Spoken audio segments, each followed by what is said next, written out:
so sad. I mean, shouldn't even be on school tour today. Should be going to Canada.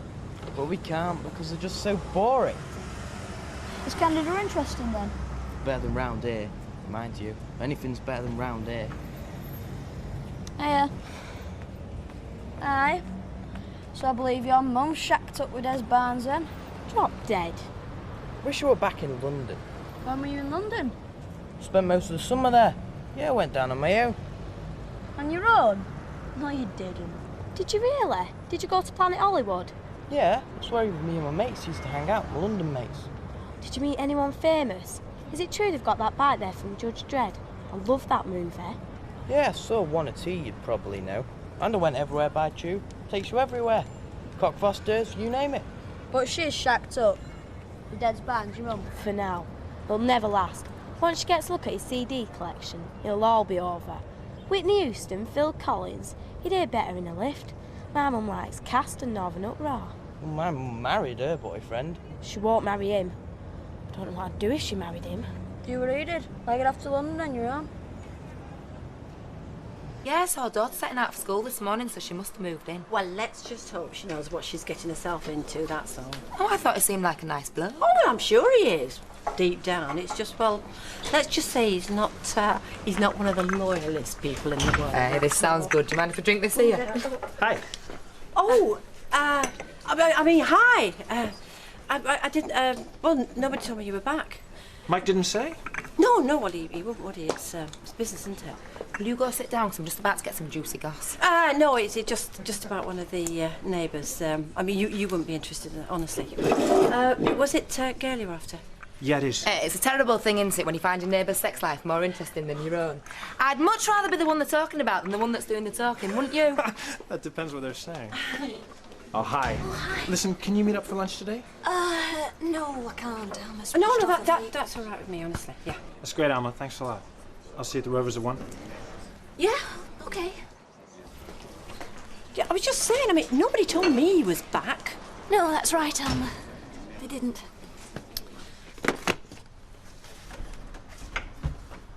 What are you doing? Oh, censoring my video collection. Now that there's someone young and impressionable around the place, I've got to clean up my act. Oh, how sweet. Have you got anything juicy in there? 9.5 weeks. Desmond, you surprise me. Well, they belong to Steph, as do all the aerobic videos. Could have a car boot sale. Oh, Evil Dead. You can keep that, she's seen it. That's an 18. I know, but we like horror. At Carol's place, it was... Oh, you know, it was their place. We had to play by their rules. So after they'd gone to bed, me and Becky'd sit up and be rebellious. Mostly horror films and chocolate. And we used to listen to thrash rock with the volume turned right down so they wouldn't wake up. Oh, it was pathetic, really, but kept us sane. I see. Aliens? Oh, it's a classic. It's our favourite. Bought the poster. Of course, we had nowhere to put it. It's under the bed. Well, bring it round. Put it up. Oh, maybe I will. Listen, since you're having a car boot sale anyway, there is something you can get rid of. If you mean my Sky Electrics, you can forget it. I've had that since I was 7. You're okay. This will have to go. Oh, no. Forgot that was there. I mean, I forgot what it was. I always thought of it as some sort of house plant. Well, it's not so much of a house plant, is it? More of a pot plant, really. I don't want you coming home for lunch, not now I'm working. Sure it makes you late back at school. It's boring in school and it's boring round here. Why can't we go somewhere good, like London? What do you know about London? Nick Tilsley went there in the summer, by himself. Oh, Jamie, honestly, you believe, won't you? He did. He ran away from home and went to London. Well, if that's true, he's lucky to come back in one piece. He had a great time. He told me all about it. He ran away to London and had a great time. Is that what he's been saying? What's he been telling you? He hung out in Planet Hollywood. He was there for weeks. He had a great time. Right. I think I'll be having a word with Nick Tilsley's mother. We're going to sort this out. From the minute you mention Canada, he's not stopped moaning. He thinks the reason we're not going is to punish him. That's entirely my fault. Yes, it is. No, it's not. It's nothing to do with Canada. It's London. London? Yeah, that's where he ended up. Heaven knows what happened to him there. Well, he came back in one piece? Yes, I know. But I don't know. I mean, you hear such stories, don't you? He's not mentioned anything about it. Why don't you ask him? Well, I have. He just clams up. I know he's hiding something from me. Maybe not. I just want to sit down and cross-examine him. Actually, I want to choke it out of him. But Martin says I have to stop asking. He's probably right. I know. I was just so pleased to see him when he came home. But now, I just keep thinking, why did he come home? Did something awful happen to him? He doesn't want to be home. You only have to look at him to see that. Something awful must have happened, and he won't tell me what it was. I thought you'd have lots of pictures of horses being a bookie. I imagined a big photograph of you in red rum. Oh, thanks a lot. Where are all your pictures? Looks a bit like a show home in here. Well, I'm not sure. I never got round to it, really. Yeah, I bet it's normally covered in pictures of all your girlfriends. Took them down because you didn't want to scare me. No. It's just... well, it's never really been a home. I just sleep here. We never really had a home either. You don't in the RAF. Since you died, it's been the spare bedroom. Well, you can make this your new home.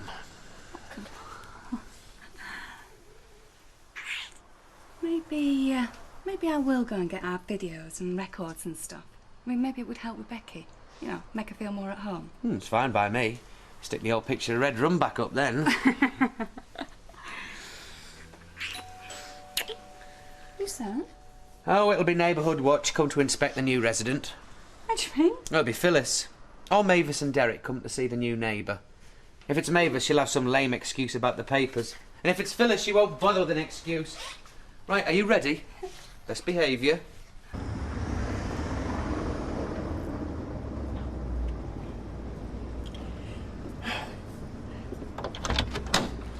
Hi, Maeve. Hello. Do you want to come in?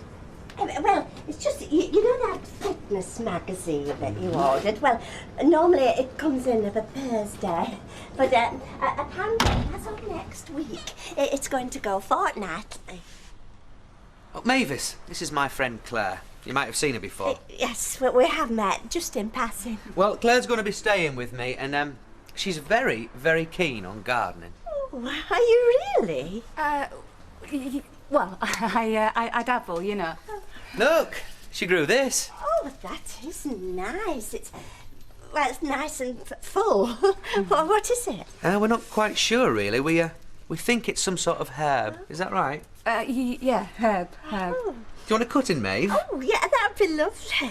No, please, take the whole thing. It don't really fit in with what I've got planned. Oh, well, that is kind. What am I supposed to do with it? I mean, does it have to go outside? Oh, does it have flowers? No, it doesn't flower, and I should definitely not plant it out. So it's a house plant, then? Yeah, it's a house plant. Pot plant, really. So how's Stephen? Fine, fine. Oh, that's good. Busy. Very busy. Oh, well, yes, he must be, yes. Very busy.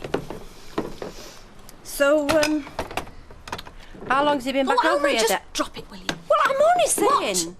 I mean, well, we talk all day. I mean, you tell me every jot and tittle. I mean, I know what you've had for your breakfast. I know what you've been watching on television. I mean, we talk endlessly about your Nick. Oh, well, I'm sorry. He happens to be my son. Yes, well, Stephen's your brother, and you don't even bother to mention to me that he's back. I've got other things on my mind. Oh, come on. All right. I didn't mention it to you because I didn't know how you'd feel. Well, I mean, he comes in here. I'm up to my elbows in chip fat. I mean, what must you have thought? Oh, so if you'd have known he was coming, you'd have put your ball gown on. Is that it? No, I am only saying... What? What are you saying? Well, it's just... Well, I mean, you're my friend. I mean, at least you could have mentioned it to me. You still fancy him, don't you? No. Well, as a matter of fact, yes, I do. Yeah, well then. Well, then what? I mean, what do you think I was going to do? I mean, I was delivered to his hotel room, wrapped in a roll of carpet. Look, I've got other things to worry about other than the fact that you've got a middle-aged schoolgirl crush on my brother. Oh, well, thank you, Gail. Oh. I'm sorry. I'm sorry. It's not you. It's this business with Nick.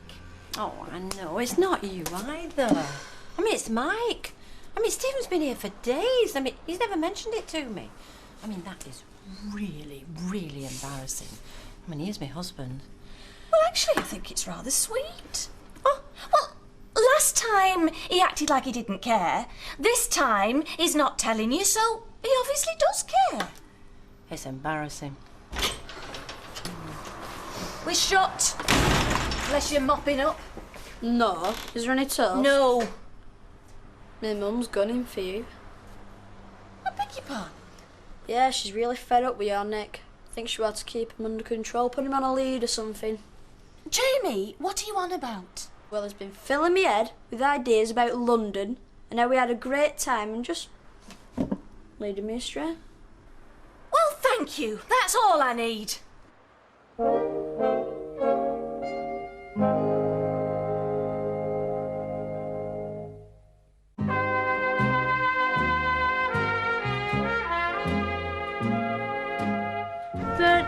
Kentish Town's Seven Sisters. Yeah, I've been learning it all day.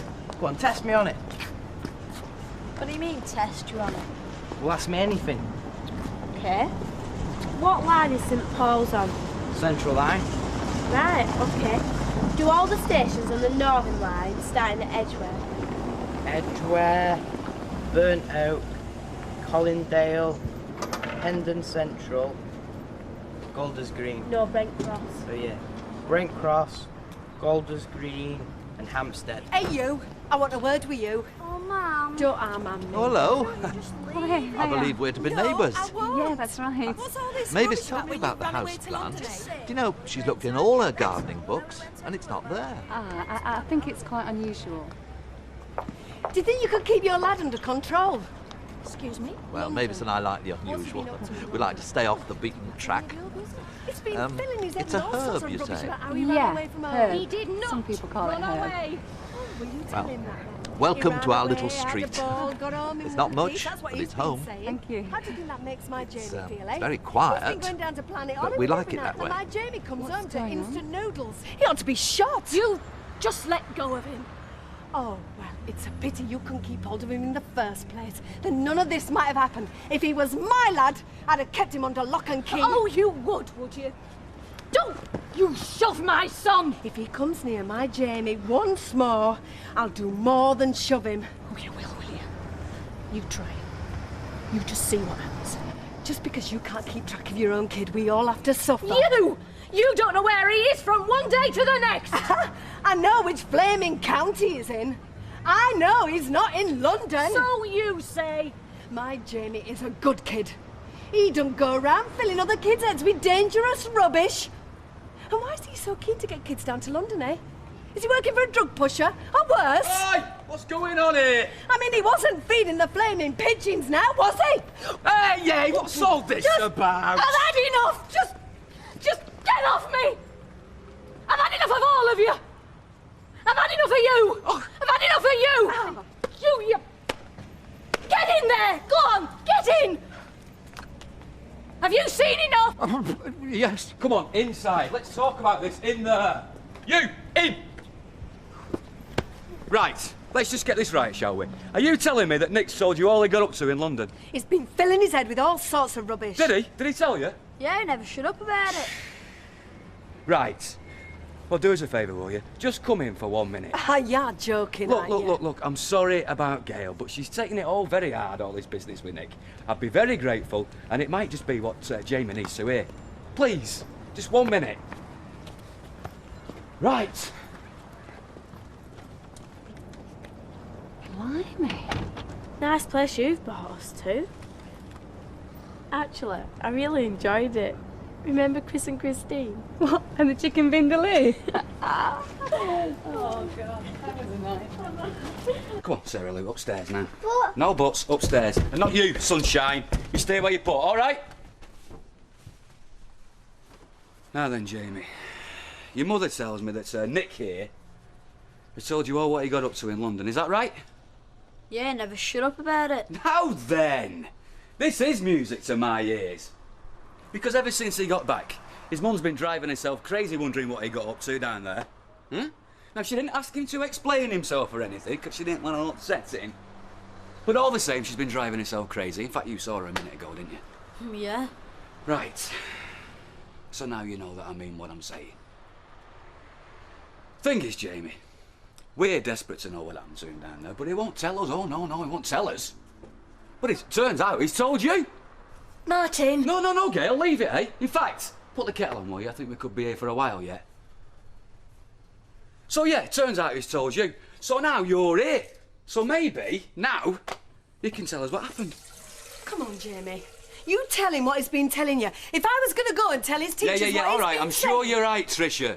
But for now, right, you tell me what happened and we'll be really grateful. We'll be really grateful. Well, what's it worth? Oh, Jamie. No, just leave it, Trish. So come on, Jamie.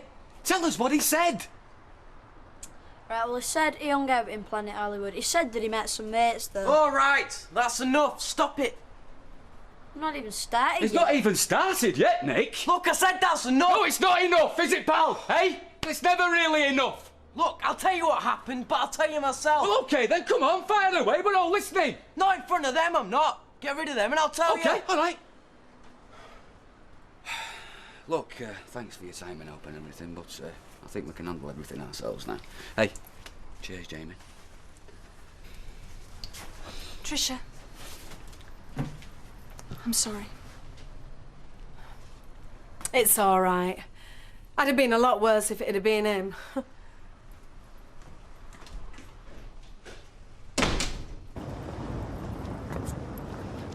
Would you really? Would I really what? Be as bad if I ran away? What? I'd be well worse. You're all I've got. I see. Besides, you're lovely, whereas he's a twerp. Well, you got that right. I'd be well worse. An awful lot worse. We'll have to try it sometime then, won't I? So come on, hang on. Upstairs, Sarah Lou. Come on. 2 more minutes. So come on. Start talking. Well, I went to London after the party in Leeds, and I didn't hitch a lift. I got a coach. What did you want to go to London for anyway? Well, why shouldn't I? Just let the lad speak, eh? I just saw the coach and thought, why not? Had the money. Oh, that flaming money! Old.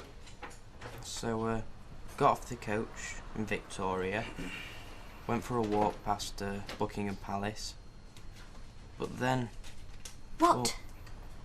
Well, where are the shops in London? I mean, I was walking past Buckingham Palace, came to this long road with trees and a massive park. I just kept walking and walking and wasn't getting anywhere. Oh yeah, then I ended up in this square with lots of traffic and this column thing. Nelson's column. Yeah, I couldn't figure it out. So, went back to the coach station, got a sandwich, and got on another coach. You what? I didn't like London, so I went somewhere else. After how long? Felt like ages, but only turned out to be a couple of hours. And where was this somewhere else you went to? Torquay. Torquay? Yeah, Torquay. So... Right. So you thought London was boring and you went to Torquay?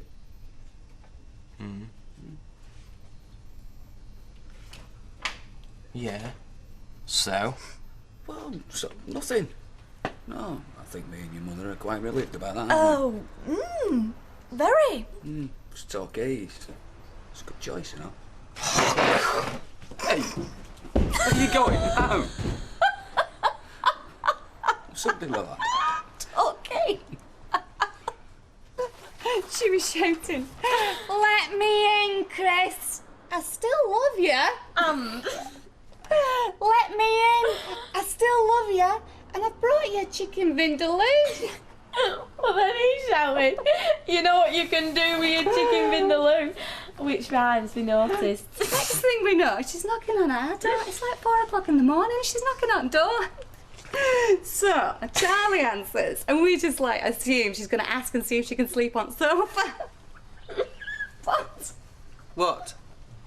She says to Charlie, I've brought a chicken vindaloo. Would you like some?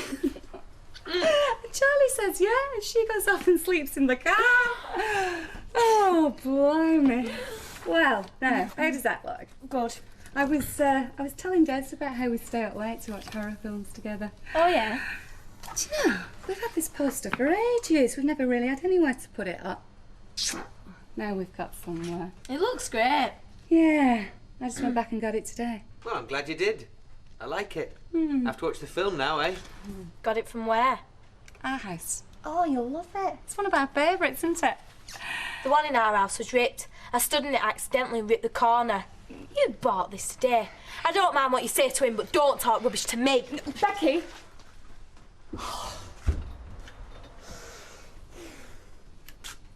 Sorry. It's just when it came to it, I said there was no hurry. I don't even know why I said that. I mean, why couldn't I just tell her the truth? She was fine until then. Oh, why am I so stupid? Come here.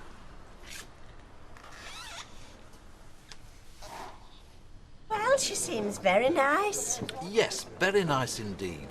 And I like that plant. It's very well covered, and it's got a slight fragrance. Have you noticed? Yes, it was very kind of them to give it to us. Perhaps they'd like to have a cutting from our cornice. Oh, that's a good idea. Yes, a cutting from the cornice.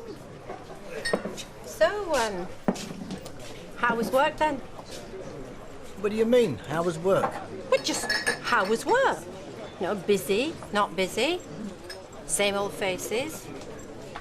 Some new faces. You never asked me how work is. Well, I'm asking you now. Work was the same as yesterday, thank you. So, no new faces then? None. What about you? Any new faces in the cafe? No, none whatsoever. My hero, said the princess.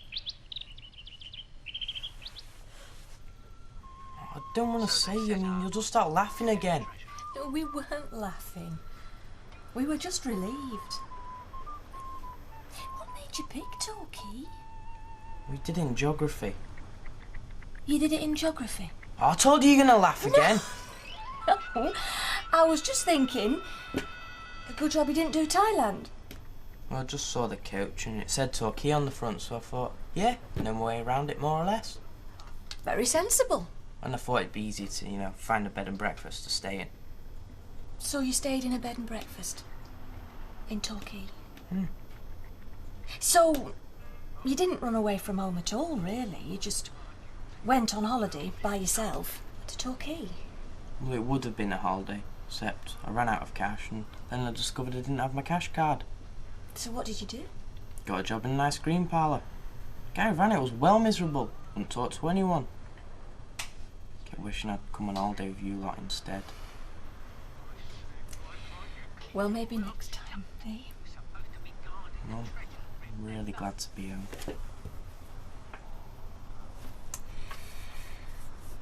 We're really glad you're home, Nicky. We're really glad.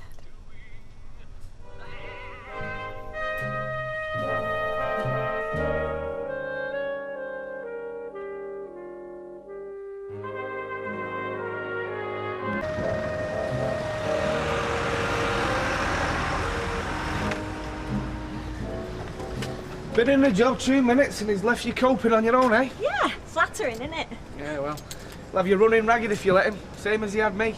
Yeah, well, I must have been late. You noticed that at all. Yeah, well, you've got to tell him where to get off. You must remember that.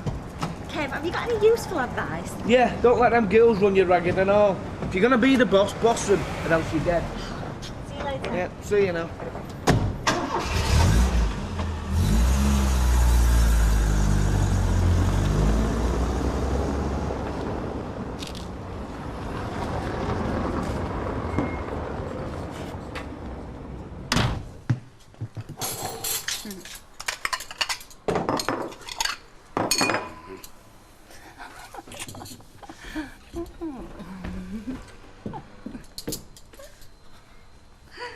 Excuse me.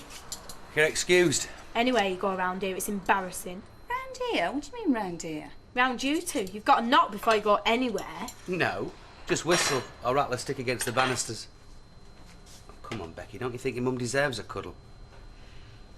What do you want for your breakfast? I can get me own breakfast. Right, well, there's a new box of cornflakes, muesli, just help yourself. I'm going to. Becky, Desi's just trying to make you feel at home. Yeah, well, if I was at home, I'd get me own breakfast, wouldn't I? Without all this great big fuss. No.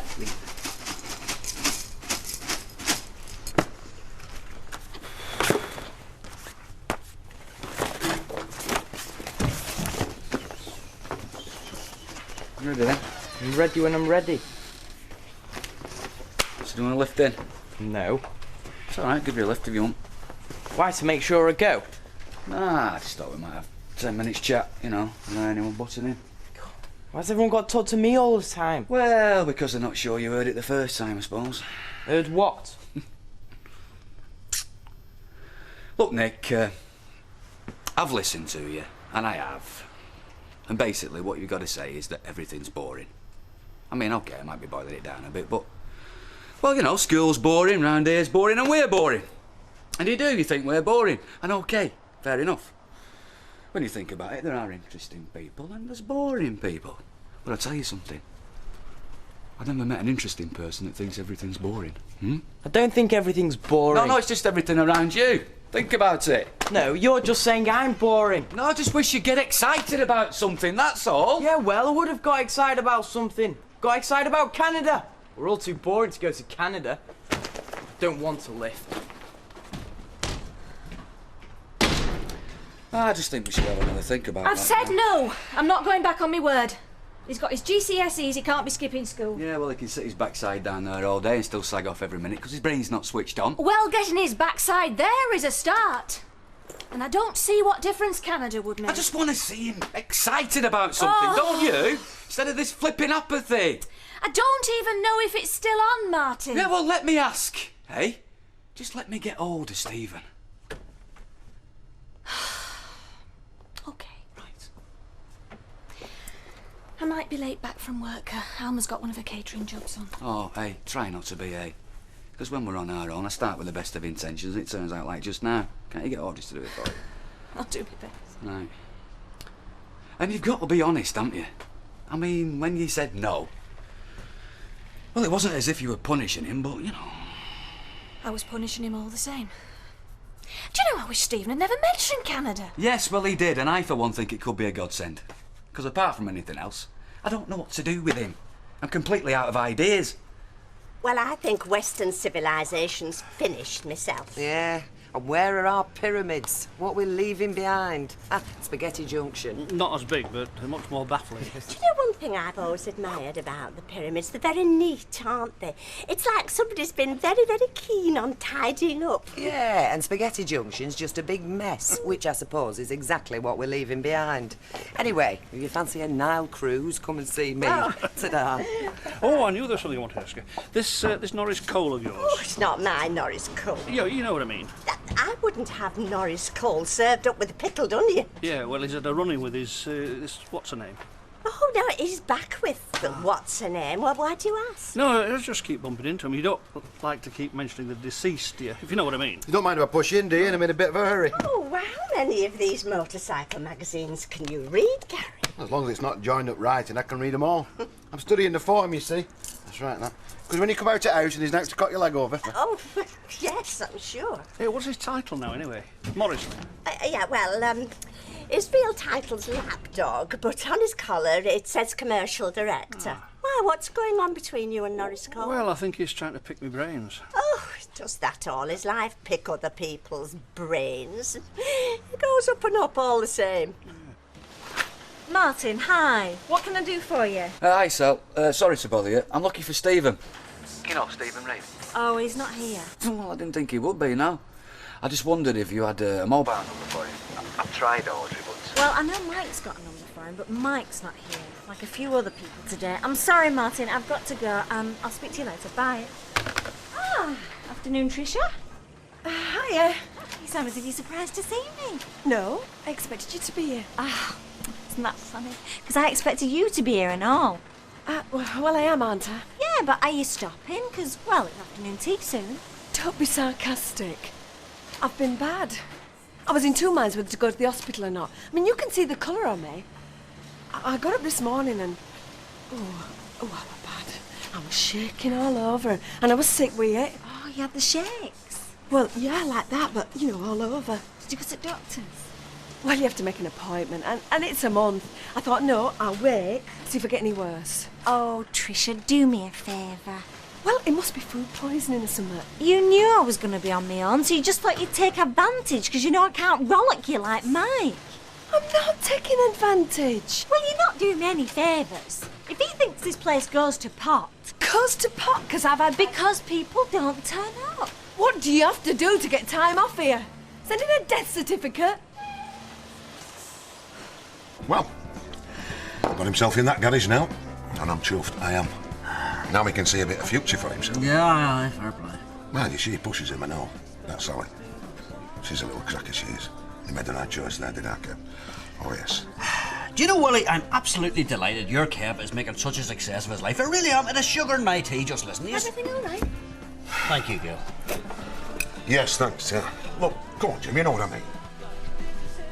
Yeah, I'm sorry. I'm sorry, mate. You've every right to be chuffed with Kev. Honest to God, you have. Let's lay some bricks, eh? Yeah.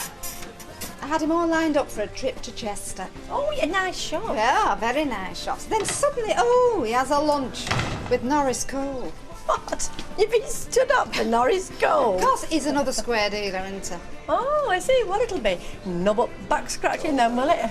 Probably wants some inside information on some planning permission for whatever. Do you know he should charge? Yeah, but wouldn't that be corruption? Oh, Harmer, don't be naive. That's called consultancy. I've been asked to present an unofficial overture. Hence this little luncheonette. Yeah, who's paying for this, by the way? Oh, that's all taken care of. Now, Alf, you've retired. You've sold your shop. Perhaps you want a quiet life. I mean, maybe you think people have no right to ask you to serve in an official capacity again. Well, I've been mayor twice, you know. Ah, but this is something else. Something with an even higher profile. You're not talking about... About? Well, I think I get your drift. I mean, all this talk about freemen and liveried companies. Am I right? The freedom of the borough. I think we could be talking about something with an even higher profile than that. Are you ready to order, gentlemen? Oh, I think so. Alf, I see your mouth's watering. And the food is very good here.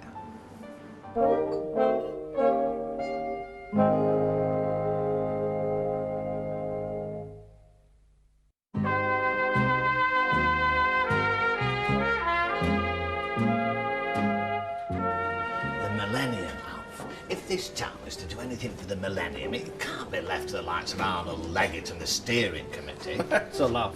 They're getting nowhere. No, what we need is an action committee. What you want is a fellow who'll make things move. You want Tommy Truscott on board? We've got him. He's on side. But we need a man to head that committee. We need somebody who comes at things from the right angle. You want a fellow who can deal with it fair and square. Now, what would you think if I was to say Fred Elliott? Fred Elliott? Well, it has been suggested, yeah, you've got to admit he's a good speaker. Yeah, well, I heard him talking at the ladies' night, and he was all right till he veered off on the subject of offal. The cloven hoof does pop out, yes. Not a sound suggestion, then? Well, I mean, you'd have to ask him, wouldn't you, if he's got time to devote to it, you know. I mean, he's got his shop to run, he's got this BSE crisis. Code for over my dead body? Well, I wouldn't quite go that far. Of course you would. The Elliott faction has got to be stopped. I mean, there'll be high-profile fundraising to be done, cajoling. We don't want somebody who drags in entrails. So what do you want me to do? Oh, well, I mean, no, I mean, the people in the town hall corner and in commerce have been liaising. I mean, I'm just the humble messenger. Well, then give me the message. Weatherfield expects, Alf. That's the message. They look to you to be Mr. Millennium. See, you have that unique combination. Now, I'll embarrass you now, I know, but you have dignity with affability. And a man who's been mayor twice over can stand the glare of public exposure on a wider stage, whereas the likes of Fred Elliott may not know how to conduct themselves. Well, Alf, your whole life has been a preparation for this. You are asking me to be Weatherfield's answer to Bob Scott? Sir Bob Scott, Alf. Sir Bob.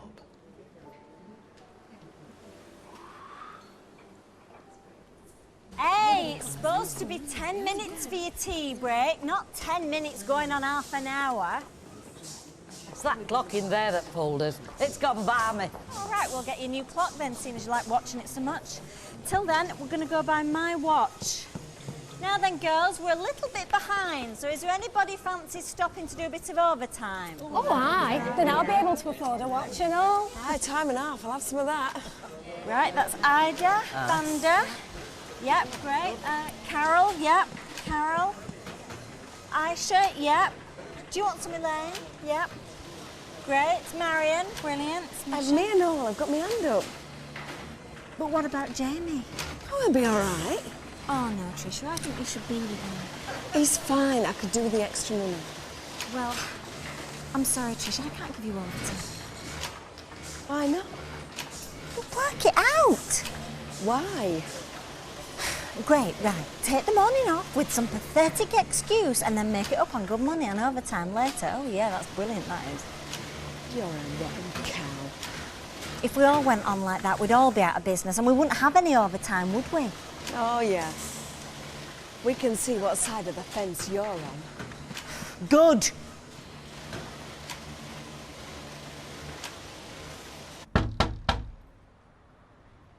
Yeah, hang on. Hi. You sleep? Oh, just doing a bit of catching up, you know, but come in. Listen, if it's... No, look, I'm glad you came. Sorry, I finally picked up your message from the answering service and I just got a slot for a cup of tea penciled in. Right, well, you're in the right place. No, what it was is... Well, you know, you were saying, like, why didn't we all go over to Canada? Yeah, everyone has family comes over to Canada. I didn't want to be left out. Right. Am I right in thinking it was some kind of special deal with the airline or something? Yeah, frequent flyer deal, you know, the sort of thing. Right, yeah. Well, I don't really, because I'm not exactly a frequent flyer myself. That's a keep coming scheme, you build up points. Yeah, right. Yeah, this is a special offer. 2 for 1 on the points if you fly a family. Okay. So, is it still on? Well, you know, I forget the details. Gail said no, so... Yeah, well... You want me to check it out again? Well, I'll tell you something, Stephen. Someone needs to check something out, because we're having 1 or 2 problems, you know, with Nick. Like, getting through to him. I guess that's normal. Well, he's tried running away. Scared the life out of his mother. I suppose it happens. Went to Torquay this time. Where's he going to go next time, eh? Needle Park? Come on, he's not going that way. No, I see it, Stephen. And the one thing they've all got in common with Nick is they haven't got an interest in anything, eh? Everything's boring apart from the drugs, including themselves. Which is why they're there in the first place. Come on. Look, Stephen, I'm sorry laying it on you like this, but, well, I can't really have this conversation with Gail, can I? Because, well, I see more of it than she does. Want a biscuit? No, thanks. Oh, okay. But I just think that going to Canada would definitely get his interest, you know what I mean? He might think a bit more of himself if he sees a bit of the world. Yeah. You know, 2 years older than Nicky, I went right across the States on a Continental Trailways bus. Gee, right. What had I given to have done that? You see, Gail thinks that we ought to make him get his head down at school, but... Well, it's only 2 weeks, isn't it? I'm gonna give Natalie a ring at the office, see if she can't contact the airline. Yeah? Yeah, I got right across to Seattle and never looked back. Can I invite myself to dinner? Carol, I'm not doing that. Well, I know you've got your life. You've got to blot things out and get on with it. I have got a life to live, but I'm not blotting out anything, especially Jeff, because he'd want me to live my life. I know, it's different. It was our son and we'll never have another. It was your husband and you will have another, in all probability. Of course you will. You're young. Yeah, well, I'm not nearly as sure as you seem to be. Maybe you ought to be before you move in with people. That's my business. It's Becky's and all. And maybe nobody's speaking for Becky, and somebody should.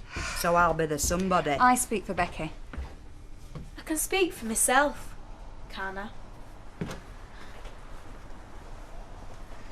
Yeah. And when you do, speak to your mum first. All right. Why are you talking about me? We weren't really, Becky, love. Give your gran a kiss. I've got something for you. I just brought some things that your mother had left behind. Just odds and ends.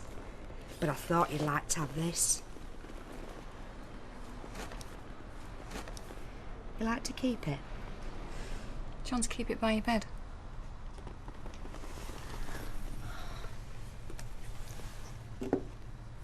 I want to keep it here. If you think that's a good place.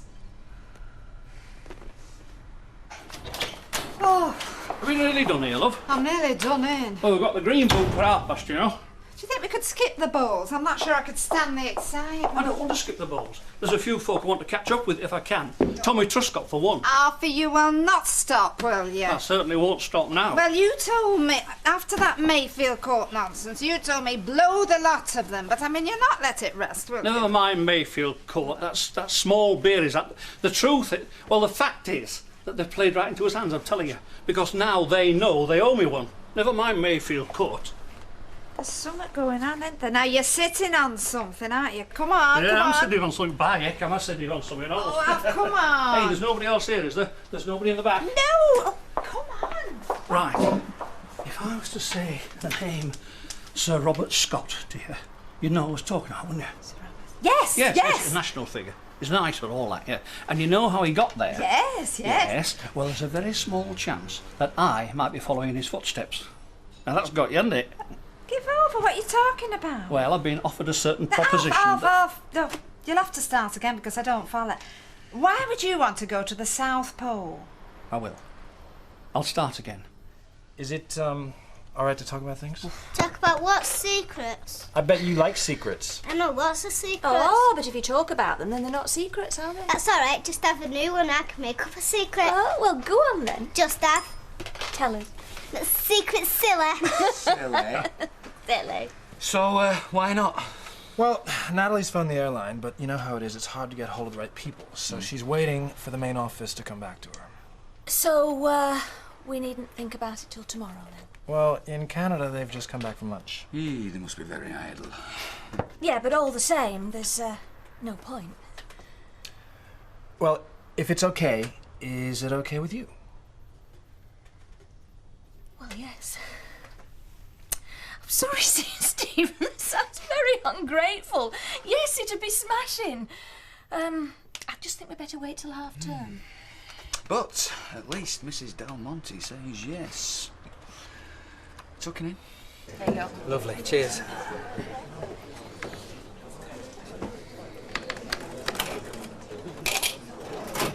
So, she's moved in, has she? Oh, aye. Saw a kid going to school. Oh, well. Same again, love. You could sell me anything, you could. Do you know, I didn't think he was the type. In fact, I thought it might have been the other way. What? Well, I'm used to men doing a bit of window shopping, you know what I mean? Well, you do put a lot in your window, don't you? But he just never seemed to be pressing his nose against the glass, so I thought he must be... But obviously I was wrong. Hey, who's that then? Don't be so nosy, you. Yeah, well, you were wrong. I'm worried about myself now. No, I mean it. Not a word, no remarks, nothing. Would I? Yeah, well, I don't want anybody to get wind of this until it's all done. Nobody. You think it would be easy, wouldn't you? Being a parent, seeing how everyone's been a kid. One of the mysteries. Well, I'm useless here, really, except, well, I know what it's like to lose someone. Look, it's her dad. She wants the picture, all right? She doesn't just want Jeff's picture. She wants his picture on top of the television. That's something else. Well, I'm not going to be the one that says it's got to go. What does that make me? Look, she knows exactly what she's doing. Except, of course, she doesn't. She doesn't. Look, Jeff used to say, well, they all did, because they know it was a thing. There'll be enough in the bank for a red dress and a bottle of champagne. He used to say, if it happens, go out, live your life. Because he did. It's not fair to make him sit on top of your television like a little green-eyed idol. I was telling my dad what Baldwin was saying last night, you know, about going into business with a partner. What? Like it probably being the worst thing you can do? Yeah, he says it's like getting married, it just all depends who to, you know? What am I supposed to do, buy you flowers? Well, he says, you know, you've got to finish each day shaking hands. You know, no matter what arguments you've had her out. Well, can't argue with that. Yeah, but he means literally shaking hands. And I didn't think it was bad advice. What? Shaking hands every day? You think it's daft? No. Put it there, mate. Stuff Baldwin. Right. Well, I've only got a couple of snapshots of Lisa, but get one blown up, nice frame. Put it on the telly next to Jeff. Hello. Hey, Natalie. Fine, thank you. What you got? Right. Can't they be a little flexible on that? So the offer's out of date. It's the 4th today. Okay, I see. No, that's what I wanted to know. Listen, did Frankfurt call? When he does, the magic word's Tuesday, okay? Good. And I'll get back to you on that other thing. Okay, I'll talk to you.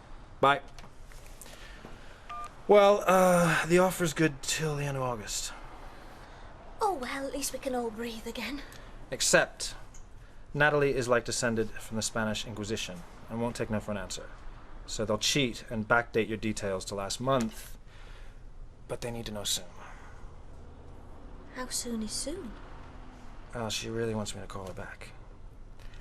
And can you fly by the end of the week? Because if that's possible, then it's possible. Are we going to Canada? Well, yes. It looks like it. Yes! Yes! Nick, done your homework yet? Yeah, sort of. Well, how do you fancy a geography trip to Niagara Falls? Yeah! Whoa! We're going, kid. Yes. We're in there. Cool.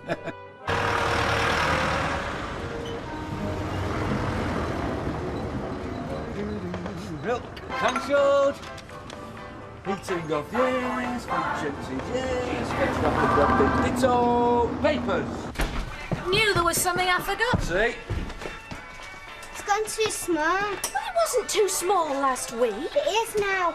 Oh well, serves you right for eating all those chips, fatty. I'm not fat, I'm not He's more. only teasing you. It's horrible, I wish it never came back. Nick, go and see if Davey's all right. So Okay. can I have a new one? Yes, I expect so. Can we go to the shops now? You're joking! Well, I dare say they have one or two shops in Canada. And I don't know why you're doing all that, Titch, because it'll crease the blazes in that case. Because I don't want embarrassing if the customs man open it. Oh, yeah, one look at you and his body searches all around, innit, eh? Hey, clock this, Fred. There's a typical drug smuggler if I ever saw one. No, you flipping can't. Why not? It's not fair. He only wants to take his rollerblades. Well, like he says, why not?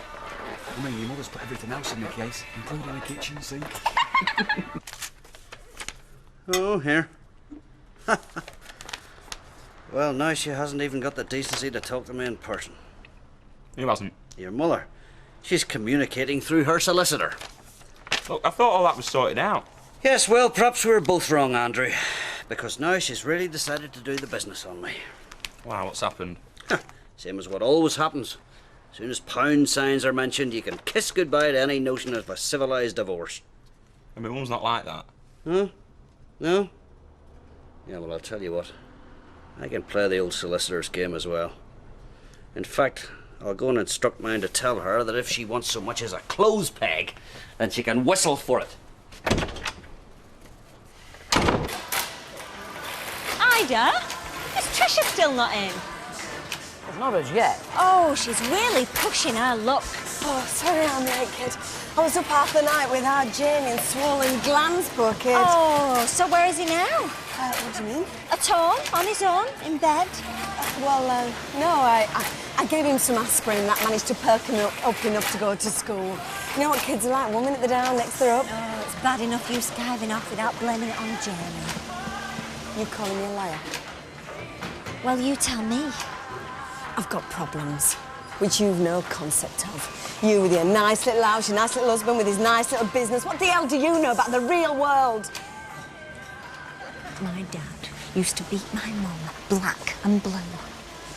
All his money went on booze. She had to do 3 jobs to keep me and my sister fed. And she never missed a day.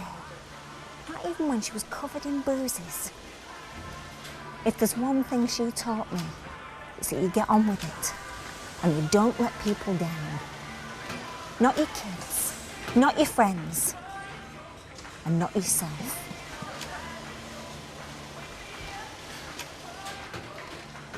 So, what's it like being your own boss? Oh, has its advantages. Main one being it's got my wife off my back. Where are you up mine will be after today? Not off your back, off mine. It's been wall to wall, skirting to ceiling nagging since I flogged a bike. So why did you? That's a long story. When I'm going to see one I've seen advertised now, looks the business. I'll see you later. All right, yeah, see you, Gary. See ya. Kev, Oh, all right, Dad. have you seen anything of my so-called partner? Jim? Why should I have done? No, but I should have had. I've just had an appointment for a big job we've got to go crack at, and he doesn't show up. Oh, maybe he's ill or something. Look, I don't care if he's in an oxygen tent. It's no right to let me down without even a word. I'll tell you what it is, Kev. I've put up with a lot from Jim, but he's about to find out that even this worm can turn.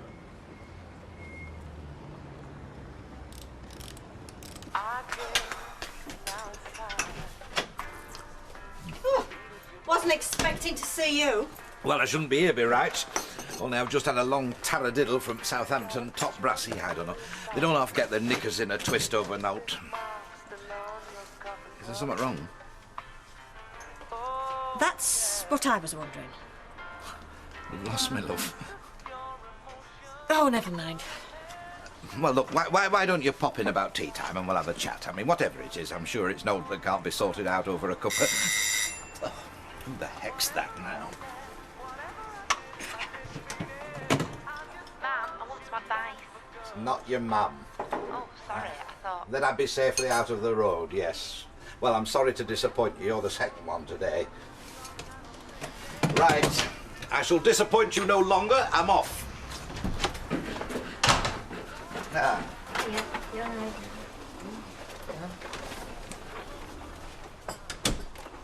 What have you said to him, then? Nothing. But I wanted to. Oh, like, why ain't he jumped for me bones? I'm still your mother, young lady. You're not too old for a good slap. It's not that I wanted him to. It's just a bit insulting that he hasn't tried. It's not as if I haven't given him the chance. Twice. Twice? Practically offered myself to him on toast t'other night. Do you know what he did? Well, I gather it won't rip me frock off. He turned a deafen and sent me home with half a bottle of red wine, said he didn't want to waste it. Perhaps he's shy. Perhaps I'm not good enough. He took you away with him, didn't he? Made sure he kept me at arm's length all the while. Well, what's his game? What's he after? Oh, you're puddled, you. Why does he have to be after anything? Men usually are. You're right. In Gary's case, it's wanting to be a dad. Well, that's no new.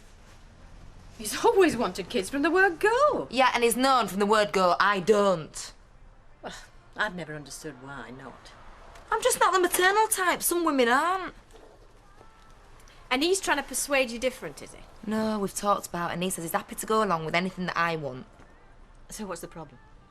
He's buying another bike. Oh, practically grounds for divorce, is that? Ma'am, when he flogged that other one to that Samantha tart, he swore it would buy me a dishwasher. So if he weren't lying, where is it? Well, have you asked him? No, I'm scared to. You scared of Gary? Of him admitting that it were all tale, and he is sniffing around after her, and that because I won't give him kids, he's looking for a woman who will. Oh, that's a bit far-fetched, even from you. So what is he up to then? You should be having that conversation with him, not me. There's some things that you'd rather not know, isn't there? I love him. He's a big, daft look, but I don't want to lose him.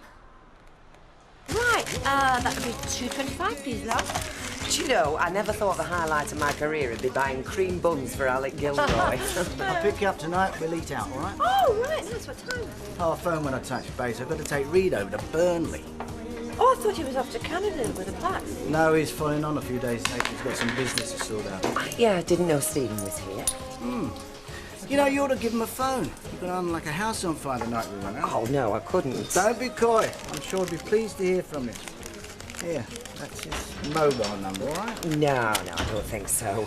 Deirdre, don't suppose you've seen Elizabeth, have you? She's gone away for a week. She's gone away. Well, dead on, sticking out, eh? Huh? Where's she going? Oh, that's her business. See ya.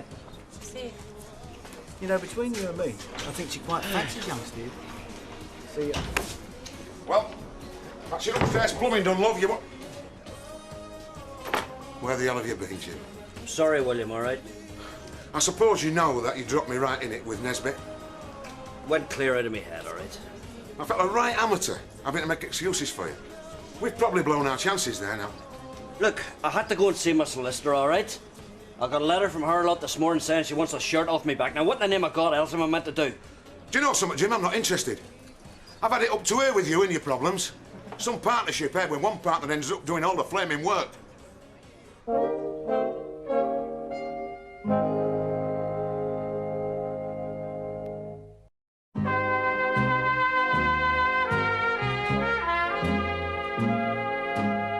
I mean, even if it's true what she said about her dad, I mean, that don't qualify to boss us about, does it? No, Got to be done about. Yeah. I mean, she was only a flipping childminder before she came here. She still thinks she's dealing with a load of I kids. know, that's right, isn't it? I mean, could she operate a machine when she came Oi! here? No. Hey, what's going on?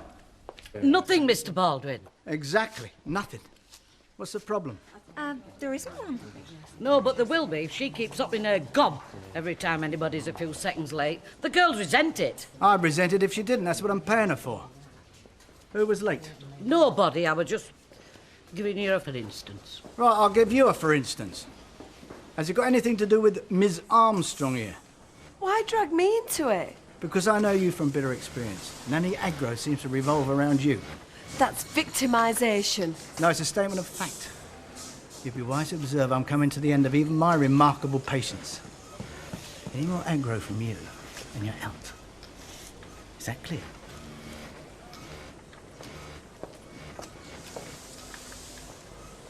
Look, I put up with it when you suddenly decided to mizzle off to Ireland. And when you fell apart when Liz walked out. And when you got yourself banged up in the slammer. And when you promised to put some of your mother's inheritance into the business and then went and bought the flaming house instead. Look, all right, William, OK? You've been dead on the whole way through, but I will not let her get away with this. Come on. Then sort it, Jim. But in your time, not ours. All I'm asking is that you pull your weight for a change.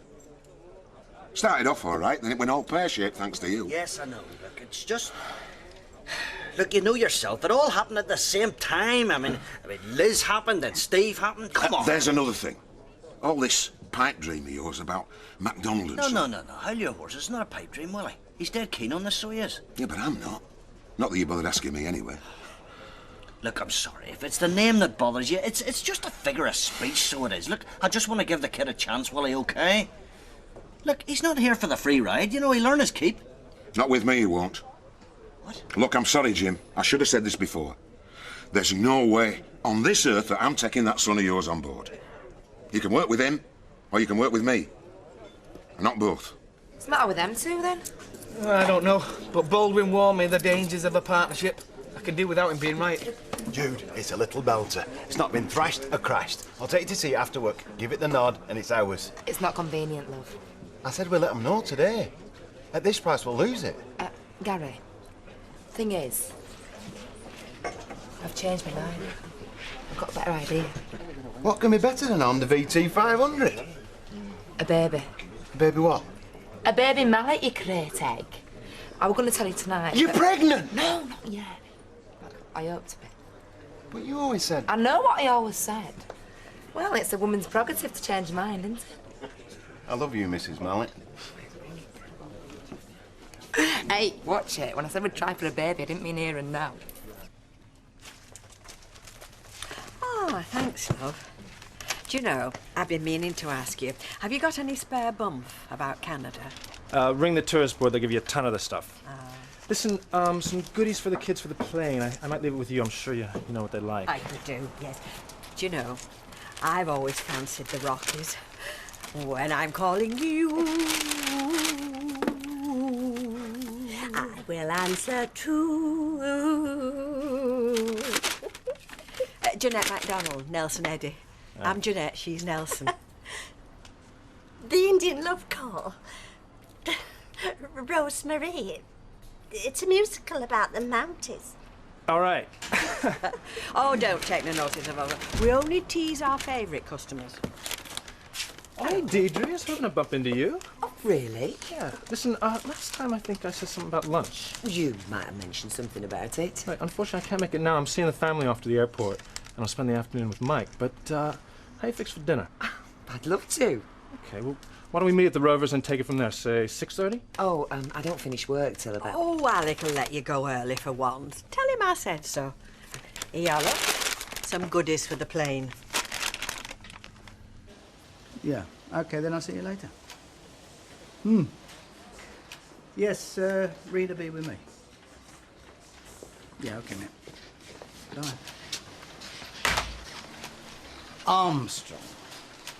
What's she been up to? I told you it was nothing. Your loyalty is very commendable, but it should be to me, not to her. Well, she was a few minutes late, that's all. I dealt with it. Not to her satisfaction, judging by the way she was shooting her mouth off when I got here. Well, maybe I wasn't as tactful as I could have been. I said I regret the day I took her on, and I was right. Oh, she's got problems. We've all got problems, and she's one of them. I'm sorry, sweetheart, I can do without a brand of aggro, either as an employee and a tenant. Oh, she's not that bad. She's worse. No, I'm sorry. I've had it from both fronts. Oh, you can't mean you kick her out of a job and a home. Oh, why not? Might be the making of her. She might start acting like an adult instead of a delinquent 14-year-old. You don't believe that? No. No, you're right. She's probably beyond redemption. You know, the truth is I'm getting too old for all this hassle. I don't want to be carried out of here with a coronary because of her. Even if your wife does look gorgeous in black. Look, what if I promise that she won't cause you any more trouble? And that if she does, well, I'll take all the responsibility. Well, why should you stick your neck out for her? She won't give you any thanks.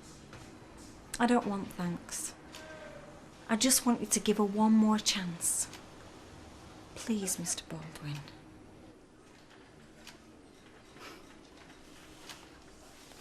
Can I go and see the pilot, can I? Hey, why don't you ask him if he can fly it while you're at it? Don't tell him that. No, probably could. I mean, with all the computers nowadays, most of the crew just sleep half the time. Oh, don't talk silly, Nick. No, it's a fact. Well, it's a fact I don't want to know, thank you. Okay, I'll meet you off the flight, take you to the apartment. If there's any problem, just let her know. That word's vanished from our vocabulary for the next fortnight. That right, Nick? Right. There you go, pal. Please? Oh, no, you won't need those, sweetheart. It's not a book in the spade time all over. Didn't press that in. Well, Canada's a bit different from Prestatzin, sweetheart. Oh, it's not that different. They both got mountains. Tell me you're getting off anyway. I'll just go and check that I've turned the electricity off and I've done it twice, so come on, stop your fussing. It's like, oh, it is. See you back. He wants to know if there's a lab on the plane. Bossy is stupid, isn't there? I hope so. See you next week. Have a good time. Yeah, cheers. Okay. See you next week. We'll follow you. Okay, see you in a bit. Have a good time. Cheers, pal. No, Cheers, pal. Come on. Oh, Bye. see you then. That was it. See you on it. Do you know, I wish I were going with them. No, they need to be by themselves, love. They want time to sort themselves out Yes, as a family. I know, but I mean, well, you'd have thought he could have found a seat for his own mum. It was a freebie. Come on. She means no harm. She just doesn't think. Yeah, and gets away with it because people like you keep sticking up for her. Oh, Rosie, go and see who that is at the door, love, please. You sound like Baldwin. He's as tough as nails. He expects everybody else to be. Yeah, he's not that tough, though, is he, eh? He's let you wrap him round the little finger. Yeah, well, somebody had to stand up for her. Being made jobless and homeless, that's the last thing she needs right now. Oh, Trisha, hi. I was just telling Kevin. Ah, you that- grass me up. This job's gone to her head. Look, it wasn't like that. As a matter of fact, she was just telling So me. I was a knack, yeah, mum. I hate knacks. At school, give me a good thumping. You thump my mum and I'll thump you. Hey, stop it, you two. Yeah. Nobody is thumping anybody. Now go and play outside. This is grown-up stuff. Hey, Trisha, you've got this all wrong. And I suppose my name didn't come up in your little chat with Baldwin? He asked me what happened, and I told him that... What a lousy timekeeper I am. The first chance you get and you land me in it. Look, we just shut up and listen. You stupid woman. It's good of you to stand up for her. It's a pity she didn't do the same for me. Come on, Jamie. We said what we came to say. Ah, come in, Joyce. You're looking very smart. I'm not always in me muck. Well, I know that, love. You did me proud when we were in the lakes. We had a good time, didn't we? Look, I've obviously blotted my copybook since, but I'm blowed if I know what it is I've done. It's more what you've not done. Well, now you have got me mystified. Yes, sit down. Is it me? Am I just not your type? I shan't be offended. I just want to know. Well, no, like I said, you look lovely in the lakes. No, I'm not talking about my wardrobe. I'm talking about more the physical side. Oh, I see. Oh, I wish I'd never started this now. No. Go on. Well, no woman likes to think she's past it. You're a very attractive lady. Well, not to you. Look, Joyce, look. You've got to realise that after what happened with me and Bet... I don't know what did. You never really said. Well, it wasn't exactly the romance of the century, but I did care about her. We never spoke about it, but she meant a lot to me. I thought she felt the same way, only when push came to shove and she had to choose, she didn't choose yours truly. That must have hurt. For a long while I kept hoping that one day I'd open my front door and there she'd be, all dolled up like she used to. I've changed my mind, Cock, she'd say. Get that kettle on while I unpack my bags. She was one of her own, was Bet. Of course I knew I was kidding myself, but then you do, don't you? But she never did turn up. No. And eventually I said to myself, Alec, you old fool, forget her. Get on with it. And I have. I mean, there have been various lady companions, but that's all they've ever been. Companions. Must have been lonely, all same. Didn't want to get another kick in the guts at my time of life. Oh, we're not all like her. Some of us appreciate a good man when we see one. Anyway, I like to keep things on an even keel these days. Anyway, you get past all that thing, don't you? Well, not you. I mean me. So anyway, now you know how I stand. I hope we'll still be friends. Of course we will. Platonic friends, if that's what you want. You know, you're a very understanding woman, Joyce. Try to be. And then he has the brass neck to tell me I've got to make a choice, between my own son and him. Well, Bill has been a good mate, Dad, which is more than you can say for our kid.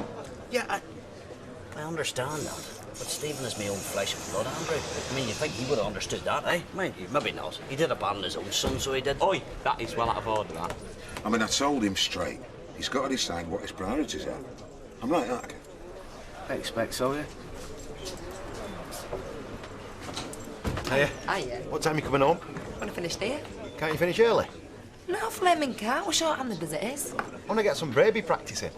Well, ask Ken. I'm sure you can borrow one of his. Not looking after them, making them. You don't hit bullseye first time, you know. You do in my family. Ask my mother. I'll see you at home. Yes. Well, the plats will be well on the way by now. Yes, yeah. I hope they're not hoping for any quick fix. It'll take more than a fortnight in Toronto to sort young Nick out. He's a very confused young lad. What can I get you? Have a white wine, please. Hi. White wine and a vodka and tonic. Okay, Flo, bring them over. Thanks.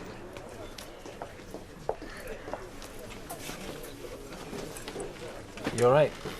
Yeah, I'm fine, thanks. It's the first time I've been out on my own with a man since my husband died. It feels strange. I can't begin to imagine what you went through. It was a nightmare. But we have to learn not to live in the past. Have you ever been married? I came close a couple of times, but These days, I'm never in the same place long enough to get to know a girl's second name, let alone anything else. Thank you. Oh, thanks. Cheers. Cheers. Hiya. Hello. Oh, hello. Yeah, my husband is supposed to be taking me out, but typically he just rang to say he was going to be late. Well, you're very welcome to join us while you're waiting. What can I get you?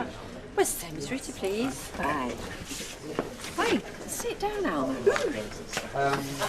Actually, he's intrigued with those two over there. Which two? Those two. Isn't it nice to see her enjoying herself again? Especially with such a good-looking young fella as him.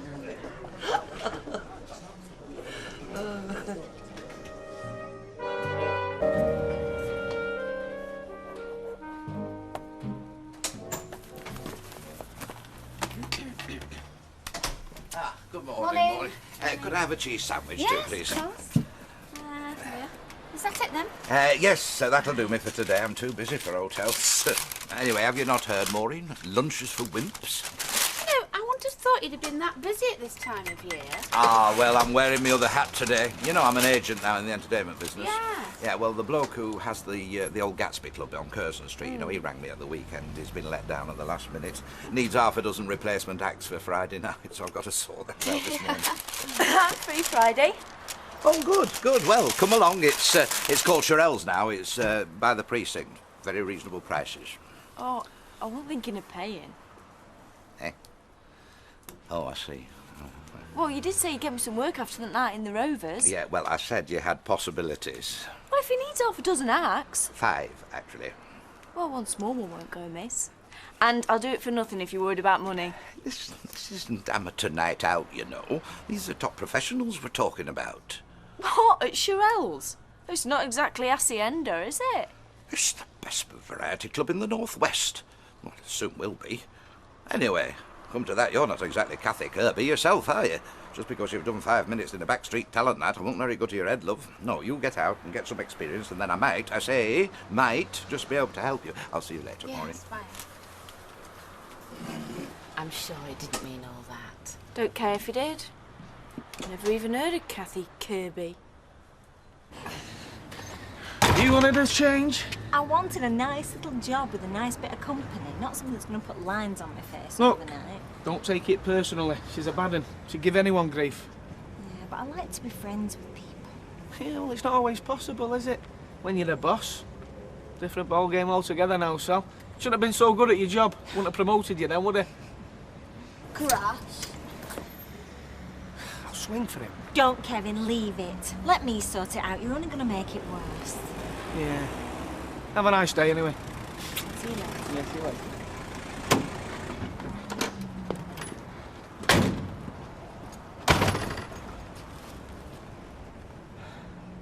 Your problem, Willie? No, no problem, Jim. Right. Dear Mr. and Mrs. Wilton, your house has been select. Not one of those prize draws, is it? All they want is to sell you things. No, it's from the Weatherfield Historical Society. We're arranging a tour of Weatherfield on the 20th of September and would like permission to use your house as a pause point where the guide will address the group. Do they say why? No, just return the pro forma in the envelope provided. Something must have happened once on this spot. Well, I can't think of anything. Well, there was that train crash once on the viaduct. Oh, no, that was the other end of the street. Percy Sugden might know something. No, it'd be further back than that, otherwise we'd have heard of it. Well, it's quite intriguing. I think I'll go to the library and get a book out. Do you know it could put the value of the house up if it's something famous? Yes, a plaque on the wall. He's left it a bit late, hasn't he, this Friday? Well, you see, he's been let down, hasn't he, by one of them new wave agencies. Pepper Pot Promotions. Flavour of the month for a year, and then they suddenly go bust. Anyway, it's come at the right time for me, because I've been on at Shirelles for weeks now for a chance like this. You're not going to be doing this all day, are you? What? No, it'll only take me a couple of hours' work. Well, Dorothy's on holiday, and we've got the OAPs coming in today for that special offer to Landudno. Well, they're not badly, are they? I mean, they don't need nursing while they're in here. No, but you know what they're like. You've got to explain everything 3 times, then they're like a natter. Well, I'll only be in back. I'm not going to disappear. Oh, if you say so. That reminds me. Wando, the magician, he does a good line in Vanishing Acts. I wonder how he's fixed for Friday night. So it's a new ramp then? Bit less of an incline, if that's possible. It's like trying to get up Saddleworth, trying to get in here sometimes. That should be all right. It'll be a couple of feet longer, though. Oh, I can live with that. Now, there's dust sheets under the stairs for when you take that fireplace out. And I think that's about it for now. There will be more stuff, but that'll come later. You're tightening the place up a bit, aren't you? Well, it's our Maureen. She's decided she'll be here a while longer, so she's making the place more to her liking. Well, I'm off to pick up my travel tickets now. You're going away? I'm going to Llandudno for a few days. Give me a break. You've not got much to say for yourself today? No. Deeds, not words, Maud. That's my new motto. Less you say, less you regret. Hiya.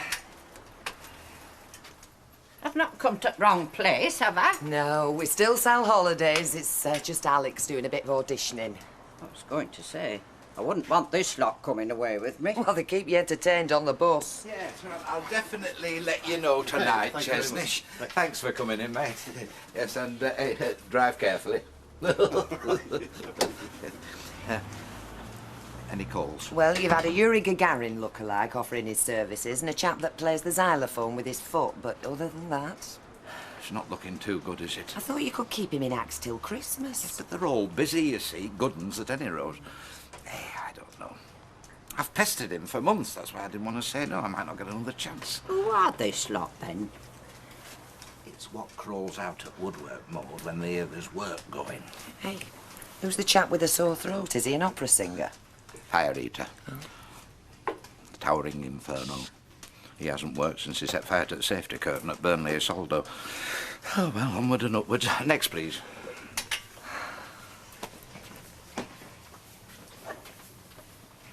Oh, poor Alec. I do a turn, you know, reading tea leaves, if it gets me seen any quicker. Only I've got a lot on today. I'm sorry, Maud. I'll do you right away. Scotch and straight, please, Jack, and a pint of your very best to chase it. I'm in an expansive mood this morning. Hey? Nothing like a memorial service to lift the spirits. All right, Tommy Mook, then. Tommy Mooker, did you know him? No, you mentioned him a couple of weeks ago, didn't you? Oh, so I did. Well, we gave him a good send-off this morning. I said we gave him a good send-off. He'll be up in the obelisk now, smiling down on us. What? Obelisk. The grey rectangle in the sky. Oh, right, I see. All eyes on the crevice, then. That's it. Who are the front runners? Not for me to say, Jack, but I'll tell you this. They're lining up. I say they're lining up. We gave him a good send-off. On the house, Fred. Now, you wouldn't be trying to twist me arm, would you, landlord? Head when I do a thing like that. It's 180, please, Derek. Derek. What? Sweet sherry, alphabet. Oh, I'm sorry. Yeah. Thank you. Excuse me. You don't think they'll want to come inside, do you? What? Into the house, the Historical Society. Oh, that. Because we haven't furnished the conservatory yet. I mean, I know normally the guy just stands outside and gives his talk, but what if the exact spot's inside? Do you know, I could use this to get in. In where? The square dealers. They're very strong on tradition. Now, if they think our house is on an important historic site, it could raise my profile. I fail to see how crawling is going to make you look any taller, Dad. It's not crawling, Mavis, it's manoeuvring. Two entirely different things. You didn't really think he was going to turn you into a singer, did you? Well, he said I had possibilities. Oh, so why isn't he grooming you then? I bet he's hardly spoken to you since that night in the Rovers, has he? Yeah, too busy with his big clients. What big clients? I don't know, them who were on telly every week. He hasn't got anyone on telly. Exactly. He's all mouth and trousers. You are better off without him.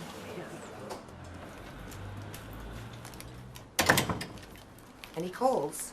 What, for you? You're not the only one round here with a life, you know? I'm sorry. No, there weren't. I expected one. No, not really. I take it you're still short. I need another 2. Trouble is, I've got the acts, but they're just not available at such short notice. I've even had to fall back on Shadow and Son. Are you expecting anyone else? Nah, but there'll be no special. Show 'em in when they come, will you, Deirdre, love? Thanks.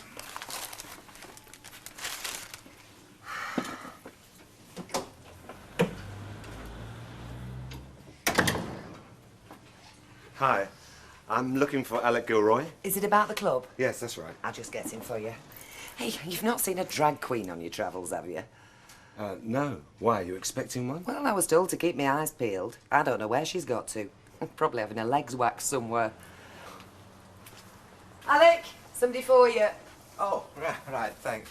Sherelle! Alec! Nice to see you. Can I get you coffee? OK. Oh, great. Deirdre, would you mind? Yes, of course. Right. Black or white? Black, with no sugar. Look, I'm really sorry about that. I thought you were someone else. It's all right, don't worry. I often am. Right. Client's not earning you enough. Well, this is just a second string to me bow, you understand? No, I'm doing very nicely, but there's nothing like having a sound financial base in today's world. If you don't want to go the way of Pepper Pot Promotions, that is. So, what have you got for me? Well, I have a stand-up comic for starters. Danny Craven? Don't know him. Oh, a very funny man, yes. He could be the next Jack D if he played his cards right. And then I've got an illusionist. You mean a conjurer? Oh, no, it's more than that. Oh, no, it'll take your breath away, will one do. Why, what does he do? Ask the people to blow up his balloons for him? Oh, yeah, very droll, yes. And then, of course, I've got a surprise speciality act, which I'd rather keep under my hat at the moment. And then... And then well, you're in trouble? No, I'm not. Oh, it's all right. I only asked last night. I don't expect miracles by lunchtime next day. I expect them by Friday night, though, Alec. You won't disappoint me, will you?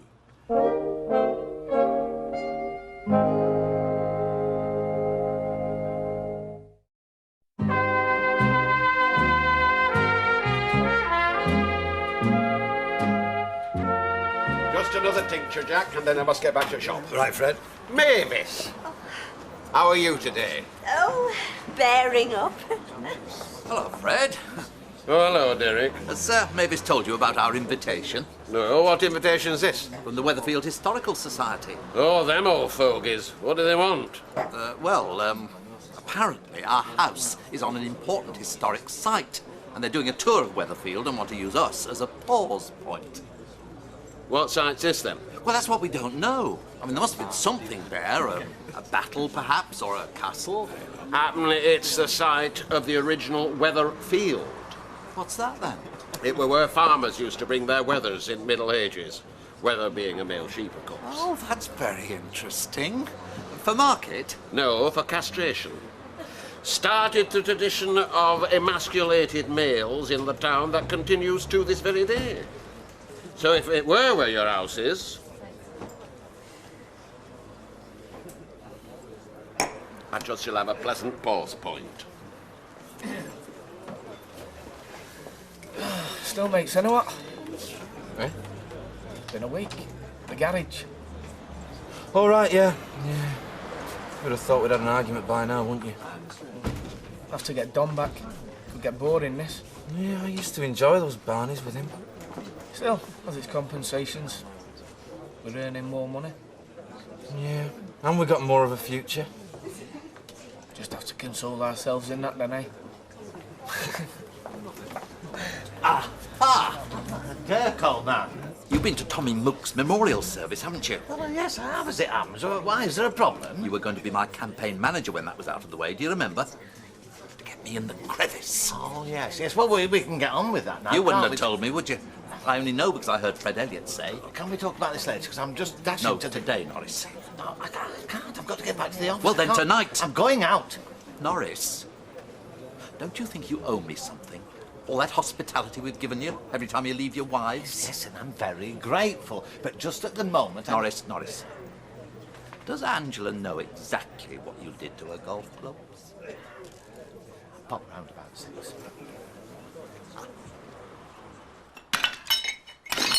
Right, that's enough.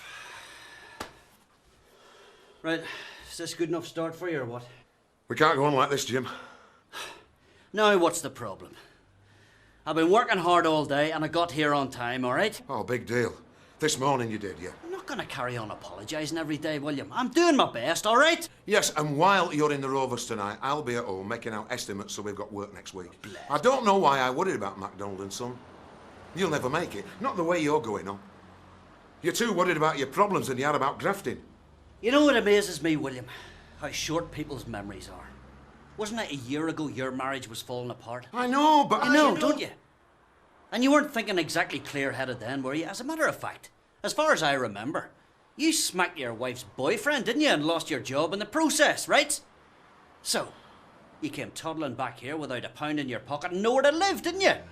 Now, if you ask me, William, I'm doing pretty well considering.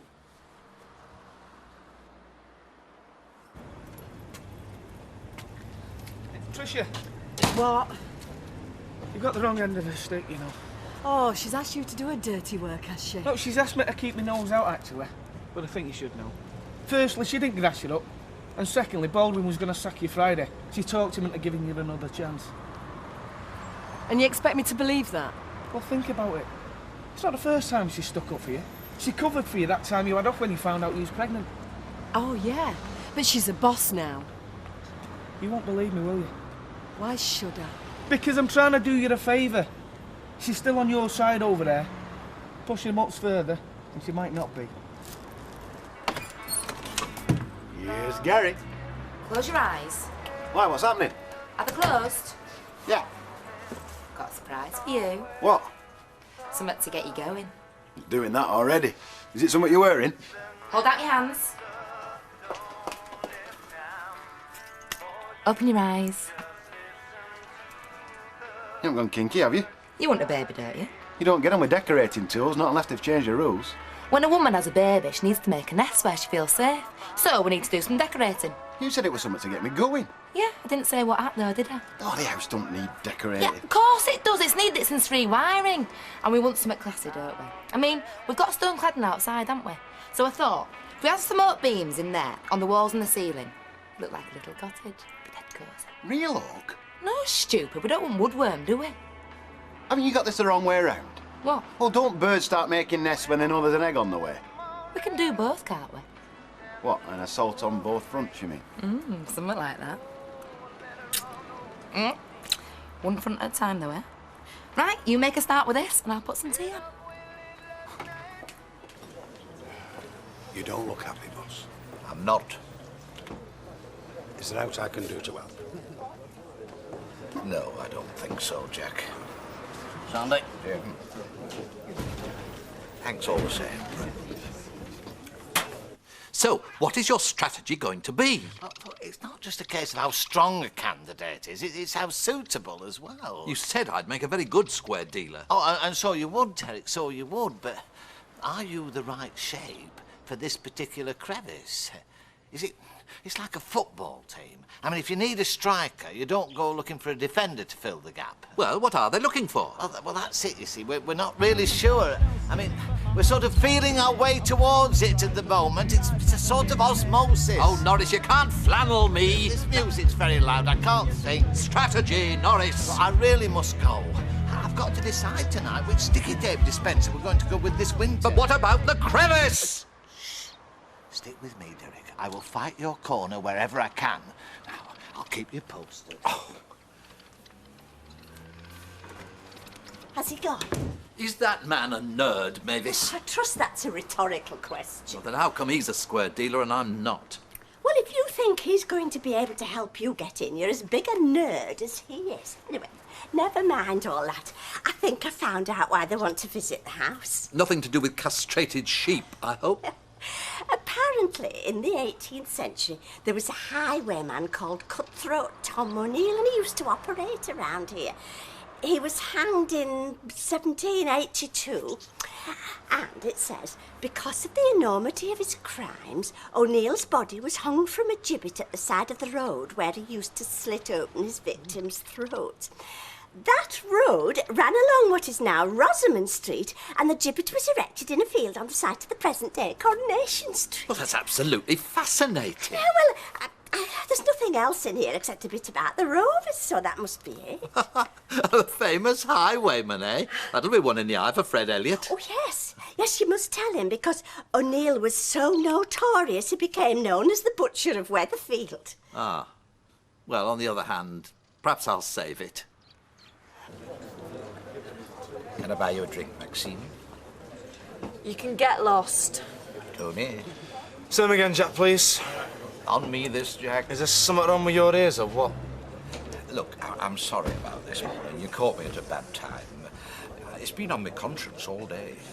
I should never have spoken to you like that. Apology accepted. Oh, good, good. So if you were still interested in doing something on Friday night, I dare say I could find an opening for you. Make up for this morning. You can't find anyone else, can you? What? Queuing up to get on there.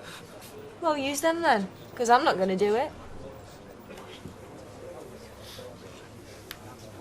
So, how was your date with Stephen? Oh, it was very pleasant. We just went to a little Chinese place in town.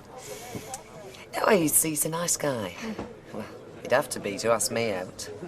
How do you mean? Well, I'm hardly in his league, am I? He obviously just took pity on me. Oh, I don't know. You're a very attractive woman. Oh, come on, Elmer. Well, I'd say he could take his pick of who he wanted, so why choose you? Well, why didn't he contact me over the weekend then, in that case? Well, he's a gent, isn't he? I mean, he'll do things gradually. Oh, it'll have to be very gradual. He goes back to Canada tomorrow. Oh, well, he'll be back. Thanks for the vote of confidence, love, but I'm under no illusions. I should think anything over the age of 40 is used goods in his eyes. Nice one, Maxine. Little creep. Think you'll get round me like that? Looks desperate to me. Good. Still, shame to cut your nose off to spite your face. Bruce isn't going to do that.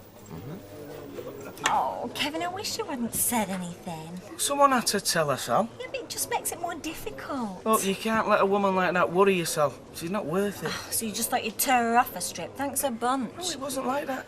I just told her the truth. She wouldn't recognise the truth if it hit her in the face. I wouldn't be so sure. You might be in for a pleasant surprise in the morning.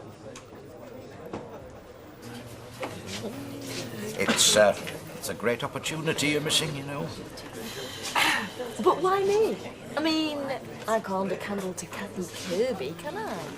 Yes, all right, you've made your point, and yes, you would be helping me out, but I wouldn't ask you if you were no good. I mean, it's my career on the line here as well, you know. So how about it? I'll not ask again. All right. You won't regret it. If the money's right. You said you'd do it for note this morning. Yeah, well, that was this morning. Well, look, newcomers don't get paid on their first time out, you know. They take an open slot and then... All right, glad suit at yourself. 20 quid. 20 quid? So top of bill only gets paid 50. 25. Keep it under your hat. Oh, and me and Tony love that drink now, shall we, Tony? Don't push your luck, lady. Look, 7:30 Friday night, and wear something fetching. A flash of leg never disappoints, even if a voice does. And hey, it could be the start of a big future, this. Don't blow it, remember.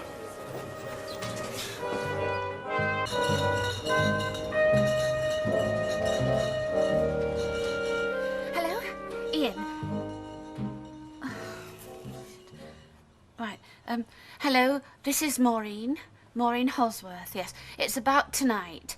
I'm afraid I can't...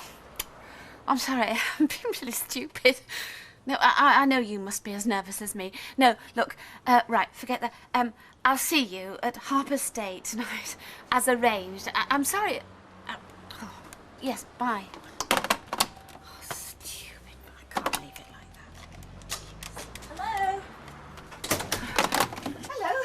Sorry to keep you. It's just that if I'm 2 minutes late, it's, oh, I thought you were supposed to be setting us an example. Oh, well, maybe you'd have been better off here then.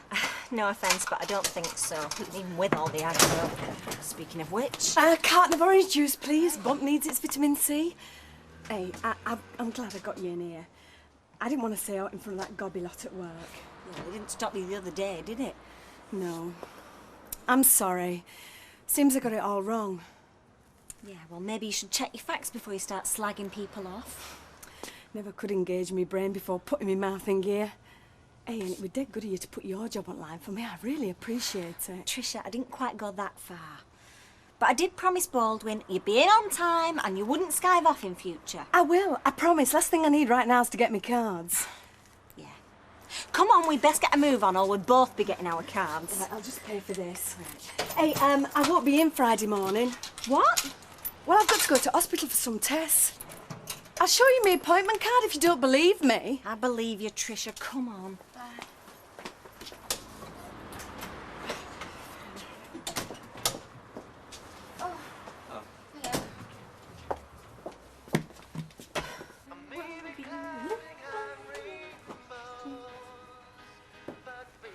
You okay for nipping to town at dinner time? Is that a question or a statement? Well, I've got to buy myself something drop dead gorgeous for Friday. And, so won't go on this either. Oh. Surprised Alec Gilroy's not forking out, seeing as though he's the one that's begging you to go. I didn't say beg. Oh, sorry. I must have got confused with the word bog, as in bog off. Which, according to, is what he said when he first asked him if he could do a turn. It didn't. Well, not in them exact words. Oh, what exact words then? He said I needed a bit more polish. Oh, right, and this was in the morning, was it? Then by tea time you were that polished you were saying, honey, I can make you a star. You do have a bath in Brasso. Why are you being so horrible? Because I am worried about your rose-coloured specs. Look, if he changed his mind that quick, doesn't it make you wonder just a little bit? No. But then I'm not as cynical as you, am I? All right, I don't know, maybe he was desperate for an act to fill the bill. What, even a duff one like me, you mean? Face it, Max, 2 years at the Glenda Buckley School of Dance does not make you a pro. Right, there you go, love, thank you. Bye. Hello. Hey. I was just on my way back from the post office. Skive off for 10 minutes. Why not? See, my mother's just informed me that she's waltzing off home at dinner time. Well, when I say waltzing, of course, she's not waltzing. Well, there's only one thing better than skiving, and that is skiving with a pineapple Danish. Oh, and a cup of coffee, salt, yes. Alma, I've done something really stupid. I've replied to a lonely heart's ad. Well, what's stupid about that? I mean, lots of people do that these days. You see, I'm not looking for anything physical, you know. I just thought it'd be nice to have a male companion who's kind, with a sense of humour, really. Though if he did turn out to be gorgeous and sexy, you'd not boot him out, eh? Well, why would you be putting an advert in? For the same reason that you'd be answering it. Yeah, so, well, anyway, this chap, I said I'd meet him tonight, and I almost chickened out. Well, if you want your Auntie Alma's advice, you just go for it. He may not be Mr. Wonderful, but at least you'll have a good night out.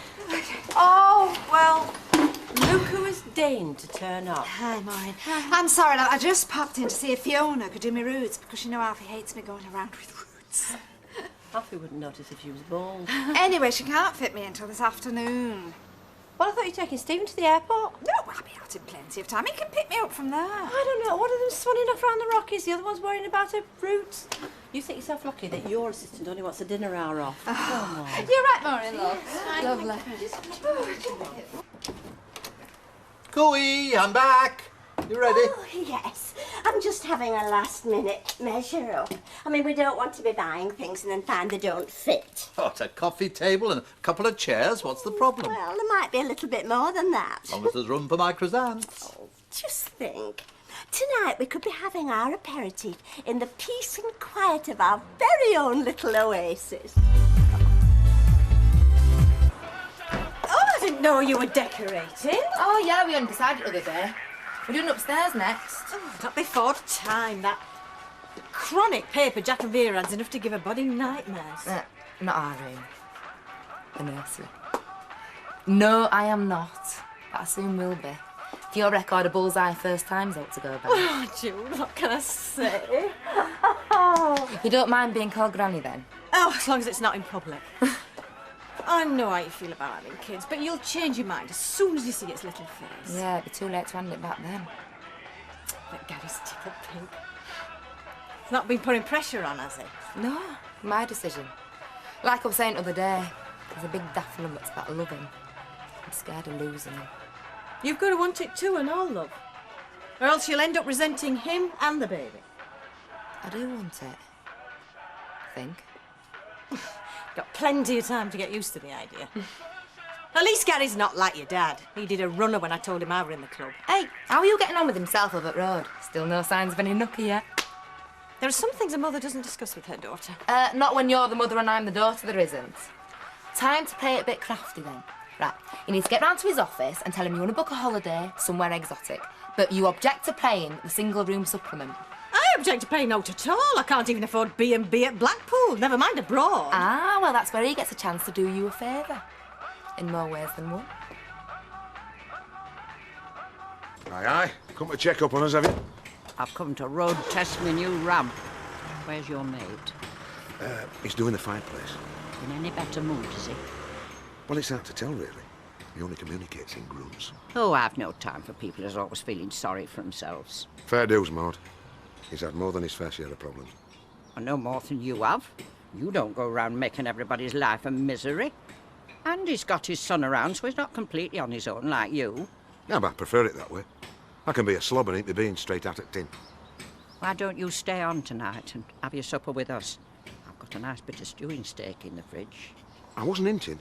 And no, you weren't. I'm asking. It's a long time since me and our Maureen had any male company. Well, I don't count Reg Olsworth, even when he was here. There we go. Thank you, gentlemen. Thanks, Doc. No, Mike? No. Well, he does sometimes come here for his lunch, but not today. But if he's not at the office, I could phone him on his mobile. I don't know. That's all right. I'll leave these with you. I'm a bit pressed for time now that I got to pick Audrey up from the hairdresser. Oh, what do you think it was that was jetting off? So, have you had a good trip? Yeah, barring one or two glitches. No, I meant, socially. Now that you met a few people. If you're talking about Deirdre, yes, we had a pleasant evening. She's a nice lady. Just had a rough time. But, if you're asking... No, I wasn't. If there's more to it than that, then... No. Not that that is any of my business, no. Now that you mention it. Sorry, I've done it again, haven't I? Embarrassed us both. Oh, well. At least I'm consistent. Alma, if I'm the object of this romantic fantasy of yours, I'm flattered, but, that's all there is to it. You know that, don't you? Yes. Happened to anyone, happened to me once. Wanting something you can't have. Something? Someone. What, someone younger? That's irrelevant. Well, no, it isn't. It isn't to me. Oh, sorry. Well, do you still... Care? Not in the same way. It's been a long time, but, on the rare occasions we see each other, we're still good friends. Is there a subtle hint for me in there somewhere? Little men like that. Does it sound familiar? What, you and me, just good friends? Went through the same routine last time, didn't we? I thought we had a deal. We do, it's just that, well, old habits die hard. Do you mind if I kiss you goodbye? It's only a friendly kiss. Mike's a lucky guy. Take care. And you.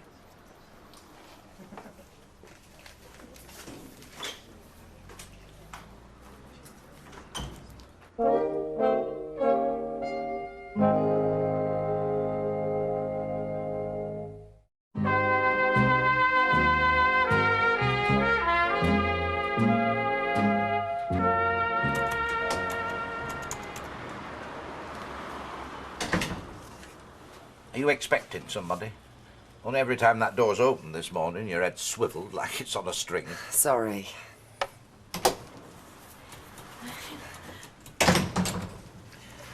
I take it it's not Mrs. Smedley you're on pins for. What? Oh, nothing, love. You don't have to be mad to work here, but it helps. Listen, I'm sorry, you did ask me to leave some money out for cleaning stuff, Joyce, and I forgot. I'll get it. It'll do Friday. Oh. I've come to inquire about an holiday.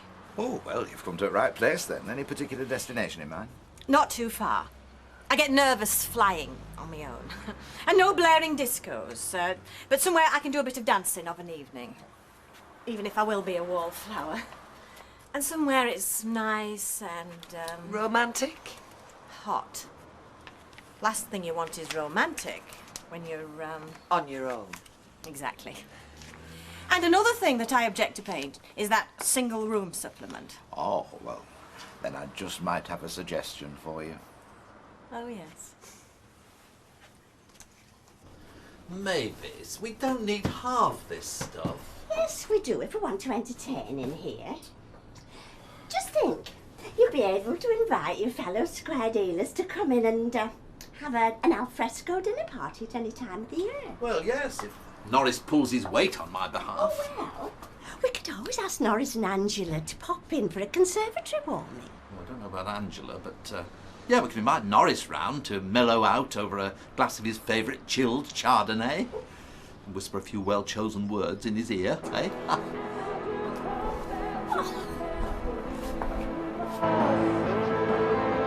For heaven's sake, turn that thing off! Hey, younger generation, eh? Born with steel eardrums. There's laws against too many decibels or something. Well, I'm sure Becky didn't realise she was disturbing you, Mavis. Right, Becky? It wasn't that loud. It certainly was, young lady. Noise pollution at its worst. Yes, and it's the second time today. I mean, our poor little beauty's all of a quiver. Won't happen again, Maeve, I promise. Well, it'd better not, else no more Mr. Nice Guy. I'll be on to environmental health. Toot sweet. Miserable old plonkers. Suppose they'll moan every time I switch it on. Might as well give it away. Unless you get on their side. Like how? Take them to a rave? There's no need for sarcasm, madam. Just make them think that you're a nice, sweet little thing. Me? Well, I agree it's stretching the imagination, but you did say you liked acting at school. And what was all that stuff about the quivering beauty? That's their budgie. Nasty, squawking little bundle of feathers, but they seem to love it. Now there's a thought. What is? I'll tell you inside. Garden gnomes have ears, though in some cases just the one. So didn't fall for it then? It were me that fell for a flaming package trip to some place I've never even heard of. I didn't know you were going away again. She isn't. Did you tell him? Yeah, what she said. Yeah. I gave him all my spiel about not being able to afford no single-room supplement. You know what he said? No, what did he say? Gary, go for a drink with your mates. But I want to stay here with Mother Hen and help her do up a nest. Sweetheart, go for a pint with your mates. And if you call me Mother Hen once more, you'll find she's flown the flaming coop. Won't be long. It won't be either. Worse luck. It sticks to me like flaming glue. I'm lucky if he lets me go to loo on me, Todd. It's the novelty. He's chuffed at the idea of being a dad after all this time. Yeah, well, if he carries on down that road, I'll be changing my mind.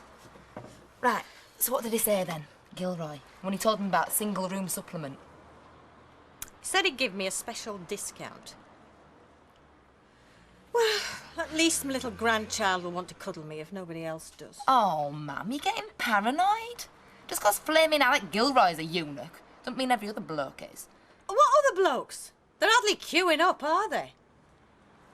Besides, I don't think Alec's a eunuch. I think he just needs a little more coaxing.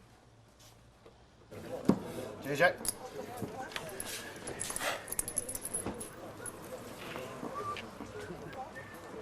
All right, Sal. Curly lad, not that I would take advantage of a friendship, but this square deal lark. What kind of fellas are they looking for? If I knew Jack, I couldn't tell you. Oh, yes, I know this code of secrecy. I've had all that guff off Fred Elliott, haven't I? Not that you take advantage of the friendship. No, no. The what? Aye, aye. Sent to the pub. Do your other halves know about you two?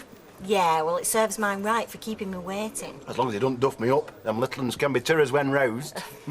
Talking of other halves, I bet you're pleased to get yours home, won't you? What? Talking about other halves, I feel like part of me's gone missing. We'll have a bit of a do when she gets back, because me and Judy might have something to celebrate. We're trying for a kid. Hey, Gary! That's on our agenda too. Oh, a double christening. You never know. Oh, let the poor girl get settled back in first. So when is it exactly? End of the month, I'm going down to pick her up. I thought we might have a bit of a second honeymoon. You know, go down to Devon or somewhere. Yeah. Then again, she might want to come straight home and see what a mess you made of the house. Last time I went away, I came back and the house had nearly burnt down. A triple test? Hey, that don't mean they think you're going to have triplets, does it? Oh, don't wish that on me, Vera. No, it's so they can check early on, you know, like see if there's any problems around. What sort of problems? Oh, you know, disabilities. Yeah, don't worry, love. The only disability that child's going to have is having a Teddy as a father. That's not funny, Jack. No. Look, you've got no to worry about. I mean, look at your Jamie. Fit, healthy, isn't he? Yeah. They are then. See. Gooey, I'm home. I knew that child was trouble, you know, the minute I saw her. She's got that cheeky look, like she's got no respect for anyone. What are those? Courtesy of Arthur Doyle. He's a chum of Billy Williams. Nice chap. He's grown too many for his own greenhouse, so he's happy to hand some on to a fellow member of the gardening fraternity. But you said that we couldn't have any more plants till spring, and then there'd have to be small ones. Oh, this is just to get my hand in. I'll order a full collection in January. Well, there won't be room. Rubbish! Oh.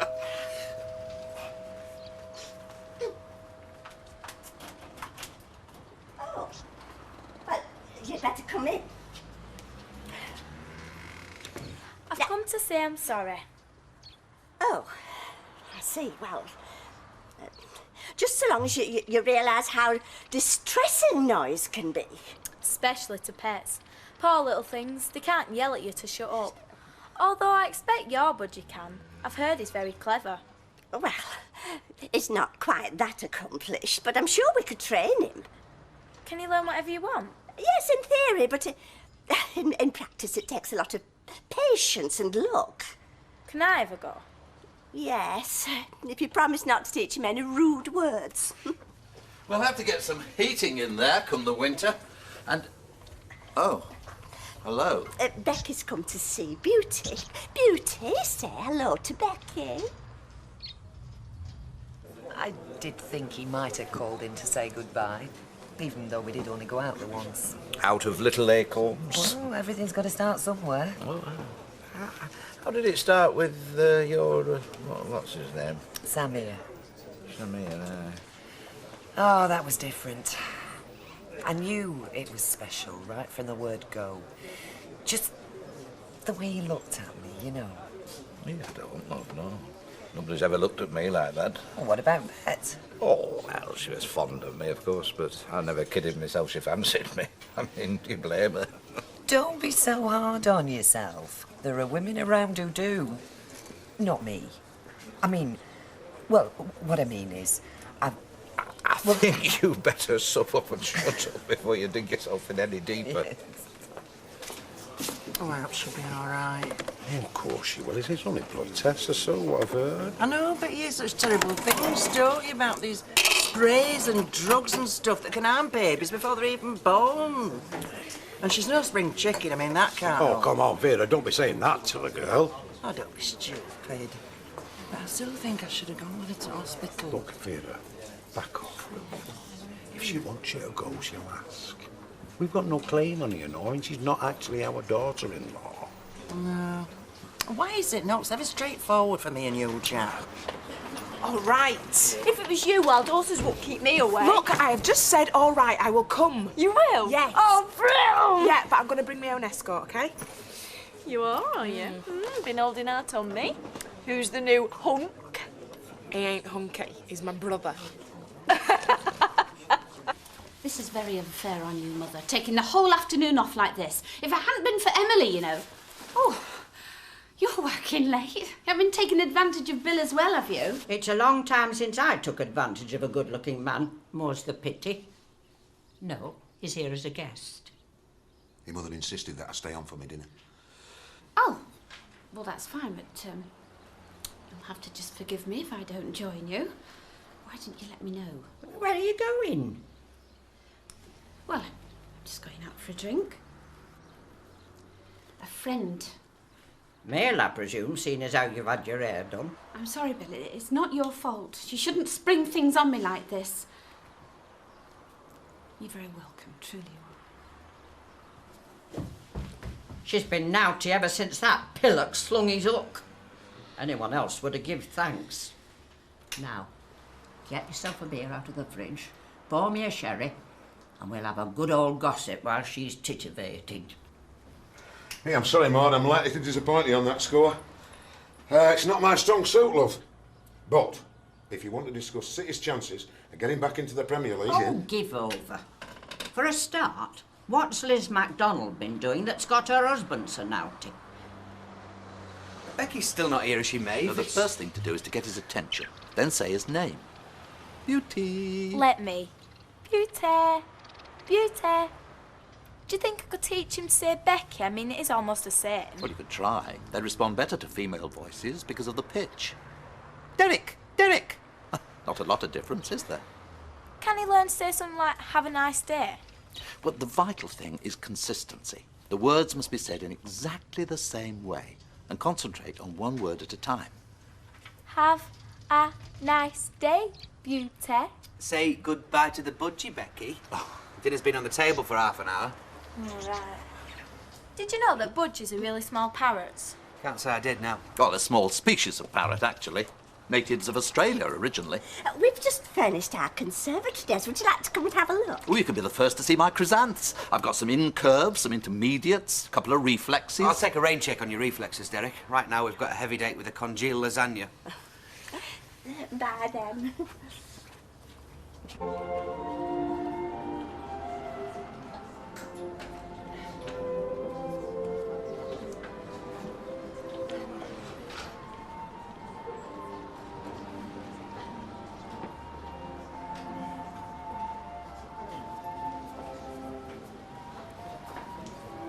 Ian? Hello, I'm Maureen.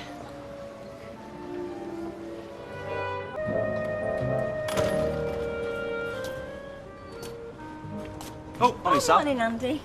Tricia, hi. Hey, I'll walk in with you if you want. No, actually, I'm on my way to... Yes, sorry, it's your appointment today, isn't it?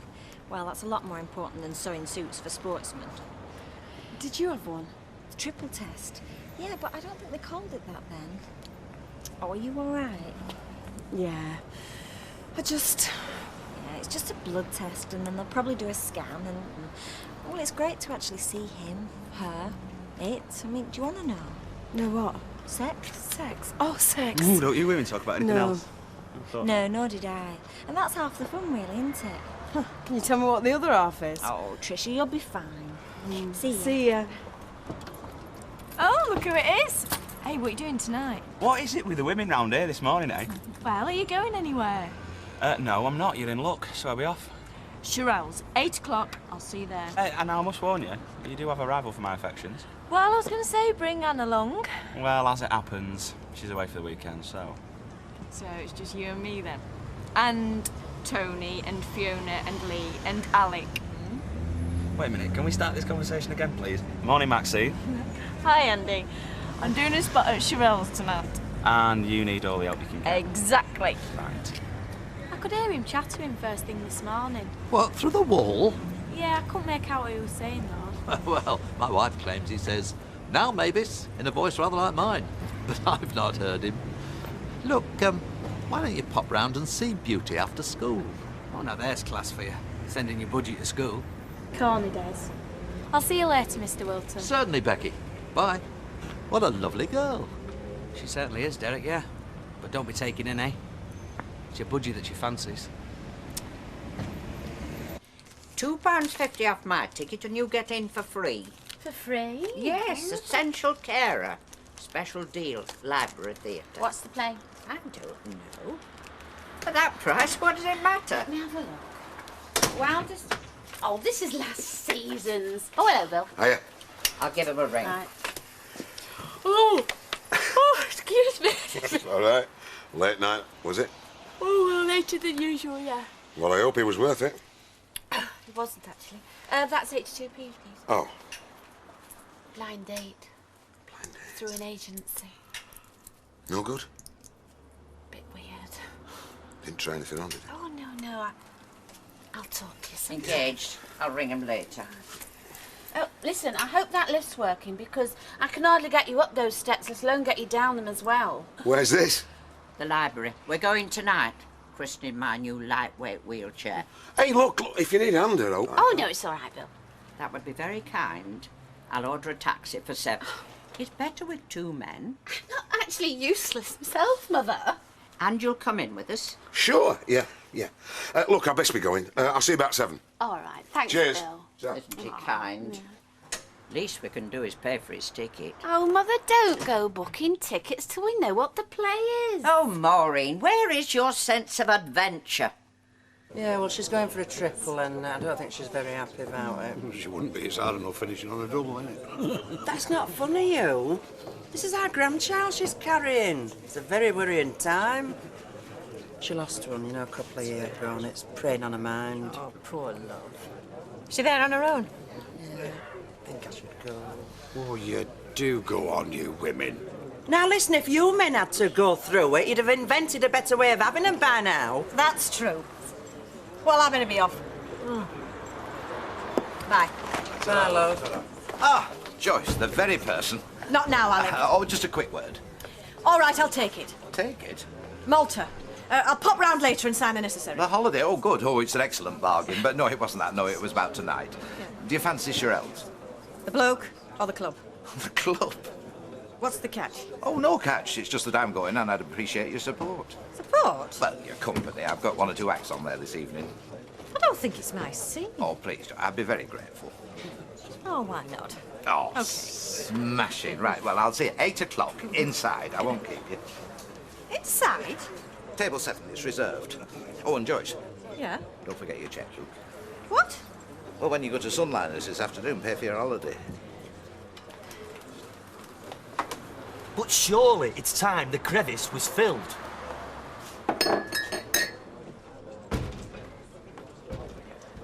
Keep your voice down, Curly lad. Discourse vis-à-vis the rectangle is not for the ears for those without. Those without what? Those outside the He perimeter. knows.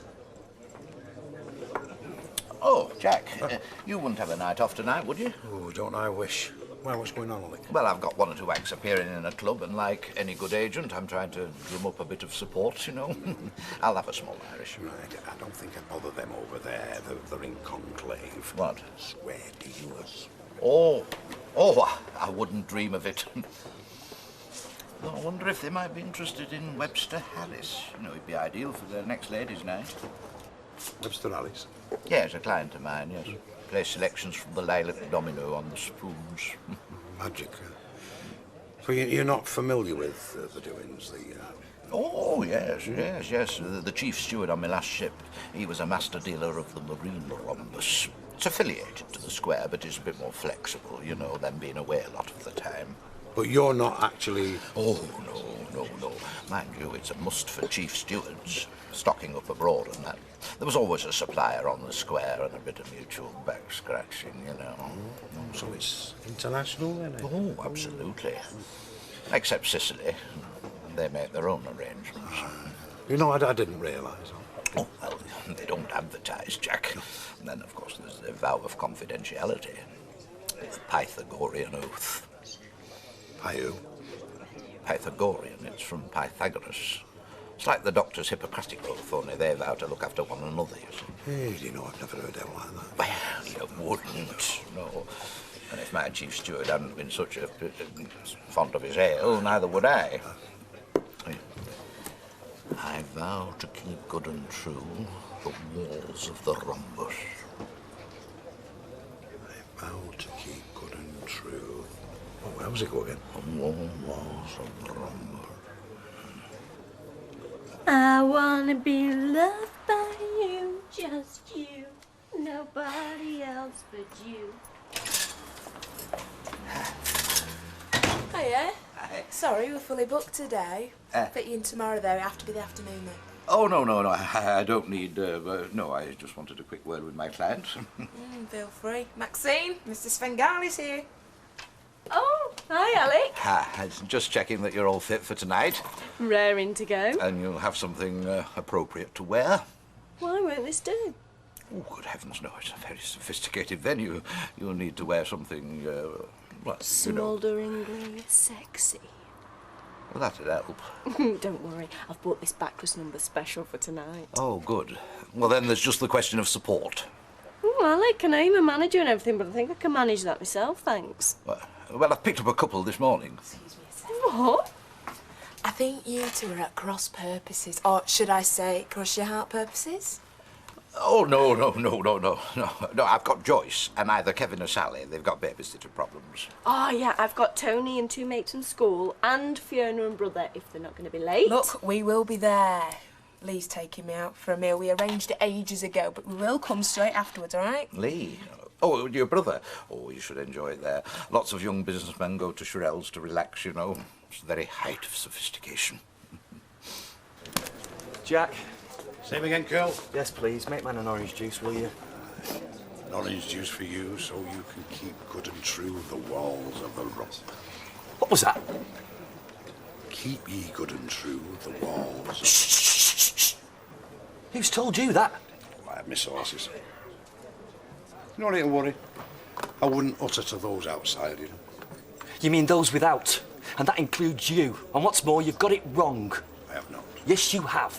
It's the walls of the quadrangle, not the rhombus. I think I should go and check if I were you.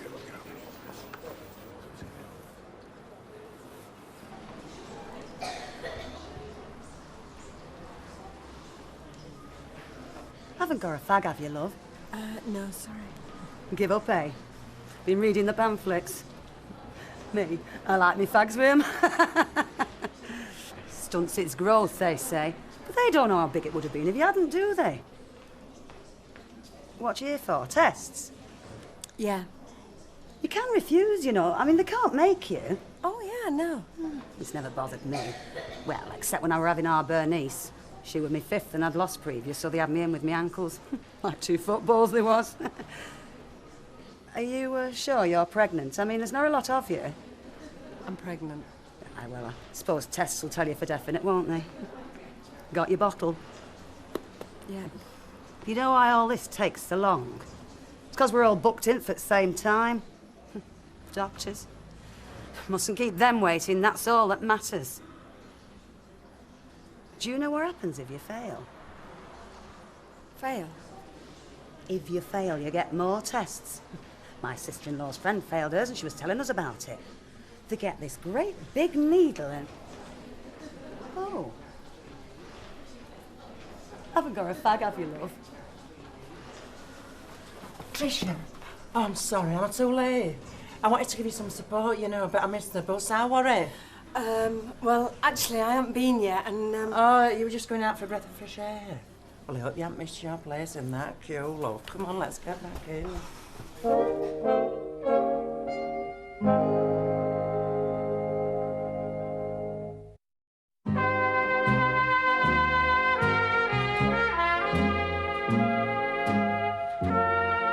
And that's the head. And there's the line of the back. Oh, that's marvellous, isn't it? I can't wait to show our Jack. Now, you have the pamphlets. But is there anything you'd like to ask? The blood test. What's it for? Well, we measure a protein from the baby that's in your blood. And if it's outside a certain range... Then there's something wrong with baby? No, not at all. It just means the chance of a problem is greater. It's still only a chance. And what if I fail? Fail? Test. If the alpha-fetoprotein is outside the range, we just ask you to come back for some other tests. Oh, well, that's all right then. And when do I get results? In about 10 days. We'll write to you. Oh, well, thanks for all your help. Now, don't you be worrying, Tricia, because your Alpha What's-her-names will be all right. My pleasure. Your mother's right, Mrs. Armstrong. You mustn't worry. Thank you. Hey, look, I'm sorry I'm late. Can I be of any help? No, it's okay. Alan's the expert. We're regular customers, and we've got your ticket. For the library? No, change of plan. We're going to the pictures now. Pictures? She won't go to the library now she knows what's on. Library? Library Theatre, you mean? What did you think? Oh, nothing. No. So, what's on at the library, then? I don't want to talk about it. She doesn't want to talk about it. Yeah, have you got it? Yeah. Hey, great. Jack, come and have a look. Get your seat, look there. There. That's its head. No, Vera, there's his head. Are you sure? Oh, yeah. Hey, with that line going down there, that's its back. Oh, yeah. And that's an arm. Where? There. Oh, yeah. Is it? I think so, because it must be, because there's his shoulder. Isn't that brilliant? It's marvellous. Jack, look. Look, that's your grandchild. Looks like a map of the lakes to me. No. No, there. Windermere. No, that's its leg. And there's his head. Oh, see, hey, that's good, isn't it? And that's his back. Right, Yeah. his back. What? Do you mean you know it's going to be a boy? Well, it's obvious, isn't it? No, I said to him I didn't want to know. How do you mean, obvious? There's his doings there. You great egg. That's its umbical. We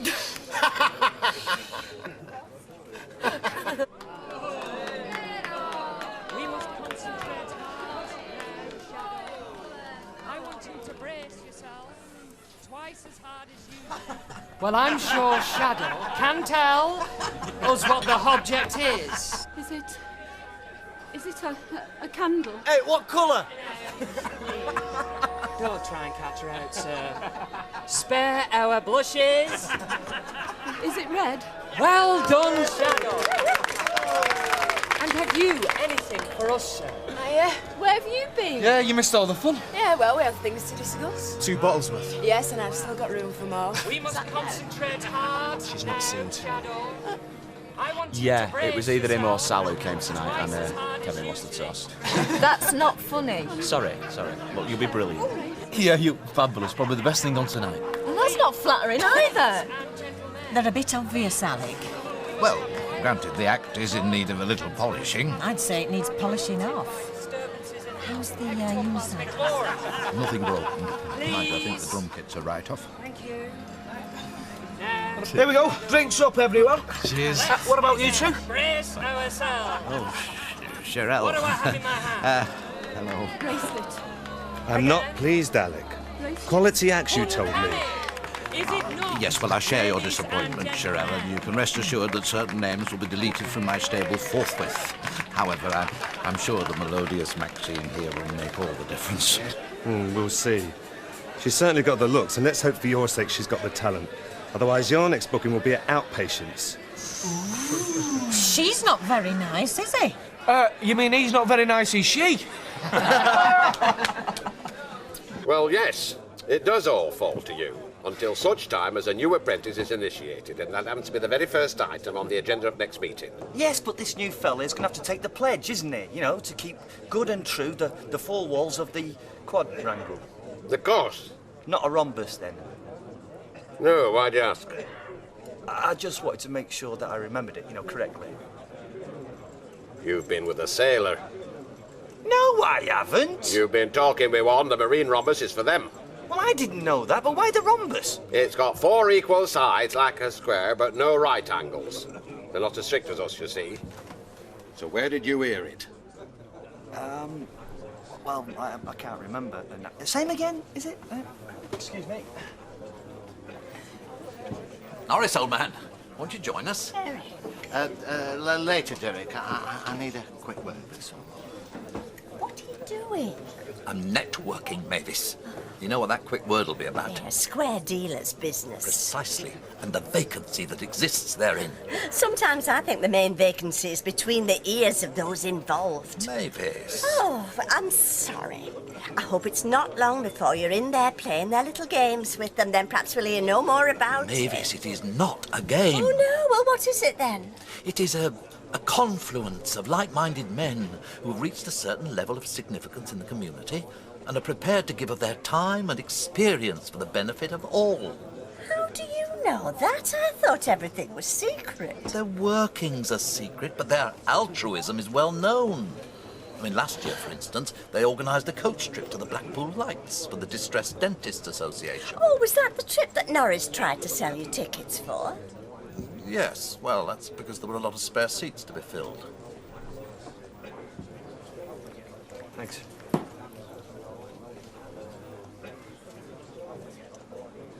I wanna be loved by you, just you, nobody else but you.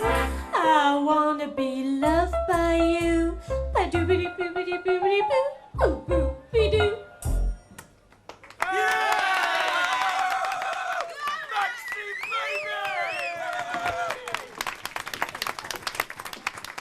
What do you reckon, eh?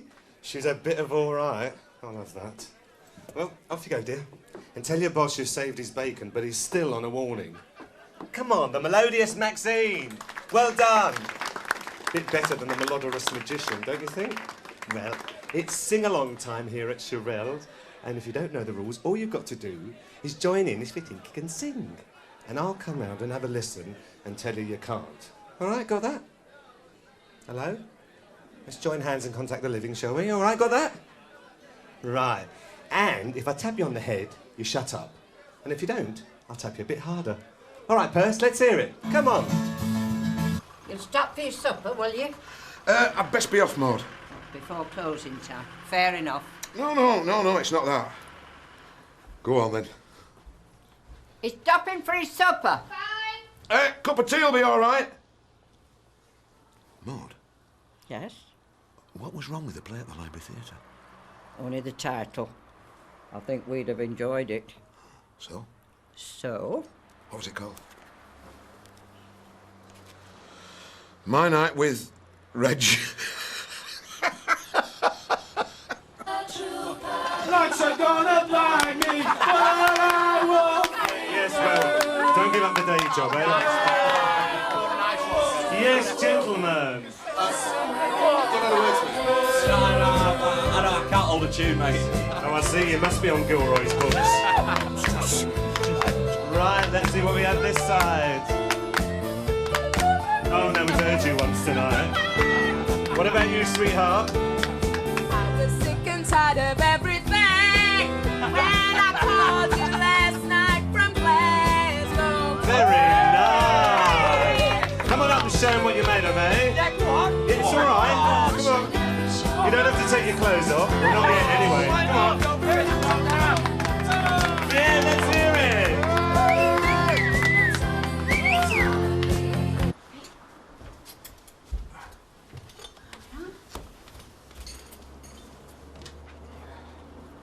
Oh, you away then? Yeah. I'll best be off. Look, I've had a really nice evening. Pity about... About what? The other night.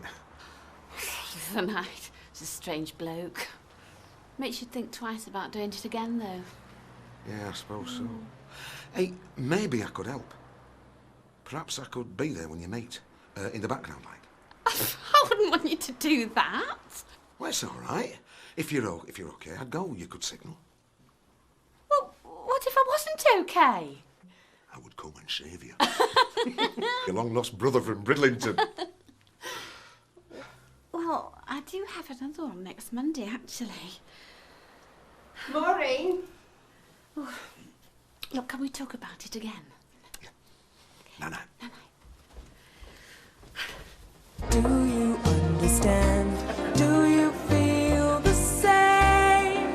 Or am I only dreaming? Or is this burning an eternal flame?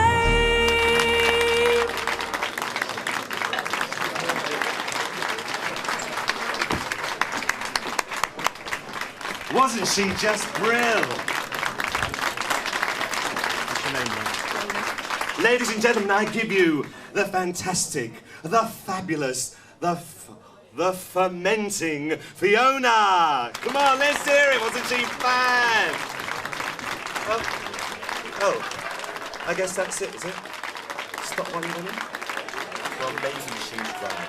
Anyway, it's disco time now, Sheila, so... Fiona, that was absolutely superb. That was brilliant. Good.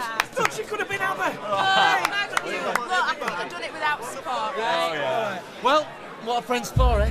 Yeah, the support of 4 vodkas on top of the Chardonnay that I had.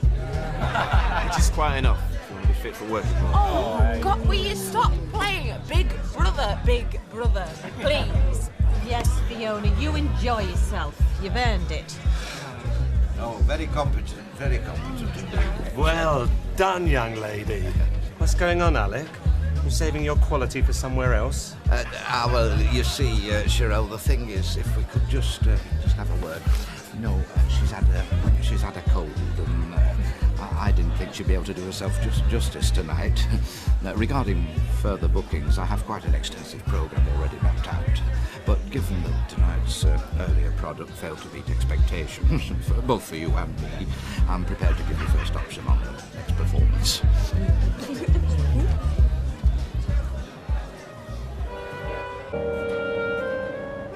Me Maxine? No, I mean Fiona. What, got up on stage and performed? Doing what, a perm, a cut and blow? No, she sang. Oh, as well. You see, I don't get out much. I don't know what appeals in clubs nowadays. No, Cheryl dragged her up. Well, to sing, that is. I mean, I don't mean drag in the sense of the word. No, anyway, she was marvellous. You know, a bit rough around the edges, but marvellous. Was she? I didn't know she could. No, neither did she. Anyway, she's going on again next Friday, if I have anything to do with it. She excited? She will be. Young girl like that. Cheryl! Good morning, old thing. Oh, never mind. I have to tape it. What's that? Oh, it's just a film on telly tonight I wanted to watch, but I'm going out with Bill. When was this organised? It's just a drink or a meal. We'll just see how it goes. See how it goes? Well, what we fancy, what we feel like at the time. Are you two having an affair? No, of course not.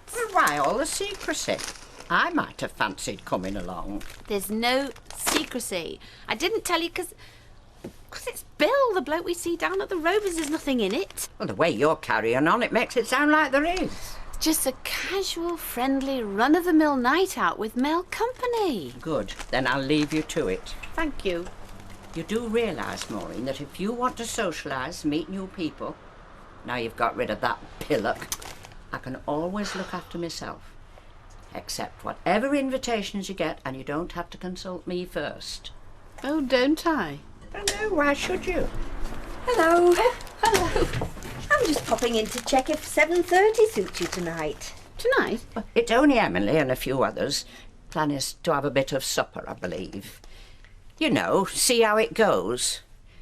Well, I didn't think it was worth mentioning. I'm telling you, this will be your last chance. And I'm telling you, I wasn't even there. I wasn't even in school. Well, Mum's expecting me, so I have to do my stuff.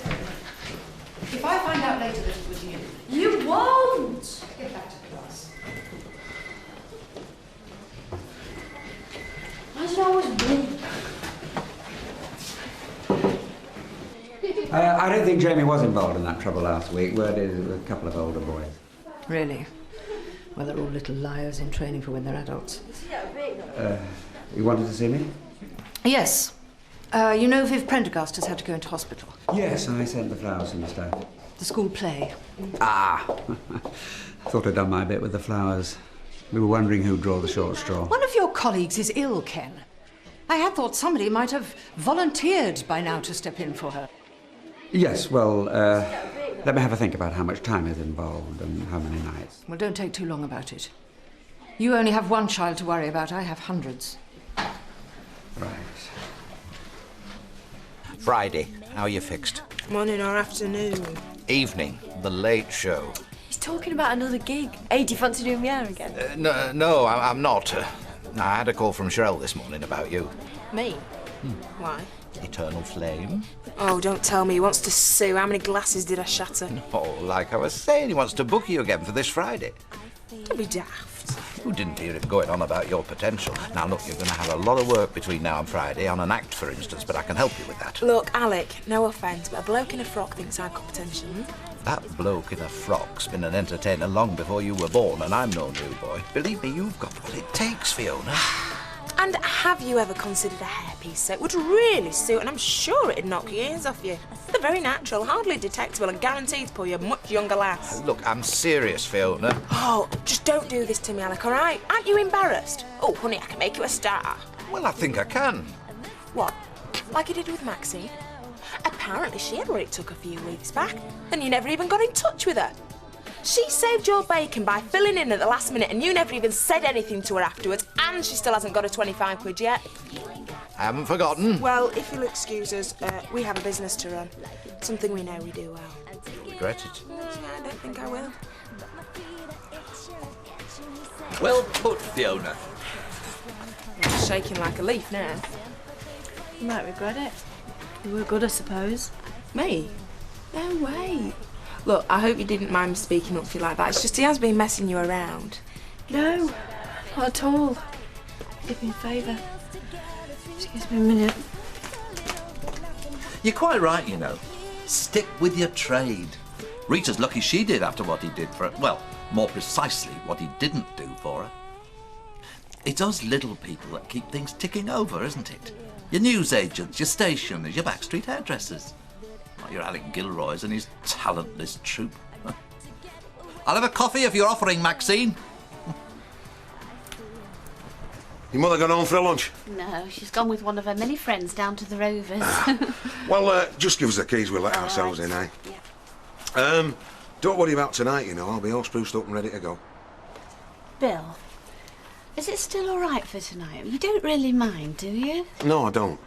Look, when it comes to two's company, three's a crowd, I'm the expert. Just ask my wife and I love her. Hey, we'll need a signal. A signal? Well, so I know if you need rescuing. Oh. Right, OK. I'm the man in the pub drinking alone, right? You come in, I don't recognise you. I don't even let on that I know you. That is, until you do something that gives me a clue that you're in trouble. Like dropping your bag. Oh, yeah, that's good. Good thinking, yeah. Right, so you've dropped it. And by doing the gentlemanly thing, picking it up, I see it's Maureen. Bill. And maybe you could do something a bit coy, you know, like we've had something going and I've caught you out, you know. I haven't seen you around much lately. Has your mother been ill? No, she's fine, because... No, she's not.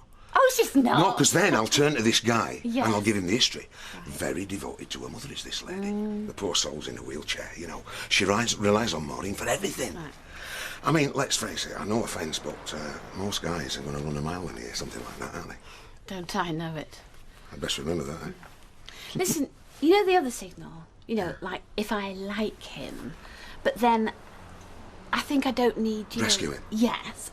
What? What about that? What? Just what you're doing now, twiddling your hair.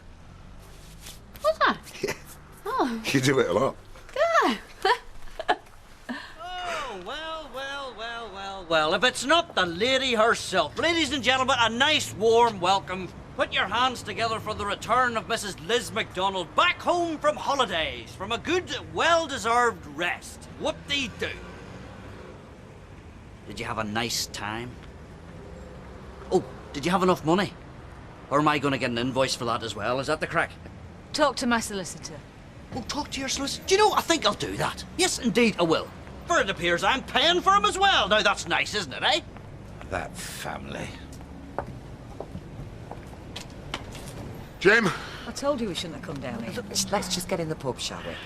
Do you know, William, I'll tell you a funny thing. The first thing she said to me was, I don't want you in my life anymore.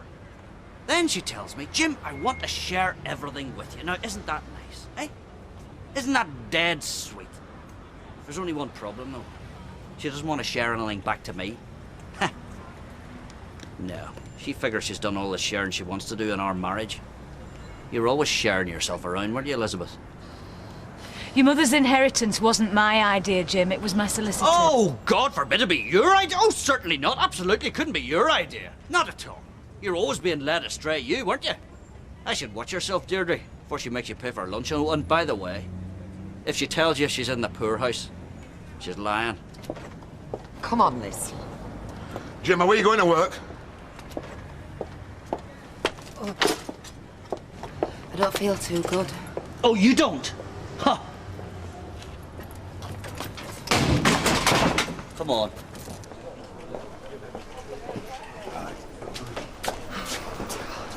Next time I'll make it a one-way ticket. The whole idea of me going away was giving him time to calm down. Liz, this is Jim, your husband we're talking about. Even I know he doesn't let things blow over. You can't just keep adding fuel to the fire and then ducking for cover. Anyway, tell me about your holiday instead. Right. I'll get the first round, you get us a table. Deirdre, what did he go bringing her round here for? Well, I'm not in hiding. This is where I have my lunch. Well, I wouldn't get involved with their problems if I were you. No, I've got enough to worry about with yours, haven't I? Where have you been all morning? May I remind you that you are staff, Mrs. Rashid? You may. And may I remind you, you're running a travel agents, Mr. Gilroy. Did you hear all that? Well, we heard something going on, yeah. Were they taking bets in here? It was us. Mum, leave it out, will you? It was you that went away. It's me that's had to live with him since he got that letter from your solicitor.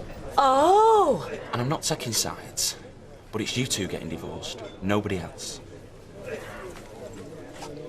You used to see a bit of Bill Webster.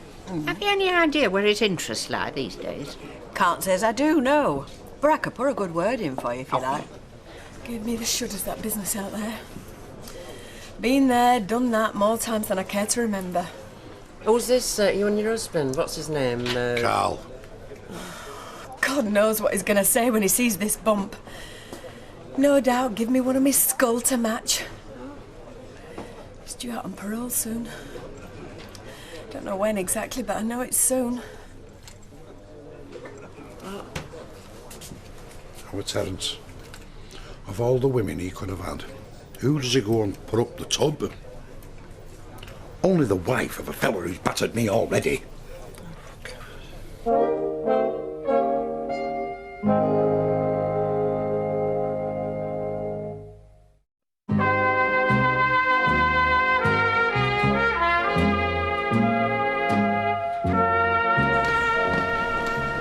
Simon Watt says his mum's no bag, but you're really tasty. Oh, great.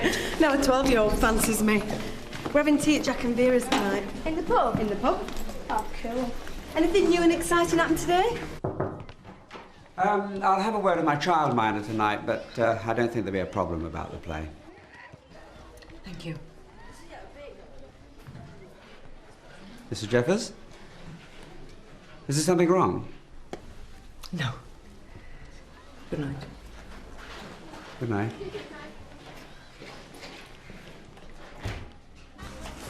It's not fair. You get all the breaks. Breaks? Oh, Maxine, Alec is probably just kidding. Like, he was probably just kidding you. Oh, I can make you favours. Hiya. Well, why didn't you just tell me that then? Don't give up your day job, Maxine. Well, don't. Guess who Alec Gilroy's interested in after Friday night? Tell ya, it's just not fair. You've already got everything. Like what? Well, your own place, your own business. Yeah, which employs you. Except for you don't get the hassle, do you? You get to go out and have a social life while I'm upstairs doing the books every second night. Yeah, well, it gives you more confidence, doesn't it? That's what Alec can see. And your looks. What do you mean? Maxine, you are gorgeous. Everybody who comes in here is always saying, oh, isn't that Maxine beautiful? Drives me up the wall. Yeah, well, you're good looking. I mean, your skin, your hair, your eyes. That's why that guy offered you to model that time. Well, you're slim. Can't deny that, can you? Well, you're sexy. I think I'd better go before this gets embarrassing. I mean, why don't you two just get married? I've got a boyfriend. Ah, there's another thing. You've got a boyfriend. Yeah, and he used to be yours. Fee, you know when you used to go out with Tony? Did it annoy you when he... When he what? Nah, I don't know. Yeah, it did. Look, Max, just forget about Alec. I have. Look, if my modelling career is anything to go by, we better start taking extra bookings.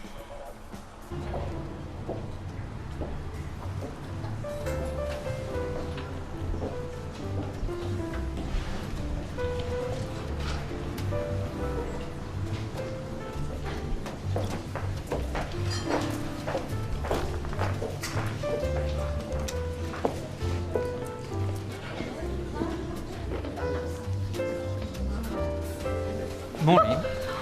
Maureen? Simon? Oh, yes, oh, sorry. No, I'm sorry. You must be nervous enough without being approached from behind.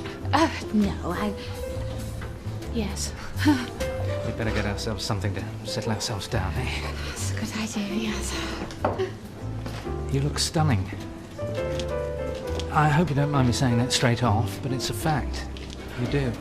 No, I don't mind at all, really. It's just that this is a funny business, isn't it? Because you don't know what to expect, and you don't know how to behave, you know. You don't. Oh, sorry. Scarf. Oh, thank you. Thanks. Is Jack in, Andy? Big family powwow in the back. Oh, well, no bother. Just let him know, casually in conversation, that I was in. Talking about our house being on the Historical Society's list. All right. I'm sure that'll just pop up casual like, Derek. Yes, it's fascinating, isn't it? We're expected. Yeah, go through. Changes everything having kids. Oh, yeah, it does. I mean, we come and go as we please, me and Gary. Don't have to think about anyone else. I don't know anything about kids. I mean, when do they start to eat proper food? You see, I were oldest and youngest in my family. I've got any experience of kids. What if it hurts me? Won't be able to take it on the back of a bike. What if I leave it on the bus? Oh, Vera. I'm not serving. Andy, you were there. Mm-hmm. What was it like?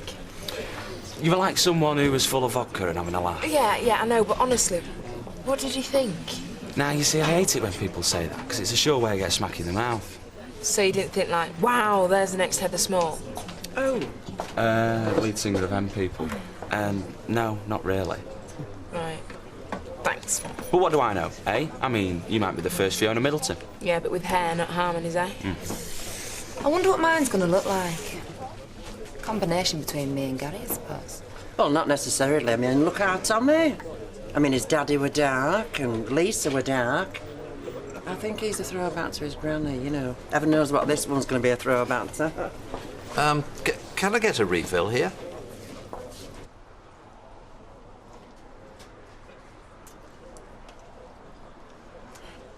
Jamie loves coming to see you and your pigeons.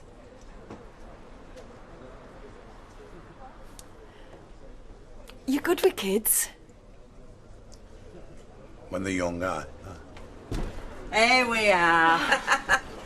Oh, where's Jamie? Oh, he's out back with Jack's pigeons. Oh. We were just saying how good Jack is with kids. He's not so good with the fathers. When's the happy release date, then? Well, he ain't got me address, so that's something. So I haven't been officially notified, I hope, but I think I remember... Well, I heard you were out... Oh, I don't know, next week or two. Well, he's got no claims over this baby. Oh, here we go again. I couldn't sleep at all last night. Then I had this dream. You couldn't sleep and you had this dream? Oh, well, half asleep. I reckon it's all this decorating we're doing. I dreamt the whole place were pinks, blues and yellows. Your whole house is blue and yellow. Eh? Your house, it's blue and yellow. We know. We have to look at it every day. And we have to look out at a twee little row of boxes, obviously built by cowboys. Ah, but it is on the Historical Society's list. Mention that to Jack if you get the chance, will you? What if mine turns out like him? We'd have to love it. Oh, I'm afraid so. Jack says I can have some crisps. Down there. I was sick this morning. Hey, Judy, do you think you might be, Hey, wow. So how far along do you think you could be? Could be 2, nearly. Yeah, it could be 3 weeks. Weeks? Hey, you do know it doesn't always happen the first time, don't you? Not what my mum says. She reckons I were fist popping, so I just want to know. Alec. Oh, Fiona? Look, I just want to say I'm sorry if I was rude to you today. It's just I'm not the person that you're looking for. I've got to be about 0.5 million over the limit before I home in front of anyone. Well, name me a legend who doesn't. Hey, you'd have to pay me in vodka, eh? That can be arranged. A vodka for the young lady, barman, please. Oh, no, I'm okay. Well, you have come in for a drink, haven't you? Well, yeah, but I can get my own. Well, allow me just to say that's show business. No hard feelings. Oh, that's nice. Guess you didn't really think I was any good, did you? Look, if you're not interested, you're not interested. It's no good me forcing you into something you don't want to do. Right. A mineral water would be nice. I'm just going to nip to the loo. A mineral water would apparently be very nice. Bum? Yeah. Did you want to get home, Maud, or would you rather have one more and wait for Bill and Maureen? Well, they didn't actually say they'd end up here. I just thought they probably might. Sally, did your father-in-law say much to you about tonight? Tonight? Only him and our Maureen are out together. Are they? Oh, are they? I don't want to know or hear of Carl ever again. Whereas if it were Terry, you know... But the lad is always going on about his father. He will want to see him. But I haven't told him he's due out. He doesn't even know he's in strange ways. Well, I didn't want him pestering me to go up and see him, so I said he's in a prison in another part of the country. I believed you. Jamie.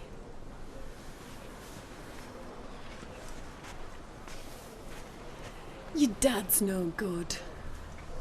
He knocked me about, you know that. I know. But that's why I wanted to see him. Just tell him off. I was a kid when he did that. He won't get away with it now. But you didn't have to lie to me. Hey, have a sandwich, love. And here's your drink. Look at all the trouble Jack and Vera have gone to. Has he always been in strange ways? It were for our own good, And it's love. here in Manchester? Yeah. Have you ever been to see him? No. I promise. Well, it's my fault, really. Oh, But no. really, it's not like me to sneak up on people.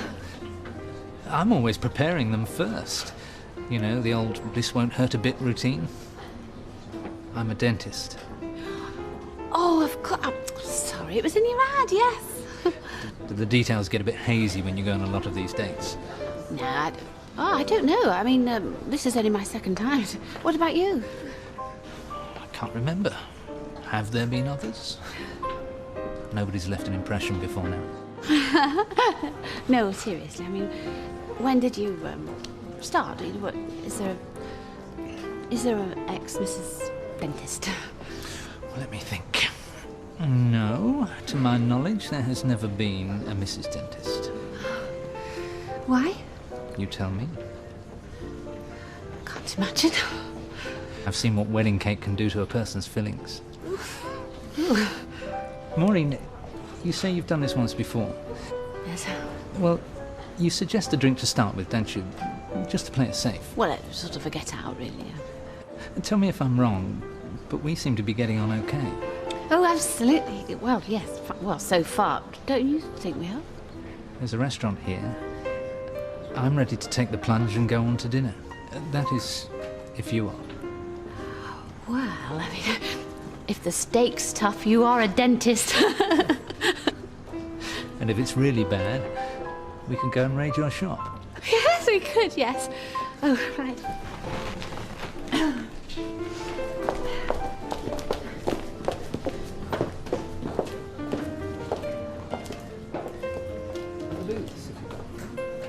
Sorry, thank you. No, I'm just going to go and powder my nose. Okay.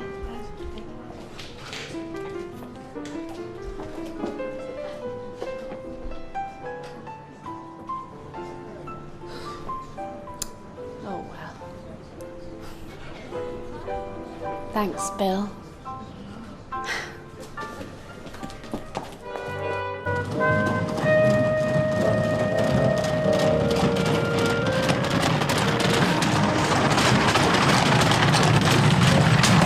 He's in strange ways now, yeah. But that doesn't say he's always been there. They move him around a lot. Hiya. So how long's he been in strange ways then? A few weeks. I don't know exactly. Now stop going on about it. Hiya. Hiya. Bill! Yes. He was wonderful. I can't believe it. Well, you, sir, what did you think? Well, it doesn't really matter what I think, does it? Do you know what job he does? Go on, guess. I haven't a clue. He's a dentist. I couldn't believe it. It was in the advert, you know, but I couldn't believe it till he showed me his card. A dentist.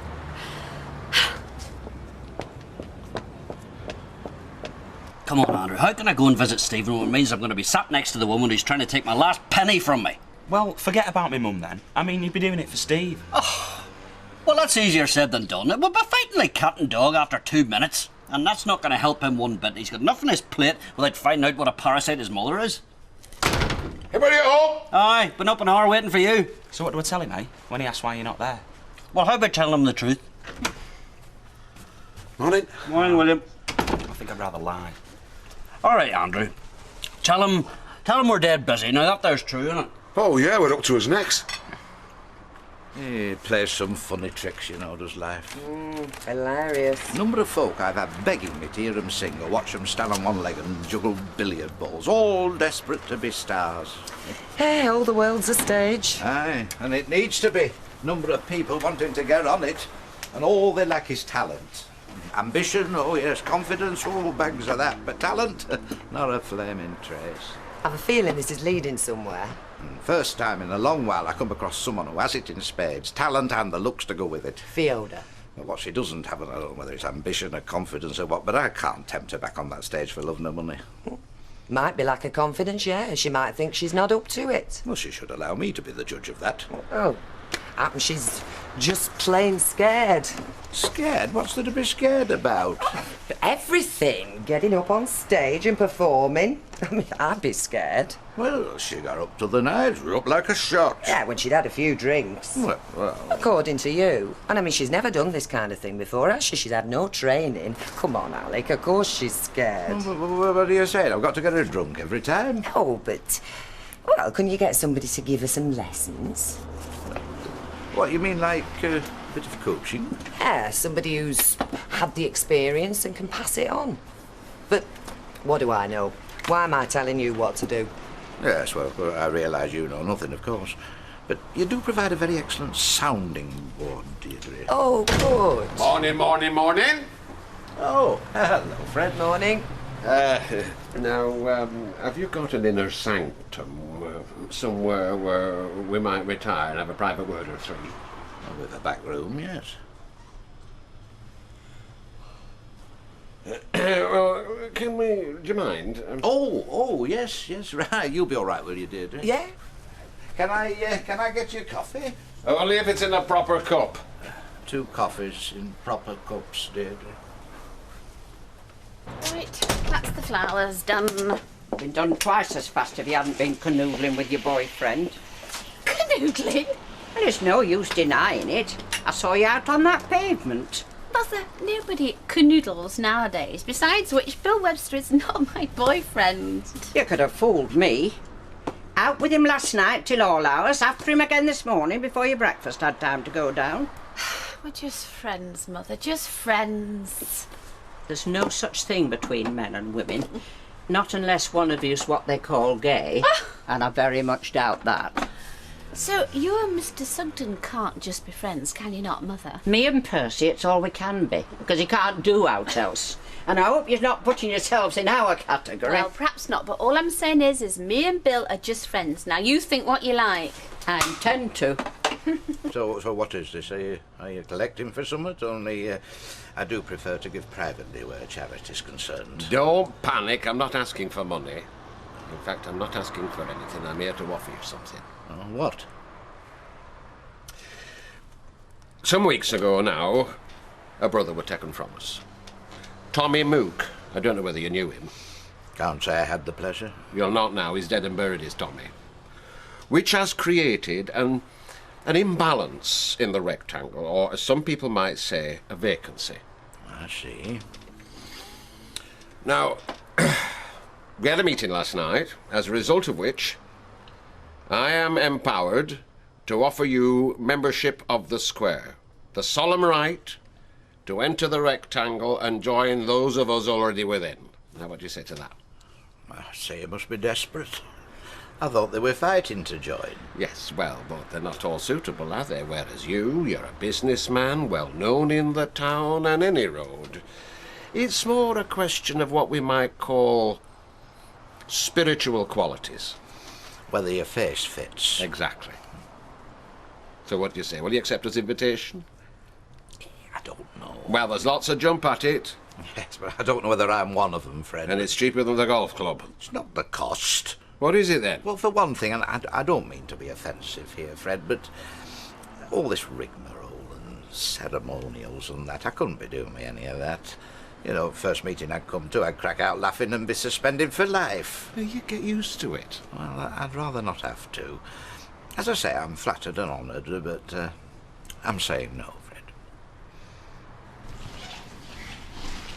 Said they were in a cupboard. Hey, what are you doing? You're not supposed to be inside at dinner time. Neither are you. Yeah, well, that's where you're wrong, because we're collecting books from Mr. Barlow. Who are you writing to? It's none of your business. Is it your girlfriend? No. Bet it is, else why won't you tell us? It's my dad, if you must know. You're writing to your dad? Why? Don't you live with him? Don't think he does. He's away working in Saudi. Is it? Honest? Yeah. Come on, let's get those books. Have you been there? Nah, but I might be going in Christmas. Come on. Yeah, okay.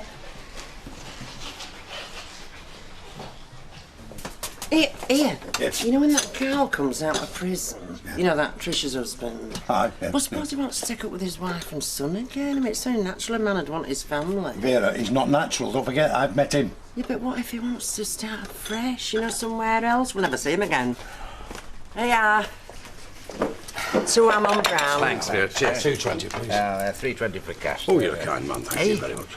Listen, I had that Fred Elliott round today. I want to join the square dealers. You're joking. Well, I thought he were, but no, he was serious. Anyway, I said no. No? Well, I couldn't afford it.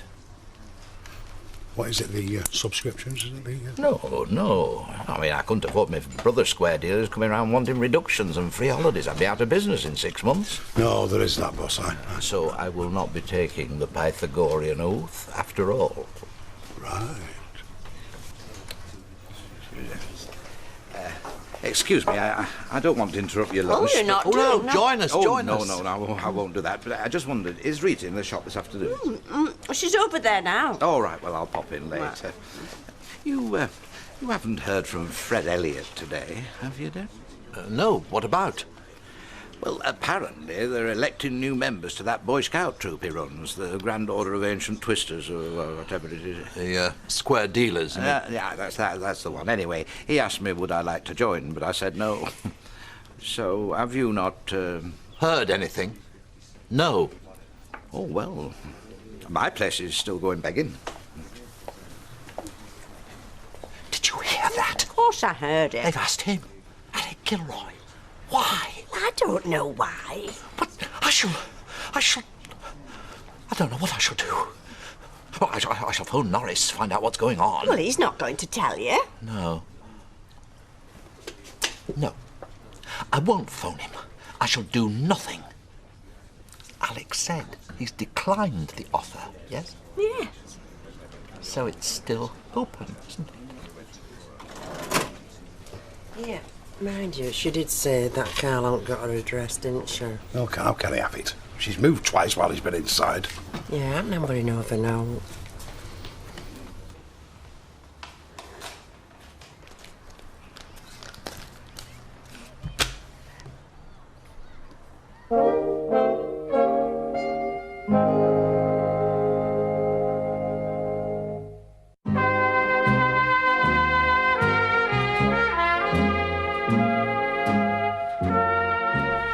He's a grand fella, Bill Webster. I've always thought that. I remember telling you... Mother, please. When he fixed that shelf for us. Will you stop going on about Bill Webster?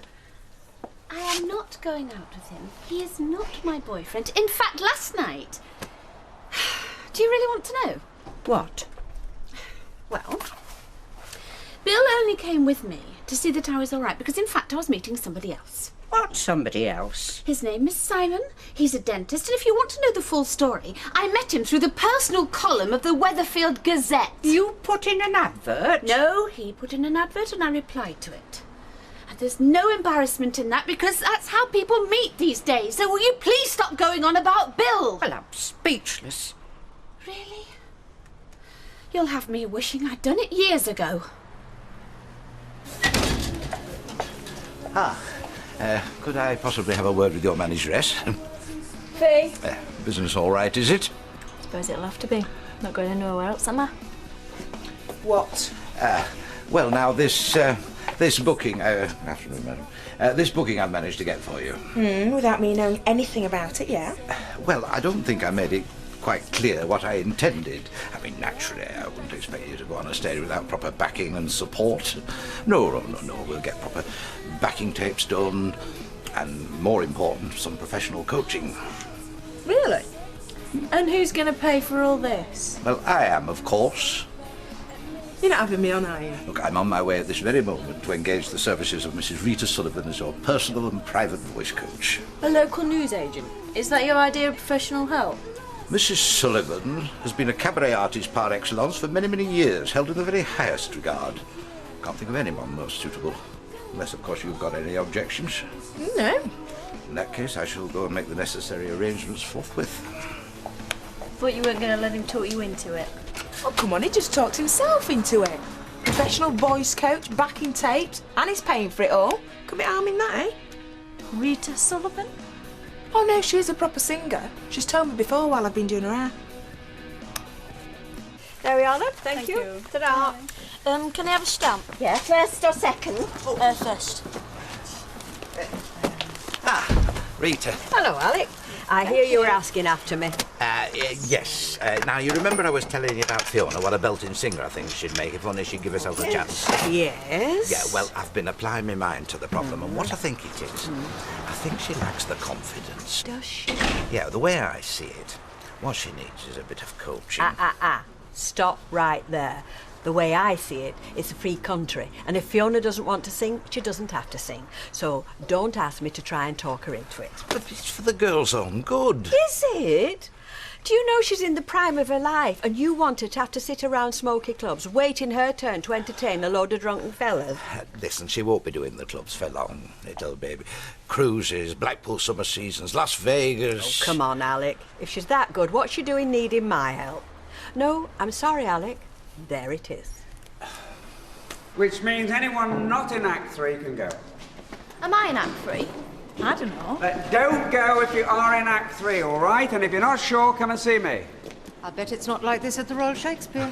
I bet they don't have paper rounds. When you finish, can I have a word with you? I just want to check I've got all the right dates for this. Yes, of course. So we can go if we're in Act 3, can we, sir? No. Evening, Jack. Red. I'll have my usual tincture, if you please. Gather you're getting round to choosing your new member. Lips are sealed, Jack. More than my reputation's worth than to speak of such things in public. Could still be interested, you know. Oh, hello. Want a pint? I'll have a whiskey if you don't mind. Oh. Scotch, Mr. Cole. Right. Hello, love. Hi, love. How are you? Oh, not so bad. Can I have a vodka and tonic? Yeah. Hello, love. Can I get you a drink? No, I just saw you popping in. Look, has Alec had a word with you about giving me some coaching? Well, yes, he has. Only I'd be ever so grateful. I've never done anything like this before. And, well, to be honest, I need someone there to tell me what I'm doing right, what I'm doing wrong. But do you want to do it at all? Well, I didn't think so at first. I mean, it's not just Alec talking you into it, because he can be very persuasive. Yeah, and I can be very stubborn. No, I genuinely want to do it, and I genuinely want you to help. So, Gilroy's turned us down, has it? Said he didn't think you were the type. I think you must have handled it wrong. Oh, well, I'll get you to do it next time then, shall I? Well, why else would he turn us down? I'd have thought it was right up his street. Said he didn't fancy the sentiment. What's it matter? Why? He's had his chance and we're not giving him another. I say he's not having another. It's me mum. So, see? Oh, yeah, I forgot you two knew each other once, didn't you? All I've come to say is, I don't like it when you feel you can't go visiting Steve because of all the wrangling that's going on between us. Mm-hmm. So what do you propose to do about it then? I'm proposing that we leave all that to our solicitors and we don't even mention it in front of Steve. I mean, we're both grown up, aren't we? Surely we can manage that. I see, so we just, well, pretend. Hmm? Well, not pretend. Come on, Dad. Well, what in the name of God else do you call it? Call it what you like. I'm just trying to make it so what's going on between us doesn't stop you visiting your son. I see. What's going on between us? I shouldn't have come, should No, you see, the thing is, you make it sound like it's an act of God Almighty, something you've no control over at all. Forget it. No, wait a minute, Elizabeth. Just hold your horses. Now, everything was fine here, okay? The divorce was settled. Everything was on course until you decided to get greedy. Till you decided you wanted half of what little money my mother had left me. Not content with that. You wanted half of everything I earned for the rest of my life. I want what's due to me. Anyway, I'm not going to argue. Yes, well, I hate to have to tell you, but you started this. Nobody else did. You did. Bye, Andy. See you, Mum. Oh, well, that's fine. You go back to your clever solicitor, eh? Because you don't give a damn about Stephen. You just want to see me in the gutter.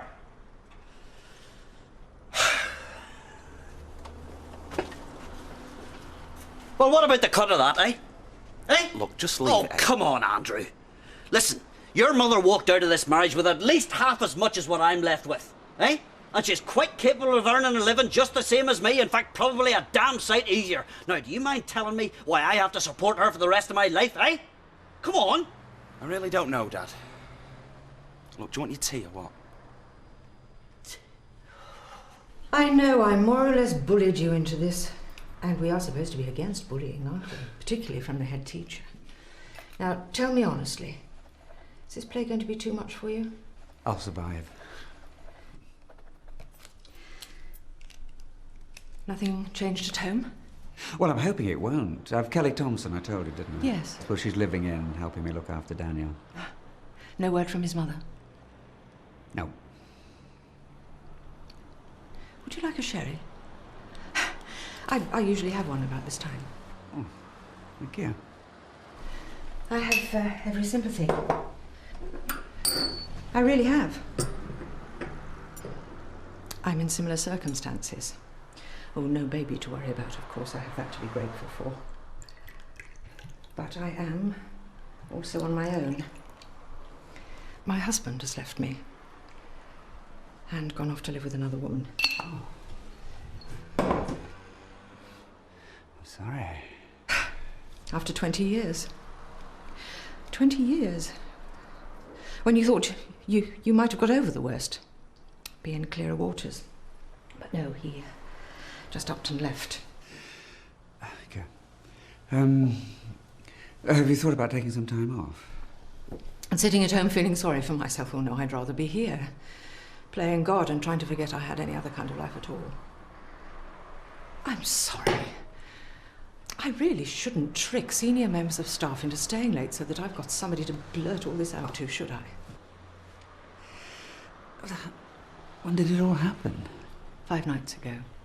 Oh, so you might still come back. No. You know, he's not even mentioned it. I thought he'd start on again. Why didn't you tell me he was in strange ways? Can we go see him? But no, not a word. Well, I'm it's bit best. Yeah. Yeah, maybe you're right. Here we are then. Oh, I like this, being waited on hand and foot. I just wanted to say thank you, Bill, for being there, you know, last night, because, well, quite honestly, I wouldn't have gone else, because, well, then I wouldn't have met Simon and... I'm glad you let Lucky. Well, we do seem to have the same sense of humour, and that's very important, isn't it, in a relationship? Well, it certainly helps. I say relationship, we've only met once, but he has asked me out on Friday, and that's not a hint, because I think I'll be all right on my own this time. So we'll reconvene at 8 and come up with a new candidate. Yes, well, just so long as you don't go trying to foist your landlord friend onto us. Only if you start pushing for weary Billy Wilton. Derek? Well, I don't think he's the type. I don't think either of them is. Rita, love, how are you? Good night, Fred. Evening, gentlemen. Evening. Ah, Rita, another one of them, eh? Go on then. All right, large Irish Jack and same again for Rita, if you would. Tell me, are you still saying no to the square deals? Oh, I am, yes. Why? Do you fancy your chances? No, I was just thinking, you know. So, I'm going to have to look for somebody else now. I'm at a coach Fiona. It's a pity because there's nobody could have done it as well as you. I bet you say that to all the has-beens. No. I mean, she has that warmth and womanliness that you had when you first started. Yes, Oh, 375, thank you. boss. Thank you. Well, it sounds like a good thing that I've already told her I'll do it. You have? Yeah, she were in earlier. I mean, she came up thanking me. I hadn't the heart to tell her I'd already turned job down. Oh, bless you, Rita, bless you. You'll not regret it. I mean, the minute she opens her mouth... I gather that you're paying for the backing tapes. Yes. Do I get paid as well? Oh, handsomely, yes, in the finest currency there is. Pleasure and satisfaction of seeing a young person achieve their ambition. I must be balmy. So I went round there tonight because I am not having him blaming me for everything. What are you having? Oh, glass of red, please. White and a red, please, Jack. Coming up, girls. Anyway, we're a complete waste of time. Every word I say just throws back in my face. Let that be a lesson to you. What, not to have any parents? Well, I don't see how that can end. No. Don't put yourself in a position where a woman can have half of everything you own, all right? Half of everything's in your wallet. Every poxy piece of furniture you've scraped together. Oh, aye. And don't forget, everything you earn for the rest of your life, eh? Well, I don't really think it's like that. Oh, don't you? Well, she might as well cut my arm off when she's about it, let me tell you. Look, Dad, once you're divorced, all that'll stop. Oh, really? You reckon, do you? Well, I'm sorry to disappoint you, son. You don't know your mother, at least not half as well as I do. Believe you me, she won't rest till she sees me in the gutter. I'll tell you one thing, Andrew, and I'll tell you no more. That is not going to happen. where are you going? Never you mind. Dad?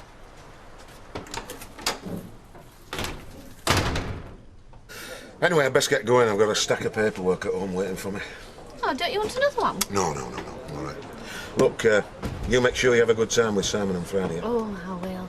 He says he's taking me to this restaurant and it's the best in Lancashire. Yeah, you were saying earlier. Okay. Ah, well, I caught you. No, we just caught me going out, Jim. Okay, well, just hold your horses, because she's here as well, so I can tell you both at the same time. Excuse me. Excuse me. What? Right, Willie. This ex-wife of mine here wants half of everything, okay? Half. So as from tomorrow, I won't be lifting a finger. In fact, I'll be staying in bed. Unfortunately, this means the end of our partnership, and I am very sorry about that, William, but then you know who to blame, don't you? So you can go back to your solicitor and you can tell him from me that you will be collecting precisely half of nothing, and I'll be collecting the other half. Is that good enough for you? Are you happy now? Dead on.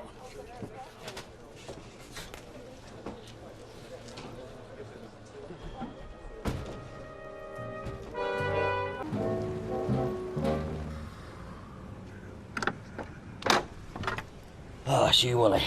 Thought I was a postman with some more of them recorded deliveries. Jim, we've got to have a talk, lad. So, what's the problem? You know what the problem is. Oh, last night, look, I'm sorry. Circumstances beyond my control. Yeah, but, I mean, did you mean it? I mean, you're not coming into work then? No, of course I'm not. And where does that leave me? Halfway through a job with Maud Grimes. Look, like I said, there's a case. You can use the van and you can use the backyard for your gear, okay? Only don't leave these lying around, will you? Because you know you'll end up with them. There you go. Is that the dress for tonight? Yeah. Oh, very good, yeah. Yes, just the ticket. Have any luck with the photos? Yes, they're on there. Why? Oh, right. Oh, yes. Oh, yes, very... Alec, yes. Alec, I would prefer it if you didn't use the one with the bikini. Look, if you have to use it, just do the head and shoulders, right? I don't want folk getting the wrong idea. I'm singing and that's it. Yeah, well, I'll see which blows up better on the copier. Right. I'll see you 2:30. Now, have you told this pianist fella that I'm not a proper singer? Everything's going to be fine. Not a proper singer, what are you talking? Of course you are. I've had clients on my books for 20 years who haven't half the talent you've got. Oh, come off it. Well, potential talent. And I mean that, most sincerely. I used to get a message from a wee stable lad in Newmarket. Put a fiver on for him, send him in the winnings, you know. Tell you one, taught me one thing though. Even if a horse is trying, doesn't mean to say it's going to win. Anyway, all these experts are so clever. Why do they need to sell their information? Why don't they just retire? What about that Horace Bachelor, eh? Keynsham, Keynsham. What the name of God was that all about, anyway? Well, that's me, Jim.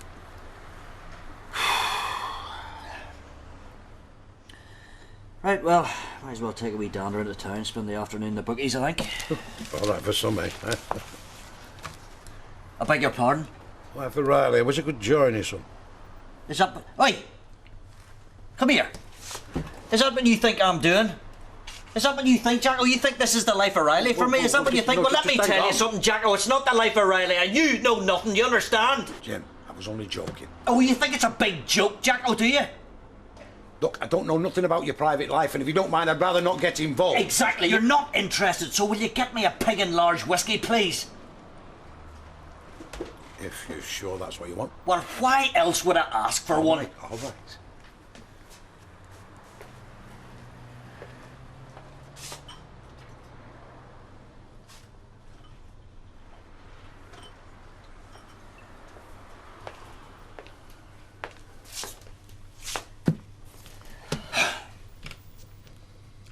Jack, I'll ask you for a large whiskey. A large one.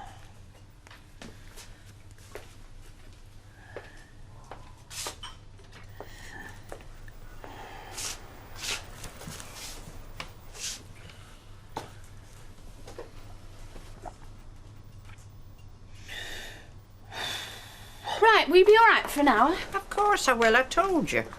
Wouldn't have been so long if Fiona could have fitted me in. You said, but it doesn't matter. Hello. Bye then. Bye. I knew I'd forgotten something. There. 72 pence. Yes, I think I can manage that exactly. Yes. How are you keeping? Well, I'm off gallivanting. I'm going to Llandudno for the weekend with the OAPs. Oh, well, I hope it keeps fine. I don't mind if it doesn't. We're booked into a hotel. Oh, very nice. Have a lovely time. Bye-bye. Oh. Emily? Hello. Hi, Mon. Have you finished? That was quick. What? My fireplace. Oh, your fireplace. Well, I'd say it'd be a few days, Maud, but to tell you the truth, I'm the wrong person to be asking. Do you mind if I have a bottle of whiskey now? Somebody's birthday, is it? I've absolutely no idea at all. Well, I thought with you being on a wagon, maybe it was for a present. Only I don't like to miss folks' birthdays, even if it's only a card. No, I'll bet you don't. Well, I have to tell you, Maud, it's for my own personal consumption, to be consumpted in the privacy of my own home. Now, I don't think there's a law against that, do you? Well, correct me if I'm wrong. Point taken. The trouble is I can't reach it. Ah, well, don't you worry your head.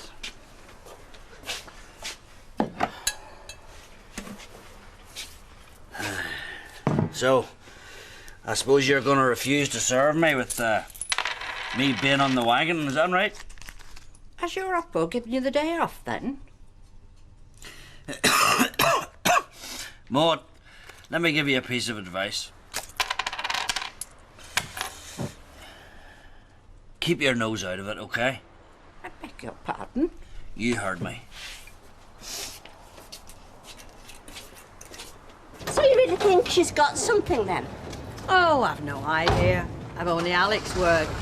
Anyway, poor kids let him talk her into it, and I said I'd go over her numbers. I'll only be gone an hour. Well, I expect I'll manage. What's going on over there? Looks like sightseers. Well, no, there's not been an accident, has there? No. Part of your tourist bit looks a thing. It'll be that do you were going on about.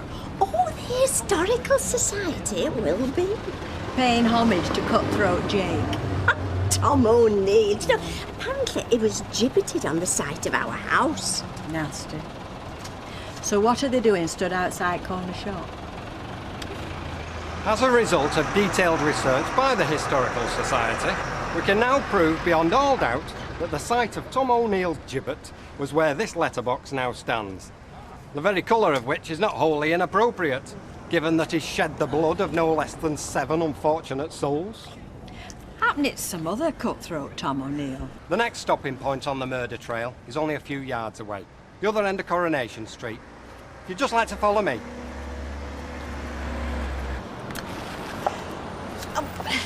Look, I'll be back in a minute.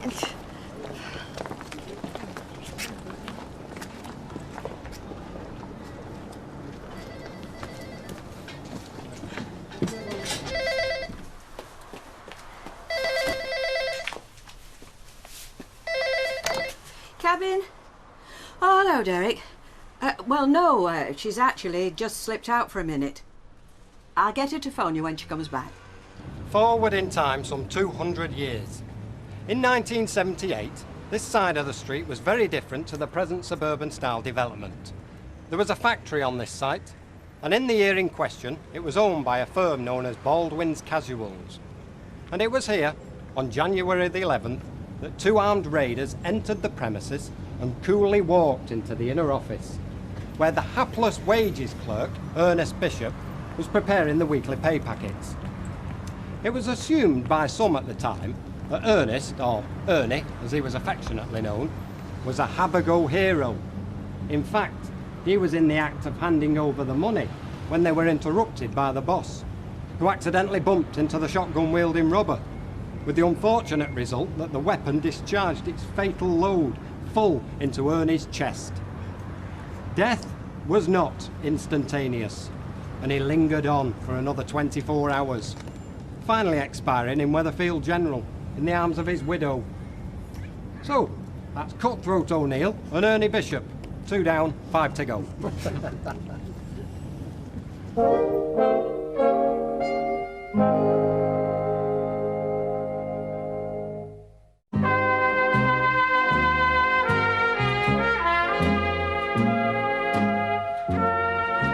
were talking 18 years ago. I know how long ago it was. Should have been told about it, that's all. I thought you were. Well, they were anyway. People at number 4. They gave the permission. Mr. and Mrs. Wilton.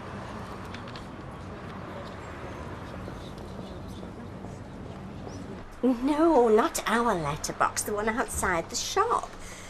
Oh, well, pillar box then. Anyway, it was nothing to do with our house. I suppose we should have realised that. But, oh, Derek, it was terrible. I mean, all these people gawping. Oh, yes, in graphic detail. Hello, Emily. Now, what can I get you? Yes. I'd like to speak to Mavis. Is she here? Well, she is, but she's on the phone. Well, yes, I'm sorry about this, but they haven't come in yet. Yes. Well, we'll let you know as soon as I think she's going to be quite some time. All right. I'll call back then. I think she'll know what well, it's about. Yeah, that's all right. Just a minute. What did she say? Not a lot, but I think she knows. What am I going to say to her? How much did they charge for your hair? Well, £2 extra than Fiona, but then they did go to an awful lot of trouble. Must think he's worth it, this new chap you see.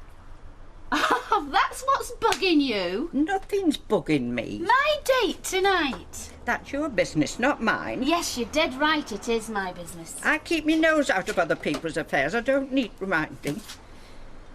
Would you rather not go to Llandudno? Because, you know, you don't have to if you don't want to. What's Llandudno got to do with the price of feathers? Because something's bothering you. You didn't go home this afternoon, did you?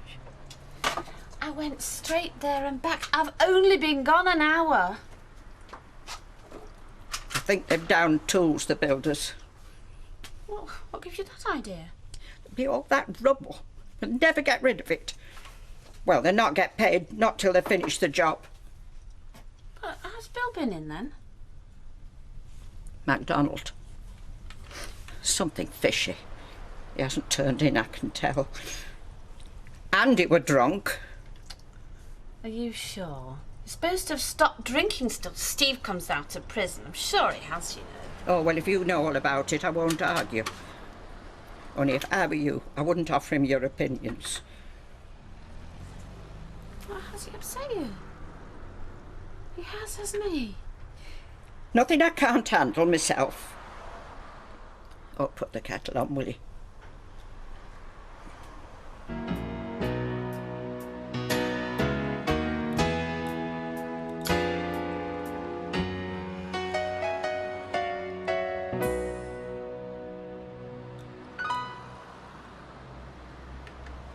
Right, that's it. I'll just play it back. Are you happy with that?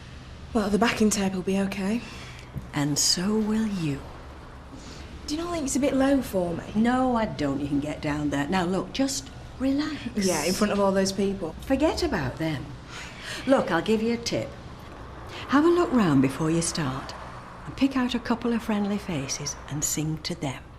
Just them. Or it might be a lad that you fancy. Sing as if you're sharing a secret with them. If you get through to him, you'll get through to everybody. That's okay. Did you want to go over anything again? Yeah, I'm not happy with the ending. Once more, please. Right, is that it? Yes, sir. All right, then that's 20 and 2 28s are 86. No, sorry, 76. Oh, sorry. Oh, thumbs.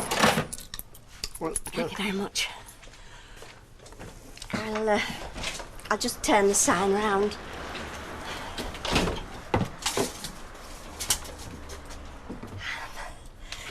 I would have come to see you, Emily, but Rita's not here, you see. I'm on my own.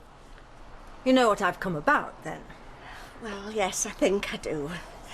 Oh, it was all a terrible mistake. I mean, we'd no idea. You had no idea? No, we thought it was to do with this cutthroat Tom O'Neill. Who? He was an 18th century highwayman. Is that what this historical society told you? No. We did some research. I mean, I went to the library because, well, the Historical Society weren't really very specific.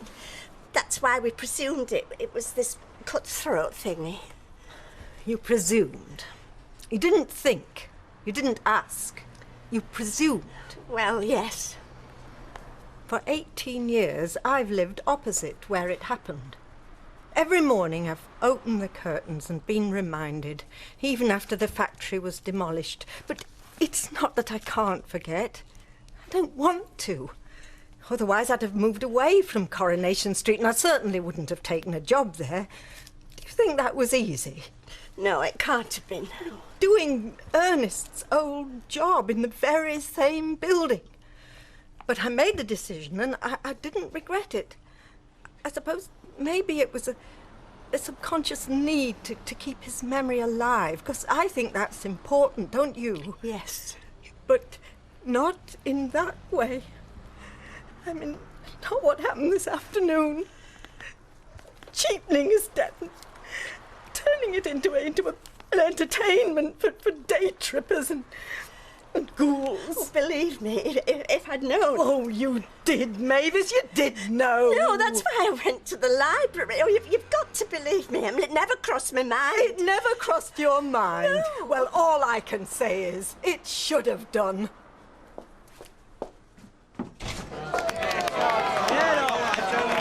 Otherwise we'll be here all night. Lovely, Marvin. It's certainly a moving experience. I certainly want to be known.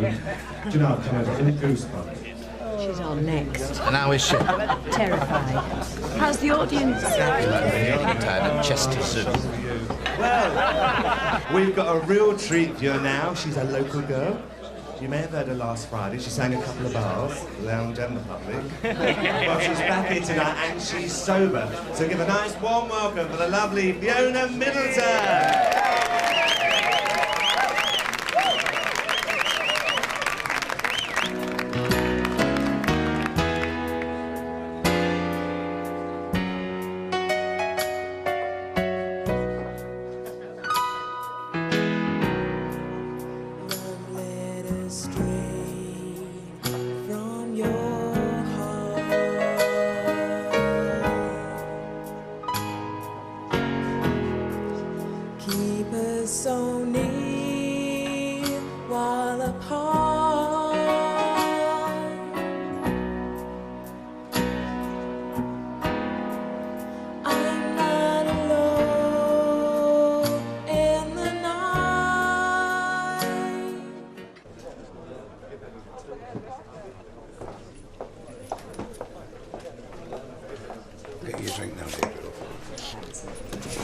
It sounds like overreaction to me. Me or Emily? Both of you. What did this fellow actually say to her? About Ernest Bishop. No, about us. Why are we the guilty party? All we did was fill in a simple form, and suddenly we've committed an heinous crime. Well, however it happened, Emily's terribly upset, and so am I. Well, leave it to me. I'll sort it out. What are you going to do? I'm going to go round and tell her. I'm darned if we should take the blame. Oh, no, I'd rather you didn't, Derek. Not just yet. Let's have a good think about it. Thank you, Jack. Cheers. Hi. Oh. Hi. Did you get the message? I left a note on your door. Oh, no, I've not been home. Went into town after work. Oh, well, there was a phone call. He said he'd phone back. Did he leave a name? Carl. He said you'd know what it was about. Oh, I don't believe it. Oh, love. Look, go and sit down. I'll get you a drink. There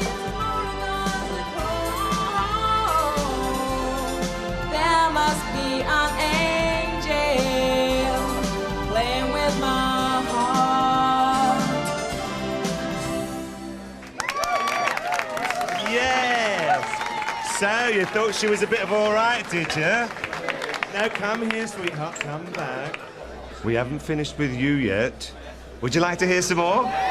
She certainly can sing a bit, can't she? But what are you going to do for an encore, darling? You can have another 5 minutes. I can't do any more. I've got nothing else on the tape. She says she's got nothing else on the tape, the trollop. Sorry. Oh. Well, never mind. It was good while it lasted. Pity it wasn't a bit longer. The lovely Fiona, wasn't she fab? Well, what do you think? I think she might have something. They loved her, didn't they? Sensational. Do you know, I've never felt so certain.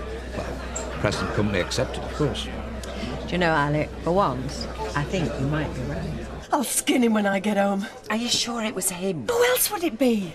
Well, I suppose it's only natural, wanting to keep in touch with his dad. He's better off without him. He's a bad influence, as if it ain't hard enough already trying to keep him on the straight and narrow. I'm sure Jamie didn't mean any harm by it. Whether he did or not. It's done now. This is my worst nightmare. No, I was just No, saying... you're not saying. Anybody serving here? That's not the I'll point. be with you in a minute. What I'm saying is, what are you talking about? Well, What's the I problem? thought it might have been a good idea if you went home and had an early night. Oh, an early night. And why would you say that, Jackal? Well, you've had a bit of a skinful, you know. But Certainly I have. could manage, eh? I don't know how you do it. Well, you see, it takes years of practice, Jacko, and eventually, after a long time, you learn how you should pace yourself, and then it's easy after that. Aye, and then you learn how to call it a day. No, I understand, Jacko. You don't want any trouble. I'll tell you, listen, I'll tell you more. You won't have any trouble from me. You're a good man, Jacko, you know that. Listen, I'll tell you what I'll do for you. I'll away down the road to the Legion, and I'll have a couple in there on my way home. How's that, Grab? You coming? No, I'll stay. I'll go. You coming? No. No, thanks, Jim. All right, listen, you're a good man, Jacko. You take it easy. I'll see you tomorrow, all right? Aye. Without fail. Thanks, Jim. Bye, now you go, Tom. Cheerio now. Cheerio, Maud. The pint and a sherry, please, Jack. Yeah, I'll bring them round, Cock. I'm sorry about that. You're sorry. I've been apologising for him all day. He's left you high and dry, has he? Oh, yes. But never mind, I'll have to work the weekend, see if I can get finished for Sunday. Thanks.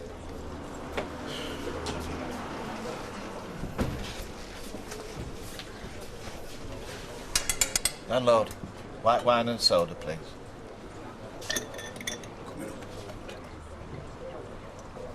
On the house.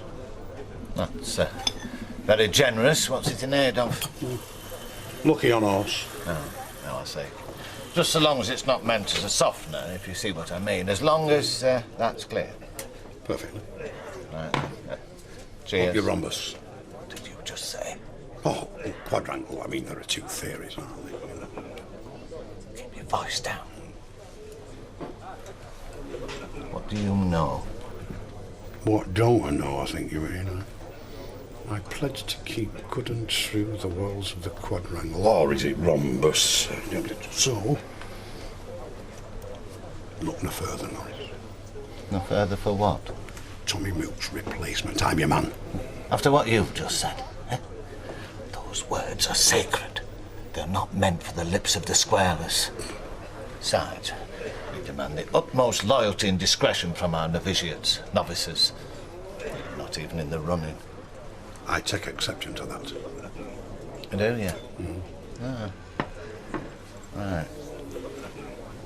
Well, I'll keep you in mind if you tell me who blabbed.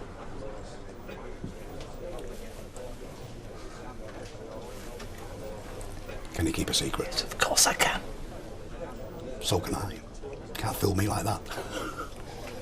It should be champagne, but they haven't got any.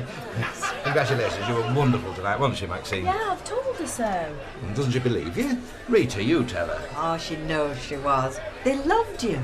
This is just the beginning, you know. I've had a word with Sherelle. I think I might be able to get you a proper booking for real money. Oh, here he is. Well, what do you think? They couldn't get enough of her, could they? That's true. They only got 3.5 minutes. No, what do you expect at short notice? I mean, anyway, it's quality that matters, isn't it? Not quantity, and has she got quality or has she not? I never said she hadn't. But I can't book her with only 2 numbers, however good they are. And they were good, kid. I'll give you that. You mean you can't book her? You'll regret it. 5 years' time, she'll be at the Copacabana. You'll still be here. Now, how do you feel? Did you enjoy it?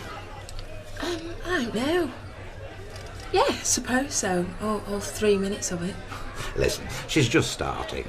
I'll have her practising all this week. She'll have a dozen numbers under her belt by Friday, won't you, Ov? Faye, you all right? Of course she is. I'm just tired. It's the excitement, eh?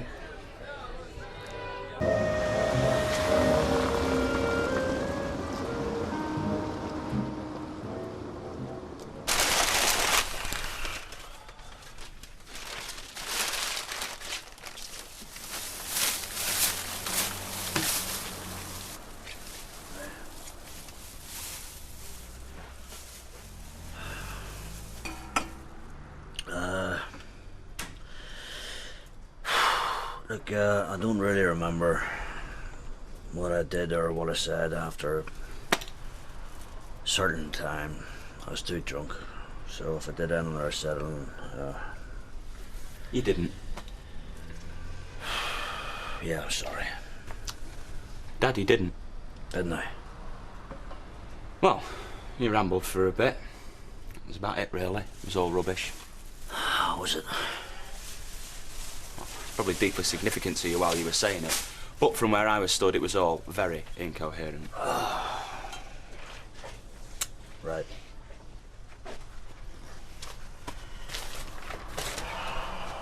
Anyway, I'm sorry. Listen, are you sure that I didn't... Didn't what? You sure I didn't take a swing at anybody or anything? No. Good. It's the worst thing. You were in here most of the time, by yourself, mumbling and swearing and shouting at the telly. I don't remember. Dad, why are you doing this to yourself? You know why I'm doing it. No, I don't. I know why you're angry and I know why you're upset, but I don't know why you're doing this to yourself, mate. And I want you to promise me you're going to stop. I want you to promise me that this is it now. Look, son, sometimes it happens to be an easy thing to do, just to black some things out, you know, blur the edges a little bit. Yeah, well, you've done that now, haven't you? You spent all weekend doing it. Now it's time to pull yourself up sharpish and start looking for a proper answer. Yeah, well, what if I can't find an answer, eh? What do I do then, eh? Well, you don't get smashed. Why not? Well, for one thing, it's not fair on me. I mean, I've got to live here as well. I don't like seeing you in that state, Dad. I mean, how would you like it, eh? If I come in like that, if I'd spent the whole weekend too drunk to stand up straight and know what was going on. Yeah, I'd be very angry. You'd be very upset. Yeah, I'd be upset. I'm sorry, Andre. Come on, man, I'll help you clear this.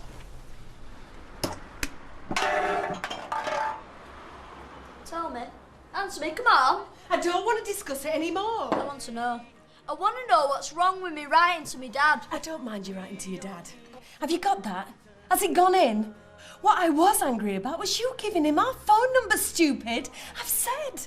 You're just trying to stop me having anything to do with him. Oh, don't be daft. What is the point of being able to write to him if he can't even get back in touch with me? Eat your breakfast. No brains, that's your trouble. At least you didn't give him our address. Well, I'm assuming you didn't. Oh, Jamie, you didn't! Yeah, well, you shouldn't have lied to me about him being in Manchester then, should you? She spent a poor weekend. She barely ventured out. It's these Wiltons. It's them that should be shot. Then they could be part of the tour then, couldn't they? Of course. Ollie. There's no laughing matter, you know. Hello, Bill. Hiya. And who do you want to go on these murder trails, eh? It's sick from the start to finish. Have a good mind to ring up and complain. You tell them, old lad. Right, I will. Ta-ta. Now then, where were we up to? Lunch Saturday. Well, I weren't over hungry because we'd had the breakfast. You've done breakfast. And you know it were beautiful. I'm partial to a kipper with lemon wedge and brown bread. Landed no. Smashing hotel. Lovely room. I was saying to Maury. And how did you get on? Me? Aye, Friday night with Simon. Oh, not so bad. She's not seen him again, she says. I thought you were going to give us a blow-by-blow account of what you had for lunch on Saturday. I was just telling him about you and Simon. How come? We just felt we weren't particularly suited, that's all. I think there's more to it, and she's not letting on. Mother, why don't you tell Bill about Llandudno? It was all very amicable. Oh, hotel room beautiful. And they had this fancy way of folding back the toilet paper. You see, the trouble with Shirelle is she's a very jealous woman. I mean, if you hadn't found fault with the fact you'd only rehearsed 2 numbers, it'd have been somewhat else. Always quite happy to give people a break, but if you go down better than he does on his own patch, then you've got to watch your back. I blame myself, because I should have warned you it can get shirty. Here, this is for you. You're wasting your time, Alec. What's the matter? Oh, she's had enough fame, success and fortune. She just wants to be a hairdresser. Look, it just all felt wrong. It wasn't me, all that. And will you shut up? Not on stage. Well, no, it was all that business afterwards. I felt wet. I felt like I was letting everyone take control for me. Yes, but you didn't feel like that on stage, Oh, did you? Alec, why are you picking on me? Well, you know Well, why. go and pick on someone Now, look, else. see, I've got some tapes for you here. There's quite a selection. I don't know what appeals, but it's all stuff that'll go down well in clubs. Now, if you were to choose a handful, say, you know, play them over a few times, familiarise yourself, eh? No, I will. Look, it's understandable you've got doubts, love. I mean, it's a rough old business. I'd be a fool to pretend anything else, but that's what I'm there for. All you've got to worry about is getting up there and belting it out. You're rushing me. Oh, well, you don't have to decide right now. I mean, think about it. I mean, take your time. There's all the time in the world. Within reason. The minute you walked through the joint, I could tell you was a man of distinction, a real big spender. He was good looking, polite, loaded. And you decided that you weren't compatible? I don't want to keep going over it. Well, I'd have tried a bit harder. Look, do you really want to know? I felt out of my depth with him. How do you mean? Let's not keep going on about it. Hello. Hello, Derek. I've just popped back from work to let you know that I've phoned the so-called Historical Society and advised them not to include our house in the tour anymore. Right. Thank you. Well, that's it. That's all. Oh, no, I did emphasise the hurt and the upset that's been caused. They were apologetic for what it's worth. Didn't try to defend themselves. Well, that's something. Maybe it's just been almost sick with worry all weekend. Yes. Well, I realise it's nothing compared to the hurt and anger you must feel. Nevertheless, if... Oh, it's him, is it? Come crawling? If, in the fullness of time... I don't know how to barefaced cheek the trouble he's caused. You felt that you and Mavis could get back the way you were. I know how highly she values your friendship. I wish I could sweep it under the carpet. I wish I could close my eyes and pretend it never happened. I wish I could say it doesn't matter, but it does. Tell him. I know. How could you not think? Yes, I know! It's something that's going to rankle for a long time. And I'm afraid there's no point pretending otherwise. Much as I wish I could. It's all very unfortunate.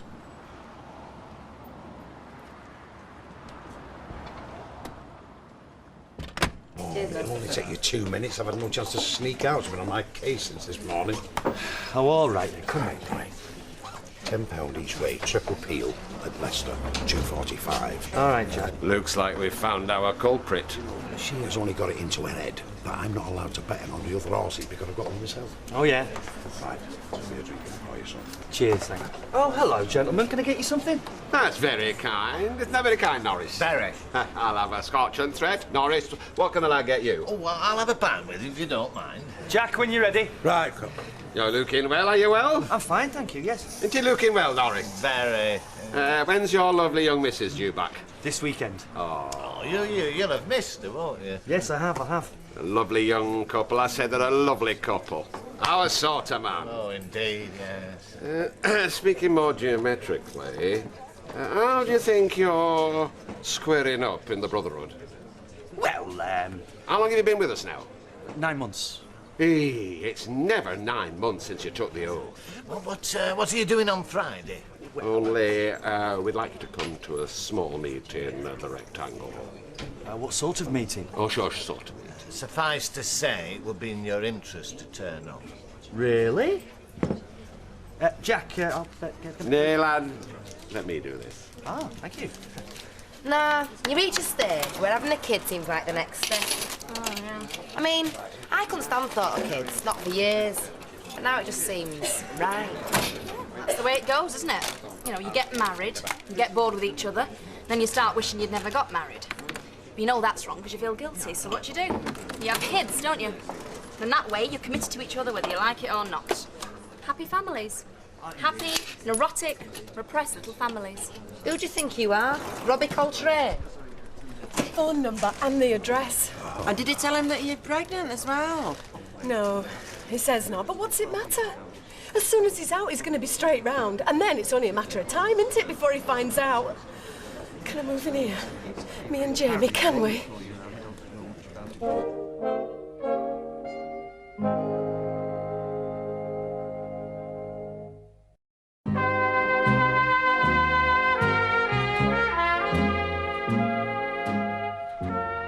Moving a couple of streets away is going to solve that. No, it's right, love. What am I supposed to do? Get next bus to Bolivia? Go and see him. Hey?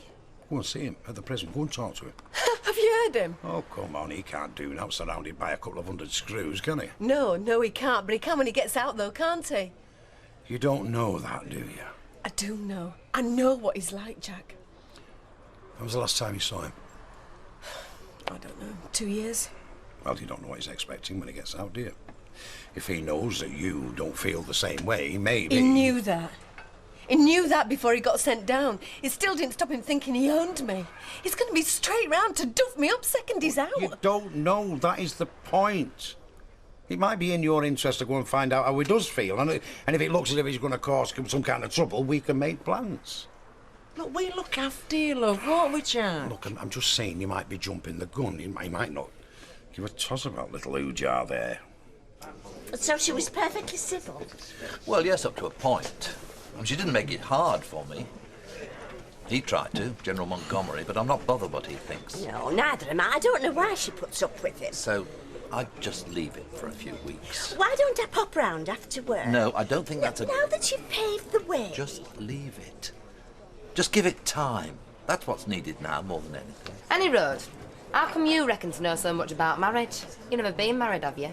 Haven't I? Have you? Well, I might have. You haven't even got a boyfriend. Haven't I? Well, where is he then? Never comes in here, does he? Well, between me and you, I prefer women. Yeah, well, that's probably a good job. Because most men I know would run a mile from you. I think I might pop round later with a box of chocolates. Yeah? Well, you know, a token, something. Do you think I should? It's up to you, love. You don't think it would be inappropriate or flippant? It sounds like it could be a very nice gesture. Right. Ta-ra. Oh, we've had a falling out with Emily, me and Derek, haven't it? It's all the fault fault of the Weatherfield Historical Society. I mean, it's no wonder they weren't up front and honest with us when they asked if they could... Having the time of our life. Ooh, see that girl. Oh, sorry, we were just having a laugh. Don't let me stop you ever doing that. Well, Alec lent us some tapes and... Yeah, I know, he told me. Did he? Yes, he popped in earlier. Asked me to call round and stick my oar in. Really? Well, normally I'd tell him where to get off. Normally I'd mind my own business. Except I'd hate to see you throw it all away just because of one bad experience. Yeah, I know. Alec doesn't put money out, you know, the way he has for you. Not unless he's pretty sure he's onto something good. Actually, that's why he's never really made it much above the club circuit level. Managerially. Never really took any chances. You're potentially the biggest thing that's ever happened to Alec. Go on, go for it. I keep telling her. I've been telling her all weekend now. Of course, the other reason Alec never really made it was because he never really had any taste. But even people like Alec occasionally make the right decisions.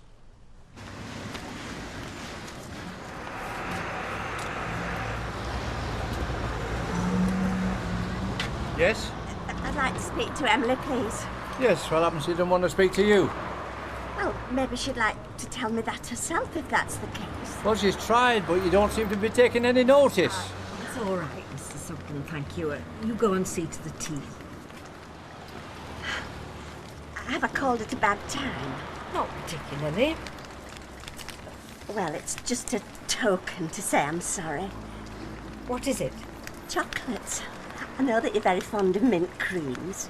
I'd like to say how thoughtful, except I don't think it is. Those aren't to make me feel better, they're to make you feel better.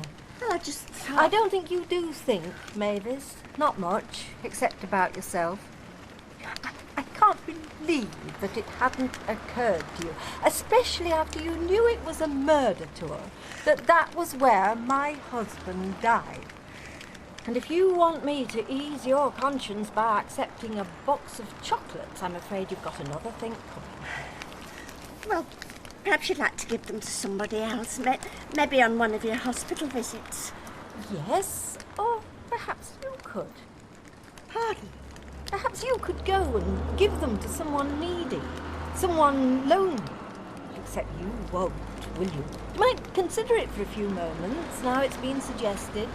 And then you take them and put them back on the shelf in the cabin. You'll do the easiest thing. The thing that's easiest for you. Yes, well, I'm not a hospital visitor, am I? No.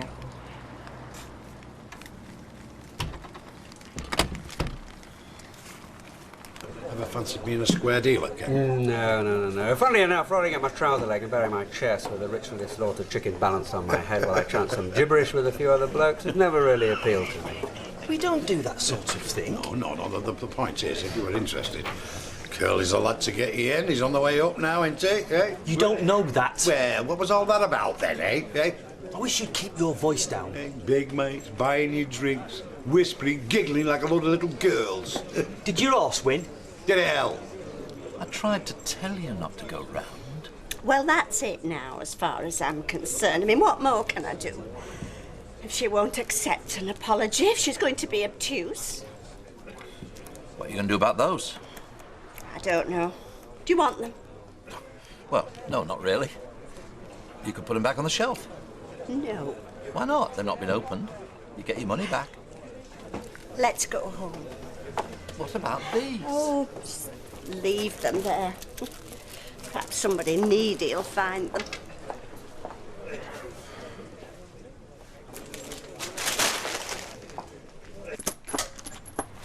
Oh, Bill, could you put the latch down and put the sign over, please? Yeah. I thought you didn't normally close till 8 o'clock. I don't care. I've had enough. I'm going home. Do you want to go for a drink then? Oh, no, thanks. Where's Maud? She went home ages ago. Well, look, what I really came round for, I was wondering what you were doing Thursday evening. Oh, Thursday, nothing. Only I've said I'd take Rosie to the pictures and, well, I'm a bit worried now that I've taken on a bit more than I can handle. God. No, I'm serious. Don't be daft. Is that a yes, then? Quite honestly, Bill, I'm that tired. I don't know whether I'm coming or going. I probably have forgotten by Thursday if I said yes. Well, I'll tell you again. Pitney Dirty. Yeah, right, yeah. So, you're not seeing that bloke again, then? Oh, no. Have you got any more dates lined up? No, I thought I'd just give it a rest, you know, for a bit. What happened? Nothing. Something must have. Not really, no. He didn't try anything on, did he? No.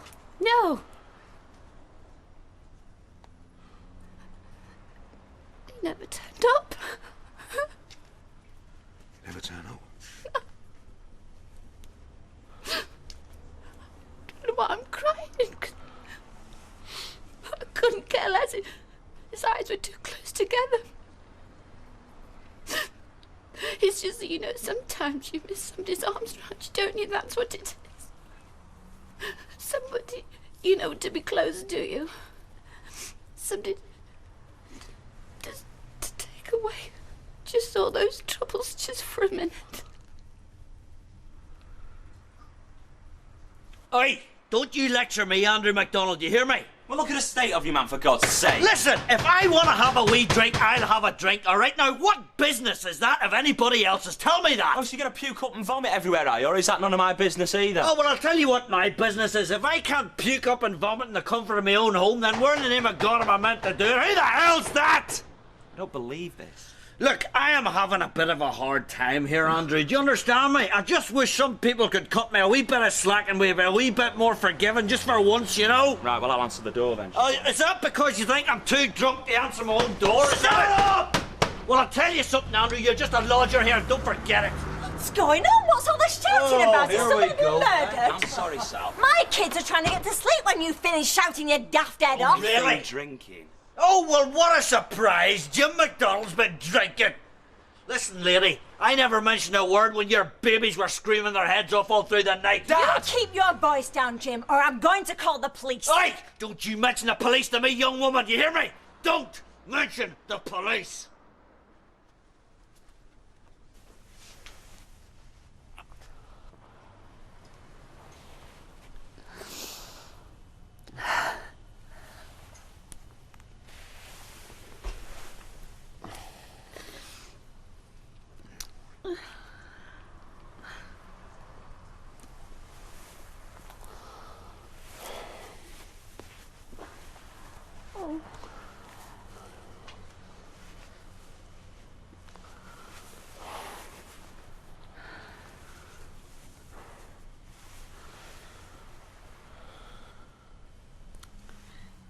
Mother will be wondering where I am.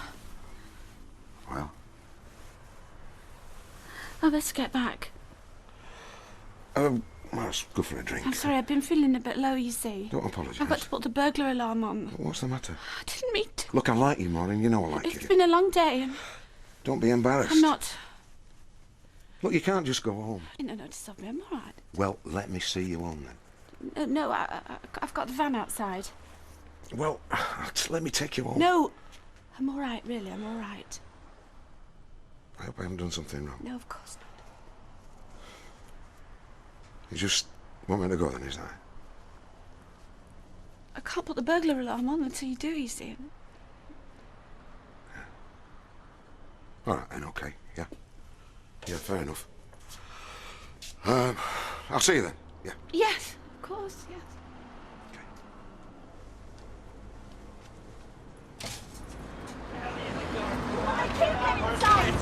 Shut up, Sal! Shut up! You keep your noise down, Dr. Whitney. Who the hell do you think you are? Hey, what the hell's What are we doing now, George? Down the road. Jim, Come on. Jim, take it easy. Go back inside, sit down in front of the TV. Stop making an exhibition of yourself on the street. All right. Come on. Shut up. Hey, And you, Mrs. Webster. Keep up, your noise Jim, down. get in. That getting Sam. You all right? Sorry, Sam. You all right? Yeah, thanks. Just hope he keeps that noise down. Where's that, Kevin? He's gone out for a drink with Tony. Better go and see to the girls. Yeah. See you, Bill. All right, love, yeah.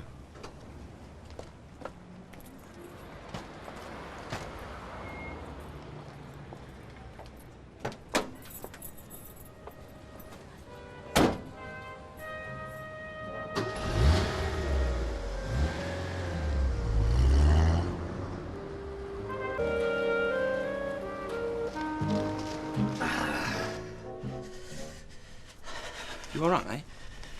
Dad? Yeah. I just woke up like this. Shaking, sweating, heart going 10 to the dozen. What time is it?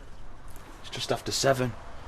But you're covered in sweat, mate. Do you want me to get your doctor or down to casualty or something? No. I just need a drink. Oh, do you? Meths, is it? Or maybe furniture polish? Mind you, by the looks of things, you've already cleared us out of that. No. Wait a minute. Want to drink it when I need one. That's what you need when this happens. Oh, this being the DTs? I'll be all right in a couple of hours. Dad, why are you doing this to yourself, mate? I'm beginning to ask myself the same question, son.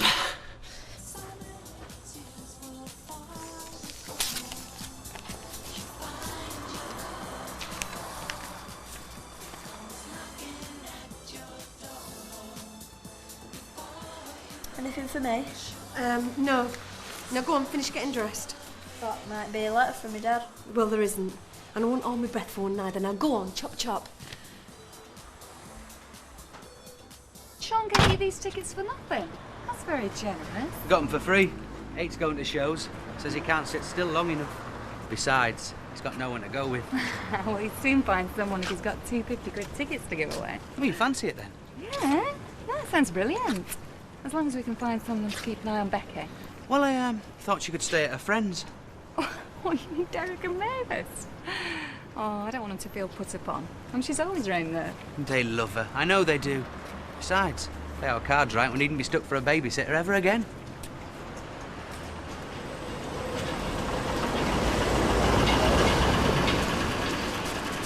I don't know what possessed you to buy all this potpourri. We'll never shift it. It's called potpourri. I only got a dozen packets. The rep was nice. Oh, the rep was nice. I'm surprised you didn't ask him for a date. Morning, Maud. Morning. What would you call this? Potpourri or potpourri? Looks like wood shavings to me. I've got to phone the cash and carry. Will you serve Mother, please? I don't know what's the matter with her this morning. She's in a world of her own. I think that dentist must have upset her. Oh, look, I brought you that. What is it? It's the bill for the work we did in your house. All right, I'll pay you now if I can find my checkbook. It's all right. Any time will do. I best take one of these as well for my dinner while I'm here. Poor noodle. Get it? Poor noodle. Yeah. Yeah, very funny. Looks like our Maureen's not the only one in a world of her own this morning. There we are, love. That's £7.95. Now, what's Claire done to deserve this, or don't I ask? Oh, they're not for Claire. For Mavis. For me? Well, what's she done? Well, it's to say thank you for the way you've been with Becky. You're not on a diet, are you? No, it's not. There's just no need. We like having Becky around. Well, it's not just that. I mean, you put a smile on her face, and now you've done it. They've been putting a smile on my face for years. I'm serious, Rita. When I first met Becky, she was withdrawn and sulky. That's understandable after just losing her dad. Bound to resent me. Ever since she's made friends with you and Derek, well, she's a different kid. A happy kid. Well, I'd like to think that me and Derek could get on the same wavelength as a teenager, but I think it's mainly beauty she comes to see. Well, if that's the case, put a few of those nutty centres into his birdseed, because I tell you what, he's changed that kid's life. Well, she's welcome to come round any time she likes. Do you mean that? Because if she's any trouble... Of course I mean it. She's welcome any time. Only me and Claire have been offered a couple of tickets tonight for the theatre. Well, we just assumed we couldn't go, you know. No, I mean, we'd love to have her. Oh, no, just hang on a minute. No, we're going to a do with the allotment crowd. Oh, well, enjoy the chocolates. Oh, thank you. There are, love. So, the dove's been replaced by the budgie as a symbol of peace, then? Well, I think it's only fair to say, Rita, that animals do bring out the nicest side in people. That's why I'm always telling you to get a pet. Hadn't you better get your skates on? They're due to land at 1 o'clock. No, 2. They're all up in Toronto. I rang the airport and checked. In that case, you can make yourself useful instead of sitting on your backside. I'm working. You're reading the paper. I'm acquainting myself as a councillor with the needs of my constituents. Yeah, well, you can just go and acquaint yourself with 2 pints of milk and a loaf of bread. Because I don't want to go shopping, having flown halfway across the world. Oh, Alfie. I hope they've had a good time. Of course they will have. What? Family holiday? Just what the doctor ordered. Mind you, they do say that the Niagara Falls are not all they're cracked up to be. And I can't help wondering if the view from the top of the Rockies is as good as that of Scarfield Pike. And when have you ever climbed Scarfield Pike? I often ran up there as a lad. Oh. Anyway, it doesn't matter how lovely the scenery is. Holidays can be very claustrophobic. Tempers can get frayed. Especially if a certain person wants to do everything another person doesn't. Gave over, I bet they lapped it up. Yeah, well, I'm just warning you. For all we know, Martin and Nick could have spent the whole time at each other's throats. Yeah, well, we'll know soon enough, won't we? No use jumping the gun. Is it just 2 pints of milk and loaf you want? Yeah. Well, you look a little bit more human than you did when I went out. Right, son. All right. Oh, well, you asked kept in a hot bath, good as new. Well, almost. At least the wee green men have taken themselves away home. Up there's not too bad either, eh?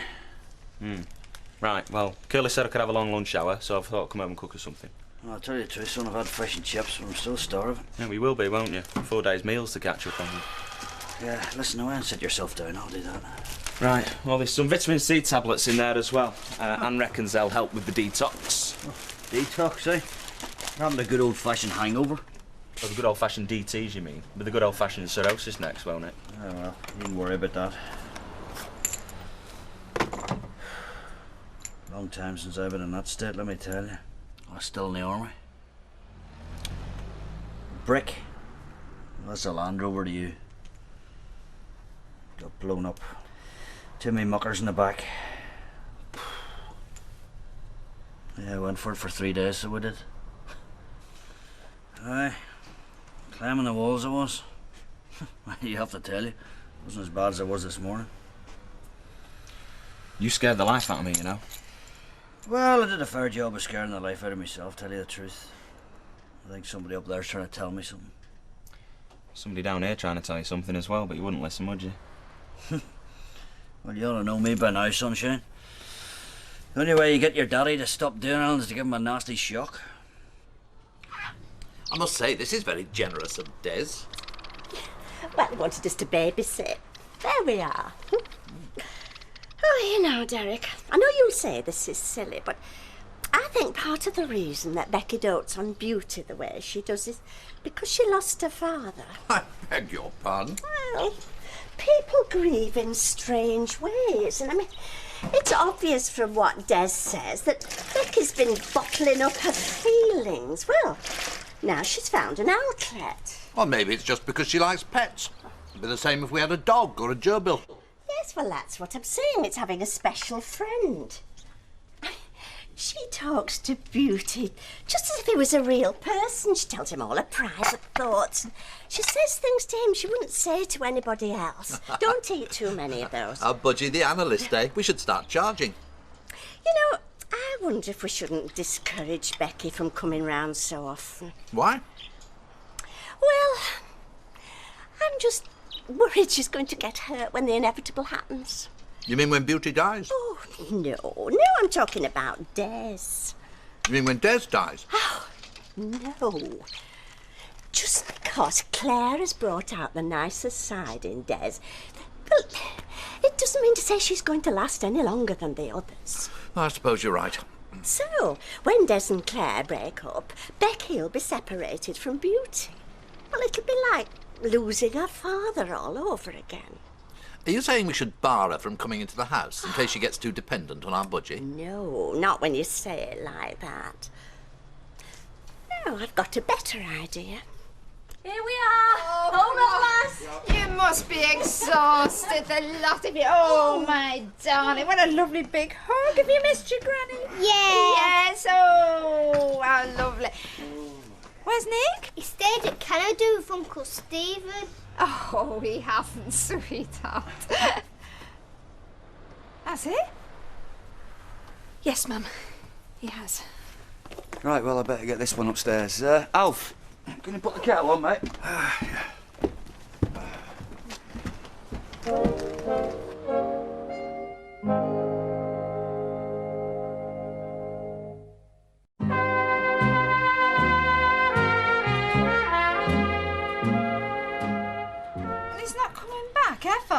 Well, not for a couple of years, no. Unless he wants to. Which I very much doubt. Look what Uncle Stephen brought me. Oh, that's lovely, sweetheart. Take it upstairs, darling. Me and Granny are already having a chat. But we haven't given her a present. Well, I'll give it to her later. Go on. Oh, bless her. She loved every minute of it. Yeah, well, so did Nicky by the sounds of things. Yes, ma'am. He did. Oh, Gail, I'm sorry, but come on, is this wise? Now listen, leaving the lad 5,000 miles away from his family, his friends. Well, we didn't just abandon him at the airport, Audrey. You know, he wanted to stay. Well, you wanted to stay in Scarborough when you were little, but I wouldn't let you. Look, we talked it all through. Talked about nothing else for the past week. Went through all the ins and outs, and eventually we decided it was for the best. There's that many folk round here visiting strange ways, you'd think they'd put a special buzz on, wouldn't you? I'm beginning to wonder whether I should go after all. Well, you said yourself, love, it's for best. I know, but I just don't know whether I can go through with it. What are you talking about? If you could see our Jamie's face, every morning waiting for post, hoping to get a letter from his dad. And here am I about to go to strange ways and tell him to not come near. Oh, I feel terrible about it. Isn't it time you had a word with your Jamie? Burst his bubble where his father's concerned. Look, whatever I think about Carl, he's still Jamie's dad. I mean, what right have I got to stop him coming near and seeing each other? Because you'll regret it if you don't now, I'm telling you, Tricia. One whiff of trouble round here, and that's me and you finished. Grandchild or no grandchild? Oh, way up. Somebody's been splashing out. For work. Afternoon. Jim? Yeah, I seem to spend all my wages on clothes for work these days. Good wages and all, judging by where you do your shopping. Don't you believe it, Vera? They should rename that place the £2 an hour glass. Red wine, please. And if you're thinking of making any snidey remarks, don't. Who, me? Oh, but I'm just here having my sandwich. Would you like half? But where will he go to school? Ah, well, that was one of the reasons we let him stay, wasn't it, Martin? Yep, Stephen's organising all that. He knows about this school about an hour out of Toronto. You know, it's in a forest, so they can do all this horse riding and canoeing and that. Oh, like one of these military academies? Oh. No, it's a private school. They do proper lessons. And... Private school? Who's paying for that? Nicky is, out of his inheritance money. Look, I know it's not ideal. No, sounds very convenient to me. Now, Audrey. I'm sure there's a lot of parents with difficult teenagers who'd love to send them abroad, but they can't. They just have to get on with it. Well, you'd know all about difficult teenagers, being such a devoted mother. Oh, come on, Audrey. You know what he's been like this past year. If we had made him come back, it would have only been us against him. And who's to say he wouldn't have run away again? Yes, and Stephen's just down the road. Oh, well, yes, at least that's a comfort. I mean, Stephen will be able to keep an eye on him. He'll be like a... Like an uncle. I was going to say guardian angel. Naturally, you'll understand I'm not allowed to divulge the nature of this promotion. Naturally, I understand, but I can't get very excited about it then. Yes, you see, the thing is, if it is what I think it is, I'll be the youngest square dealer ever to get it. Hi, Jack. Hello, Louis. Give us half a lager, please. All right, come on. Sally, let me get that for you. By way of an apology for the other night, you know, disturbing you and the kids. Yeah, well, if it does happen again, Jim, I will call the police. I don't see why I should stand there taking all the abuse. No, I agree with you, but listen, I can guarantee it won't happen again. I'm back on this stuff again. Go on, then, you can buy me a drink. Big girl. Jekyll. All right, Jim. Oh, yeah. Oh, Bill. Can I get you a drink? Willie, I was wondering whether I could have a quick word. I was just going to have a quiet word with Maureen. No, it's all right. I've got to go because I've left my mother on her own. Are we still on for tonight? Tonight? The pictures with Rosie. Oh, I had forgotten. I've made another appointment, you see. Oh, appointment? Sounds like you've made it up with the dentist. No, it's not. Bill, you're a very sweet man. Ah, hang on. Let me finish that sentence off for you. But us builders aren't quite up there with the dental profession. That's not what I meant at all. It's all right, Maureen, I know what you meant. I'll see you around there. And I hope you're not going to say what I think you're going to say. Willie, look, fair play. I mean, I let you down badly. I'm sorry. I don't know where it, Jim. You dropped me right in it. There's one thing you've got to be in our game. It's reliable, and you're not. Yeah, look, I wasn't thinking it straight. I mean, there's a lot of things going on. Look, come on, Willie. If the boot had been on the other foot, I'd have covered for you, you know. You packed up. You resigned. OK. William, you're making a stand, and why not? I understand. But come on, catch yourself on. I mean, what good are you going to be on your own? Sure, you'll be a handyman for the rest of your life. Well, I tell you what, it beats lining the pockets of MacDonald and Son. And anyway, who says I'm going to be on my own? If I want a labourer, there's plenty of them out there waiting. Oh, is there? I see now. So it's going to be William Webster PLC, eh? What's happened? You got a contract for a new suspension bridge? No. Garage in Leek Street. That's why I've taken somebody on, just like I said I would. Well, your horses, that's a bit quick. I mean, you and I were meant to be partners. I'm surprised that doesn't stick in your throat, Jim. I mean, get real. I had to do it. I'd no option. It was either that or say goodbye to the job. Right, well, fine. Seeing as you've got yourself a new partner, you get yourself a new van. Give me the keys. Come on. Here. We'll drive it off a flaming cliff. He's a green-pied opaline budgerigar. And he's mine to keep? He's yours to keep forever. It's beautiful. Ain't it beautiful, Des? He's very nice. I hope you don't mind us buying him for her. Absolutely nothing to do with me. Only with her getting on so well with Beauty, and I know Des doesn't have any pets. No, it's very kind of you, Mavis. You shouldn't I? Oh, by the way, I've rung round every babysitter I know. No joy. It's too short notice. Oh, well. Looks like another cosy night in, then. Maybe she's right. It is like we've given up on him. Oh, come on, Gail. Hey, we've been through all this. Loads of kids go away to school. He's just gone a little bit further than most, that's all. I'm scared we'll lose him for good, Well, we Martin. won't. What if he likes it so much he decides to stay? Make a life out there. And he'll forget all about us. Come here. Come on. What? We're going to phone him. He said we'd phone tomorrow. So, OK, we'll phone tomorrow as well. We'll phone every day if you like. And then when we get cut off, we'll go and use Audrey's phone. I mean it, Gail. The only way he's going to forget about us is if we let him, OK? Stephen? Hi. Yeah, it's Martin. Yeah, fine. Yeah, great trip across. Listen, I feel we must thank you for everything again. Yeah, any chance of a word with Nick? It's great. Cheers. There you go. Nicky? Hello. Oh, he's stopping there. Al Stevens managed to get him into a private school, a kind of Canadian Eton. Well, oh, hi. Hiya. Something to lubricate those golden tonsils of yours? No, thank you. I'm not stopping. I just wanted to ask you something. Oh, you've got a full repertoire now, have you? Do you need some more of those tapes? No, I think if I practice anymore, Maxine's going to be walking out on me. And you've got your outfit sorted and everything? Yes, everything is sorted out, except... Don't you think we should get some kind of contract sort out, you know, just so that we both know where we stand, make it all legit? Are you saying you don't trust me? Well, you're an agent, aren't you? Yes, you're talking like I'm the big bad wolf. No, I think the big bad wolf's got a better reputation, actually. Oh, and you would know, would you, from experience? Look, Ali, I do know that show business is a little bit more cutthroat than hairdressing. You obviously haven't heard of Sweeney Todd. All right, sue yourself. Yes, call in the office this afternoon. We'll draw your contract. Between about 3 and 4? Yes, whatever you like. All right. Hang on a minute. I've just played straight into your hands, haven't I? How do you make that out? Well, you don't mention contracts, then you don't look too pushy, do you? And I'm more liable to sign anything you put in front of me. If that was the case, I wouldn't be wanting to represent you, would I? Why not? Because if I was that devious, I'd have already made my fortune years ago. Now, do you want a contract drawing up or don't you? Yes or no? Yes. Right. But it doesn't definitely mean that I'll sign it. Not till I've had my solicitor look over it anyway. Bye-bye.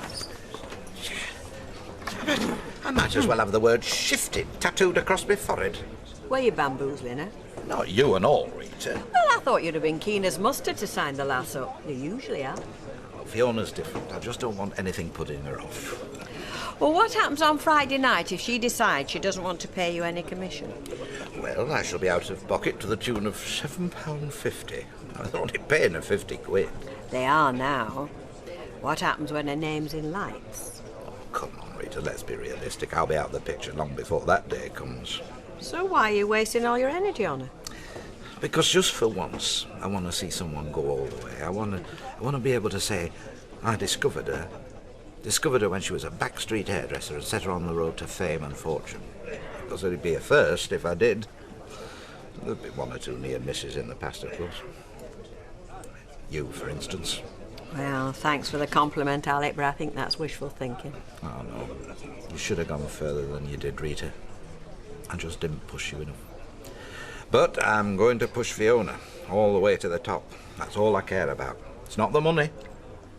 Well, I've had Des Barnes and Mavis bonding over a budgie, and now you say you don't care about money. It's turned into one of them days. I meant what I said, you know, this morning. About your dad not writing. He'll write. And I will. And I definitely wouldn't bank on seeing him when he comes out of prison.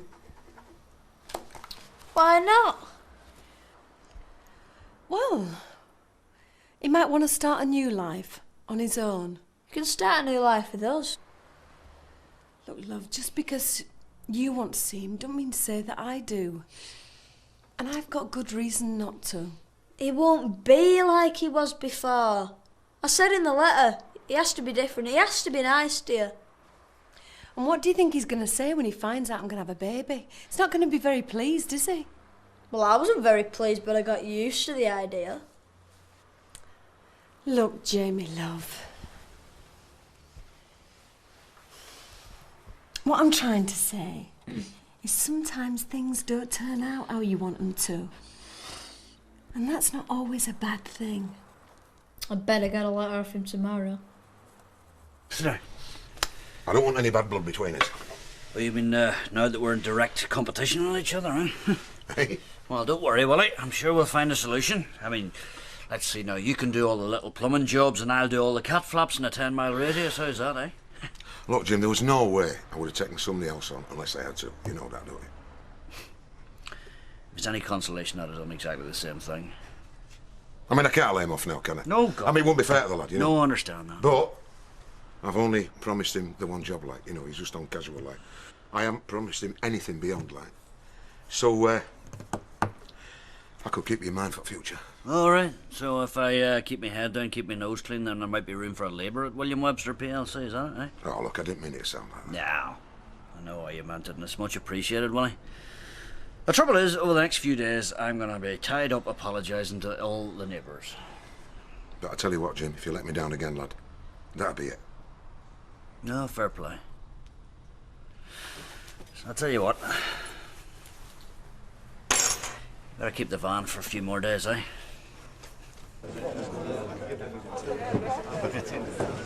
Grinning like a Cheshire cat. He's got a clue, has he? That's how we want him, lamb to slaughter. Mind you, the fate of such beasts is pretty instantaneous, unlike the fate that's in store for Brother Watt. He's coming up now, not at work here. I'll see you when Friday. See you Friday.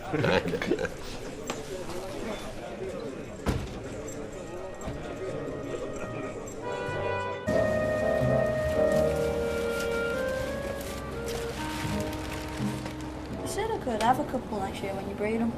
Did I say that? Yeah. I bet you want to be sending your own pigeons down the Weymouth, don't you? Yeah. Well then.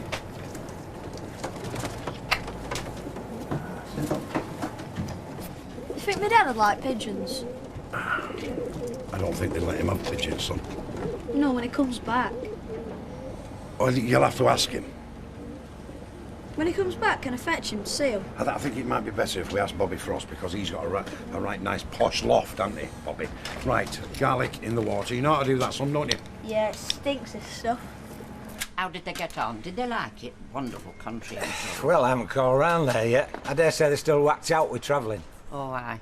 It's jet lag business. Ah, yeah, I suppose it's still middle at night to them, innit? Puts you all out. Mind, I find I'm the same when I go to St Anne's. Right after me tea, I find I'm yawning. It's the sea air. Feeling a bit more cheerful? Haven't I been cheerful then? You tell me. I don't really know what you mean. I don't mean anything. I'm just asking how you are. Fine, are you? Look, Maureen, just say if I'm embarrassing you. Why should I be embarrassed? Because you let your hair down and perhaps you wish you'd done it with somebody else. Oh, Bill. Hello there. Say hello. How's it going, Mrs. Grimes? No use grumbling. Nobody listens. Oh, sometimes they do. And you feel a fool for talking, then? Very true. That'll be 148, please. You can tell that to your dad. I'm not telling me dad anything.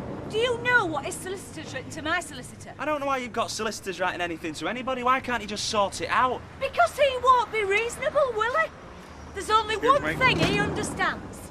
Mum, it's my first day of term tomorrow in my final year. You gonna wish me luck or what? Oh, yeah. I'm sorry. Good luck, Andy. Thanks very much. So what about his education? Well, it's education itself, being in Canada. Anyway, they've got him in some sort of school, really, you know. Oh, will they have our children in their schools just like that? Well, as a private do, if you've got the money. You mean they're paying for him to go private? Maybe I shouldn't be speaking. You best ask them. Quite right, Alf. I mean, we don't want to be stood here swapping snippets of gossip, do we? Quite right, yeah. I'll see you, love. See you, bye. Bye. We'll just wait till Audrey comes in, then we'll get the full dossier. Alfie! Listen, I'm glad I've bumped into you. It's about the dealers. Well, you know, with Tommy Monk's going back to... sort of, rest his soul. yeah, well, I was wondering, you know, they might be moving someone round the corner. Oh, aye, you're getting interested then? Well, yeah, you know. Yeah, well, it can be very onerous, you know, being on the inner rectangle. You want to think about it. Well, I know Eric Furman puts a lot of time in. It's just that they said they wanted to see me. Norris and Fred. And I thought you might know what's... Oh, no, I'm sorry, no. I've got all this Millennium business, you know. I'm far too busy occupied. So you don't know what they've got lined up for me, then? Well, they're probably just sounding you out, you know. But listen, don't bother with Fred Elliott. Norris Cole's the one. You stick with Norris. All right, OK. Cheers, thanks. I'm taking it back. Oh, come on, let's see it. You can see why they call it show business. Is that it? Woohoo! Sudden death on toast. No, I'm definitely taking it back now. Come on, put it on. No, Judy's ready now, aren't you? Hey, never mind this, I want to see. Yeah, come on, put it on. Definitely, I'm taking it back. She needs that little bit of pushing, Rita, but she's got everything going for her. Oh, well, she was at the front of the queue when they were dishing Luke's out, that's for sure. She's got that something, you know. I mean, I've got tapes and videos piled high, people huffing and warbling, not a hope in hell, but still they come. They send videos now? Well, I suppose they do. And with the best will in the world, you've got to watch them on fast forward. Even then you can spot the no-hopers. Well, everybody'd be a no-hope about Charlie Chaplin in that case. No, they've got to have that something that makes you hit the slow down button, and she hasn't. She doesn't know it. Yes, but you have to want to get up there, Alec, and you've got to want it quite bad. Well, she does, Rita. I've watched her. When she gets some listening, she knows there's no like it. And what about the nights when you might as well be singing to factory wall? There's no like that either. Ah, but where she needs pushing, you see, she doesn't realise it's perfectly normal to feel sick as a dog before you go on. Anyway, I'll see her, Rita. Oh, who's feeling sick as a dog? Nobody you need worry about. See you. Ask him, have they been eating the hot pot in the Rovers? Oh, do you know, Derek was feeling bilious through the night and he thought it might be Betty's hot pot. I had to send a glass back twice the other night, and I've never thought pigeons was hygienic. Never mind hot pot and pigeons. What's all this about young Nicky? Oh, Rita, you're so subtle. Right, you ready for this? Ought to be, you've given it a big enough build-up. What door? Oh, don't be daft. We're going home. Woo! Wow! A star is born. Hey, that's look fabulous under lights. Well, kid, if you've got it, flaunt it. And if you've got a bit too much of it, get your exercise video out. You can. What I do know is when Stephen's arranging things, there's no nonsense. Well, I mean, you've met him, haven't you? Because he'll have helped them sort it all out. They couldn't have done it without him, Mavis. I mean, finding schools and everything, you wouldn't know where to start, would you? But anyway, Nicky, when he was over there, were friendly with this lad.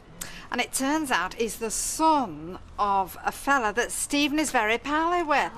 Apparently, their house is out of this world. Listen, 4-car garage. Can you believe that? Oh, well, of course. It's a bit like America, isn't it, Canada? Yeah, well, anyway, they've got him into a school with this lad. You know, the one I was telling you about with the family with the 4-car garage, yeah. And, do you know, Martin says he's only been there 2 seconds. He's already talking with a Canadian accent. Oh. Who is? Flaming Nora. What do you think? think flaming Nora. Is that good or bad? You know what that dress says to me? Innocence. Believe me, it's just right. Right. Oh, well, you like it. I mean, it is your money, isn't it? Yeah, just as a point of detail, how much of my money? 120 quid. I'll just support my weight for a minute. Well, you did say, is that not all right? Oh, well, we don't want you looking cheap, but... All right, let's have a look at the other 60 quid's worth. Oh, yes. And are you beginning to feel like a star now? No. Well, practice till you do. I'll pick you up tonight early. Take you down there.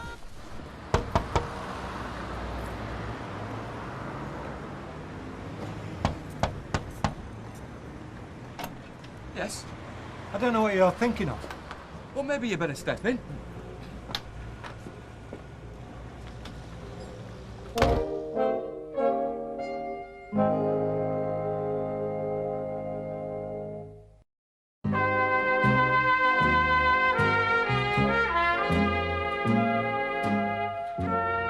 Look, if it's Nick you're talking about... I am talking about Nick. Yeah, well, maybe you should ask him yourself, because, well, it was his idea. Look, I can't ask him, can I? Well, you can write him a letter, can't you? 'Cause, funnily enough, we kept a note of his address. And if we didn't inform you, there's probably a pretty good reason.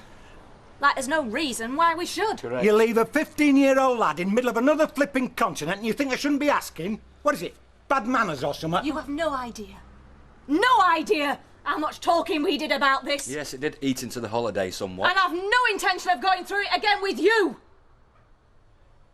It's what Nicky wanted, more than anything. That's convenient for you, isn't it? Meaning? Yeah, well, you don't see eye to eye with him, do you? Any fool knows that. So that's him. Got shut up. Oh, give over, Don, will you? Because we don't need Who's that. paying for these schoolies? Well, you seem to be very well informed. Who's paying? Oh, so that's what's got you. Where's the money coming from? You'll be telling us it's your money. Well, you've admitted it. It has nothing to do with you. That was Ivy's money from Ivy's will.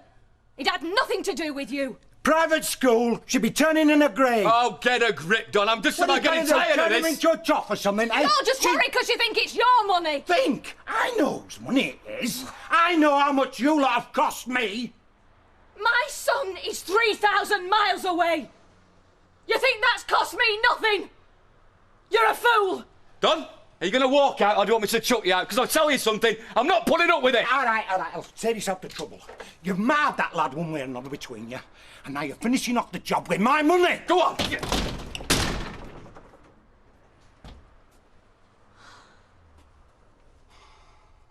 think we've got rid of him? Well, tell them the truth, eh? Tell them that he's found a way to get rid of us and him and the comp. Are you sending your pigeons off tonight? Aye, last race at season, aye. Would you take Jamie? You're doing me a favour. Why, what's the... I'm going to see Carl. Oh, you've steeled yourself, haven't you? Well, there's things he's got to be told. And my name's down for tonight. Well, there's things you can tell him or not to suit yourself. I tell you, when he gets out, I don't want to see him round here. Who does? The lad. I know, and if he knew he'd want to come, so...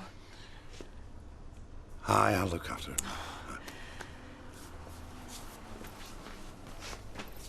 So is this going to take very long then?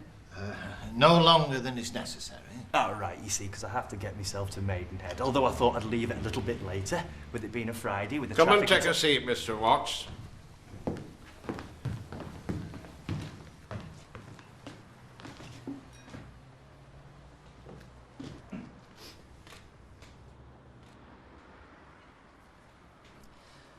Do you know why you've been summoned? No. But naturally I've taken a guess. Do you remember the oath you took? Joining the Brotherhood of Square Dealers? Yes. Do you remember the penalties mentioned in that oath? Penalties applying in the case of a brother disclosing things that ought not to be disclosed? Yes. Applying in the case of any disclosure of any kind, injurious to the solemnity of the ancient rites and hallowed crafts of the square. Yes, but you see... You know that the oath itself is among those rites and hallowed crafts? Yes. You want me to take another oath? Is that it? You stand accused of disclosing that oath, Mr. Watts. Me? What? No, I haven't. You stand accused. By whom? It is enough for you to know that you stand accused. Well, that's not right. I haven't told anybody, anyone, and I wouldn't. No. Take time to think. Nobody.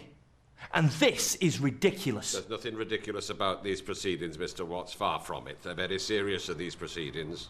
And I thought I was invited here to join the inner rectangle. You revealed the oath, Brother Watts. And you know the penalties. What, me tongue quartered? I'm buried at the four corners of the eternal rectangle.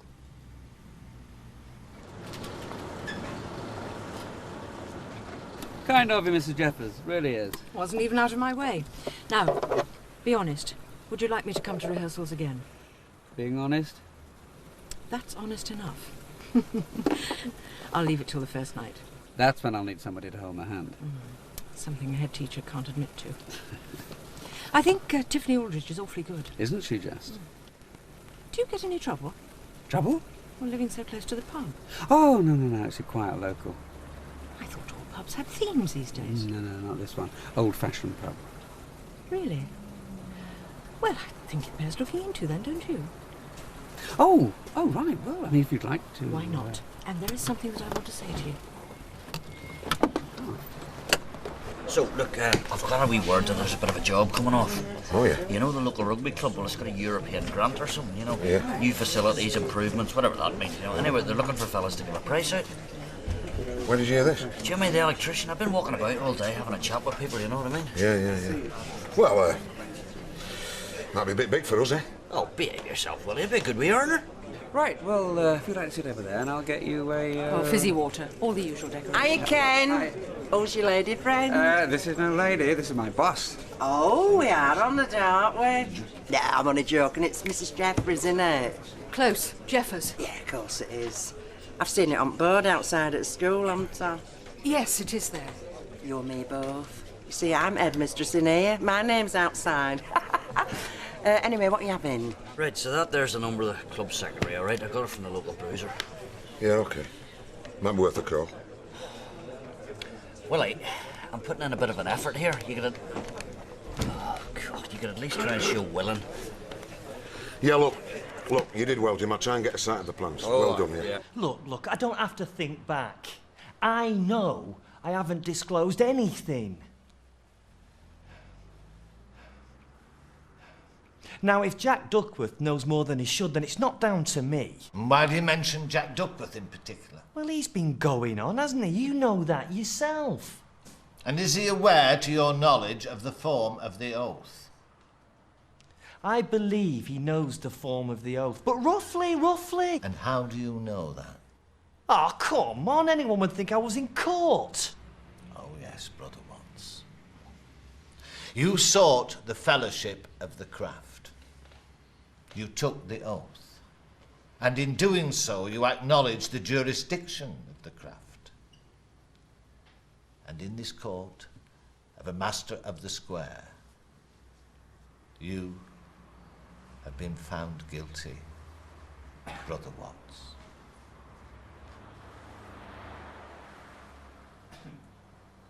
Now, nobody's going to cut your tongue out. 7 by 7 are the tasks, and 7 times 7 is your punishment. I'm sorry, I don't understand. You'll have to perform the 49. The 49 tasks. And what are they? You'll learn. Oh, yes. Are you going to breed her for next year? Oh, don't worry. I remember what I said, son. My dad could build a loft. You could show him. Jamie, the thing is about pigeons and pigeon fanciers. Them kind of folk, they're kind of well settled down, you know, and maybe your dad, you know, he'll want to move on a bit, like when he gets back. We're going to get a house when he comes back. Aye, maybe, aye. With a yard. Right, put it in there, Jamie. In the shed. Jamie, lad, don't make things up, eh? Are you going to stay with me tomorrow and watch them fly in? Yeah. Yeah, it's the best bit, innit? Yeah. I made that bit up about the shed. Aye. You get the clock. Come on. Let's get going.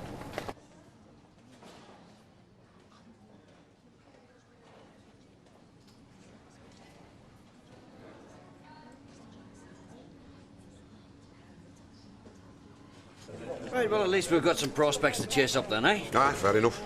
Keep up the good work, eh? Right, I'll just go then, shall I? Some pain medicine. I'll have half a bitter, please. All right, it's good for you now. Kids, or is it just me? Aye. Oh, dear me. I blame the school, you know. They don't try and teach them manners. You go into a doorway these days and the kids trying to walk through, you're going the other way. Yeah. There's never any sort of after you, no matter who you are.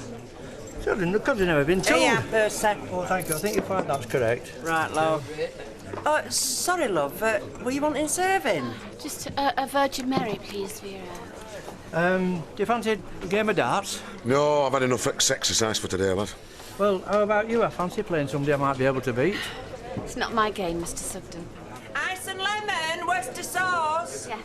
Will you put out some darts for me, Mrs. Duckworth, please? You know, it's years since I had a game of darts. It really is. I'm sorry. I've been funny, I know. Yeah, love. Want tomato juice? I'll get that later. Oh, ta, love. Thank you. It's me. Well, I thought it were me. I thought I'd done something wrong here. It's just the opposite. What, you mean I've done something right and scared you off, like? Yeah. You see, it's like alcoholics, isn't it? You know, just that one little drink and... Well, now you've said something there. Do you want to sit down? Maybe we could start up an organisation. Oh. Emotional Wrecks Anonymous. Could do that, couldn't we? Aye. I'm afraid it will mean 2 days in Southport. Well, I have nothing against Southport. Well, it is 2 days away. Now, the first day is a hands-on experience of multimedia. You see, I've got the jargon off. And the second day is devoted to the implications for us, the poor bloody infantry of education. Oh, dear. I was rather hoping I could get through my career without having to learn about computers. No, you can forget about that snowball. And, well, you really don't have the in-service training notches that you ought to have. So, I thought it... Right, well, you're saying there are 2 people going. The other? Oh, me. I have to go. Oh, right, I see. Let me fill that for you. Yeah. Come on. We'll get you installed and then we'll go out and check the PA. It's not so bad here, but it pays to sort it all out just in case there's any problems. And there can be... Yeah, and there is a problem for a start. The smell. Oh, that's nothing. You want one of them little spray things in your kit. Most of the turns carry them, you know. Oh, so what you're saying is showbiz is smelly, yeah? Oh, showbiz is smelly, love. Oh, yes. You go backstage at Covent Garden, I tell you, you wouldn't believe it. You perspire quite a bit, you know, when you're belting out Madam Butterfly, no matter who you are. No, love, show business is definitely smelly. Yeah, but this isn't show business. This is stale grease, old ale, and drains, but mainly drains. Well, it's worse backstage at a circus, you know. And I wish you wouldn't do that. What? Well, you know, wrinkle up your nose like that. For a beautiful girl, it's amazing how unattractive it makes you. Tough. Yes, it's tough. But you keep smiling and you look $1 million. See now, look. Star.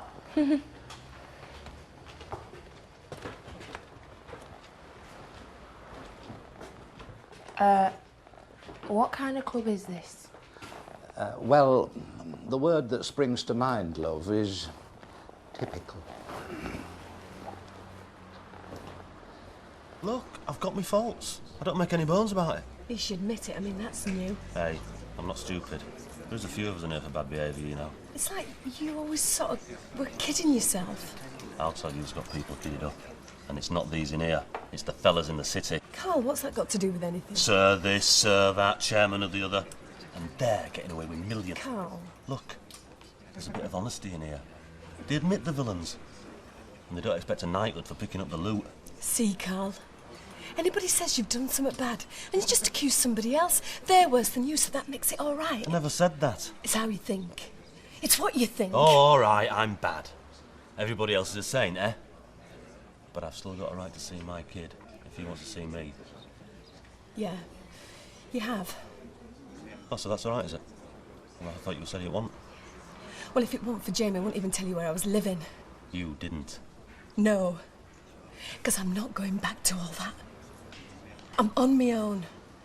I want to be on my own. But if he wants to see you, all right. But I'm thinking about Jamie. Okay. Me and you, we're finished. You don't come through that door. We have to get that straight. You just never believe I've changed, will you? No. And if you've changed, well, so have I. I just want to be left on my own, bringing up my kids. Kids? Kids. Why? I've got one, haven't we? You talk to me. You talk to me about behaviour. You are still my wife. But that's finished. Not according to the law. And not according to me. Well, now you know I'm going. You just tell me one thing. How do I know Jamie's my kid? Jamie is your kid. Then what right have you got, eh? To carry on the way you do? And you lay down the law to me! You...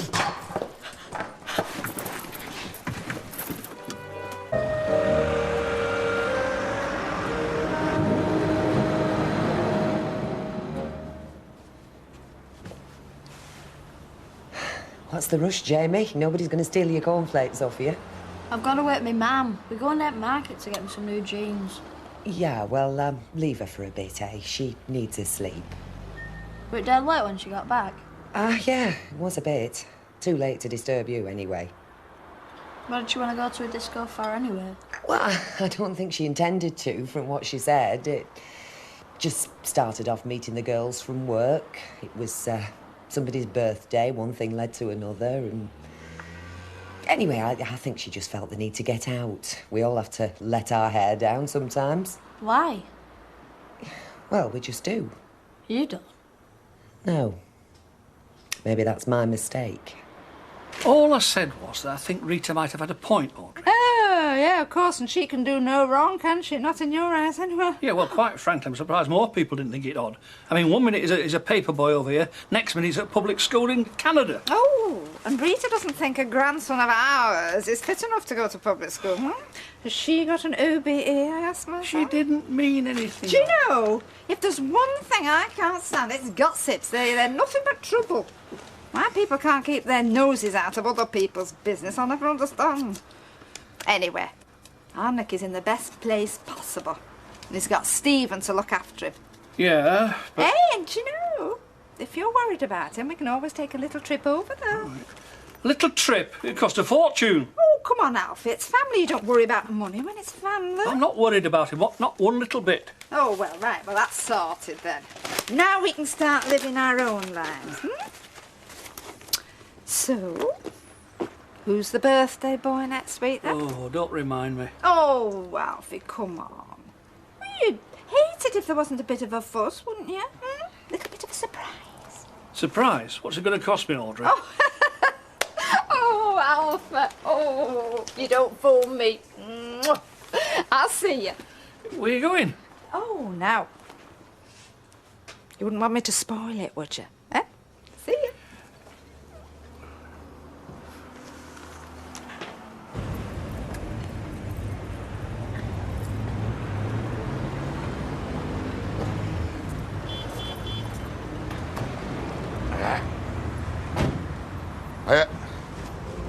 Hey, up, this is the big push then? Aye, feels like it. You could have had the van, you know. Ah, you're all right, I've not got that much stuff. The empty space would have made me feel inadequate, you know. You think Anne's probably got a pantechnic and shifting all her stuff? Hey, it's nice to know that you're hitching up with somebody who's got a bit of property. Oh, you know me, Willie, always been a social climber. Yeah, that's done. Hey, you're all right, Dad, I don't need that. What do you want me to do with it? Well, you might want a party. Oh, aye, as if. Oh, William, what brings you around this neck of the woods, eh? Oh, I'm just popping to the shop. Oh, indeed. They're all shut the course round for you, aren't they? I like to support the traditional corner shop. Service with a smile. Aye, absolutely. I understand. Dead on. Nice. Something going on there, so there is. Let me tell you. I've told you, don't let your imagination run away with you. Well, what else am I meant to do sitting on my own in this house, eh? I thought we'd been through all this. Oh, aye, go on, get in, go on, off you. Go on, way on with you. Look at the pair of you. Hope you have better luck than me, anyway. Thanks, Mrs. Bye. And what can we do for you, Bill? Hey, you're straight to the point, aren't you? No, listen. I was wondering if you fancied going out. Just a minute. Are you right at the back there, Mother? No, I'm not. I want a cup of tea. And what can we get for you, young man? Hey, it's no use you wasting your silver tongue on me, Mrs. Grimes. Flattery will get you nowhere. What are you after? It's out of stock, Mother. What is? What I wanted. What's that, then? Is this a quiz show or what? But it might be in at the beginning of the week. Oh, great, yeah. Yeah, I'll call back. Right. Nice weekend, Mrs. Grimes. Shopkeepers don't smile until money crosses the counter, Maureen. But there's no harm in being polite, is there, Mother?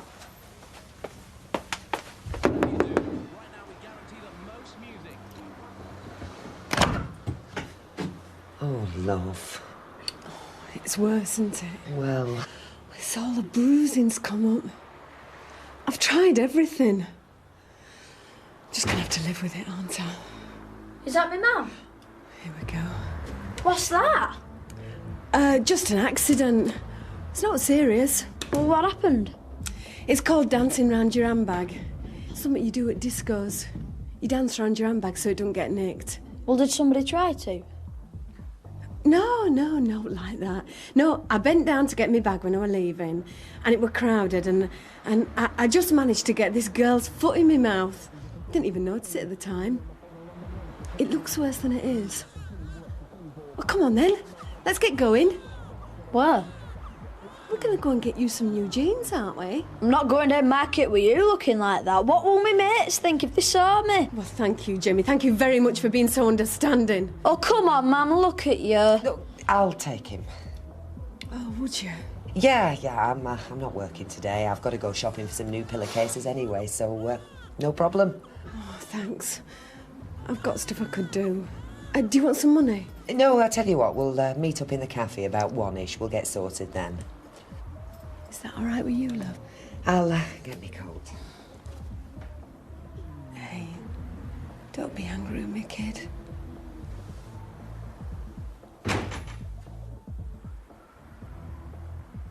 Do you know, I think they were heading for a fight. If Don hadn't to start backing out the front door, he was heading for a trip through the window. Why, you just slammed the door on the lot of them. It's none of their business. I mean, it's your lad. I know. But do you think they're right? I mean, do you think I did the right thing leaving him there? Well, given the circumstances, I think you did the best thing for Nicky. I mean, no question. Anyway, kid, I'm with you all the way. And if anybody comes in here and starts on you, you just send them to me and I'll sort them out. Morning, Mother. We've got a lot of talking to do. Oh, no, we haven't, Ma'am. I've said all I'm going to say on that score. Oh, no. If you're talking about Nicky, love, I'm with you all the way. He's much better off with Stephen looking after him. At least he won't have to put up with all that friction he got at home, will he? I beg your pardon? Alma, love, 2 teas, please, for me and Gail. Come on, we've got a lot of arranging to do. Shall I pop her in the frying pan?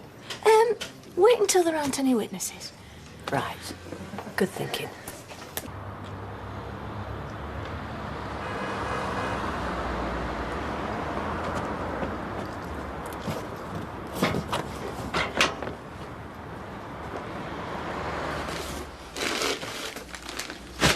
Don't put it there, Andy. Well, shall I put it then? Over there next to box 22. Oh, of course. Aren't I stupid? It's the duvet for the bed. Box 22 is the sheet. Right. So, does that mean we have to open boxes 1 to 21 before we actually get to these, then? Afraid so. Oh, sort of an incentive scheme, is it? Something to look forward to. Well, I'm going to need a lie down when I've finished unpacking this lot. In fact, I'm a bit tired now. We couldn't just jump the system for once, could we? No, but you'll be pleased to know box 1's tea making. Oh, great. and then we'll sort out your stuff. Well, I already have. Only joking.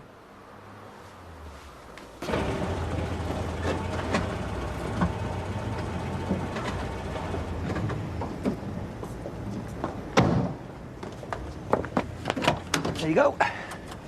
Thank you, Curly. Oh. Welcome home. It's true what they say, isn't it? What? You know about when you return to the places of your childhood, they all look so much smaller than you remembered. Oh, come on. You've only been away 10 weeks. You couldn't have shrunk that much. Now, don't get me wrong, Curly, it's not a criticism, it's an observation. We've been taught a great deal about observation. You have to take a good realistic look before you start transforming. Well, you're not thinking of anything drastic like stone cladding, are you? Oh, no, no, no. That's for Duckworth's love, not for us. Good. Tricia, how are you? Oh, great. As usual, light a bowl of cherries. Don't look it. No, well, appearances can be deceptive. Now, she looks like she could do with a full facial job. Well, makeup's not the answer, Curly. That's simply another mask. What you have to work on is what lies beneath. Come on, love, let me in. We'll have a nice cup of tea. Oh, God, what's happened to you?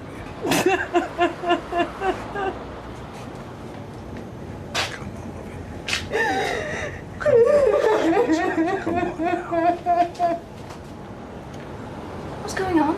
It's got nothing to do with you. You just get in there and tell Vera I want her out here now. Come on, girl, you're sick.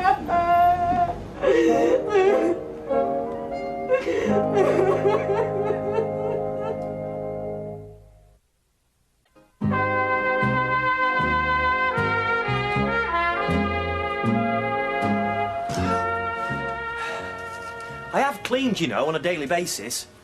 Probably didn't get all the dust up, but then again, your eyesight's better than mine. So what do you think, then? Not too small? No, Luke's just right, as it should. Well, it's our home, Curly, isn't it? No place like it. Well, there are grander. Yes, well, not for me. Now, shall we have some lunch?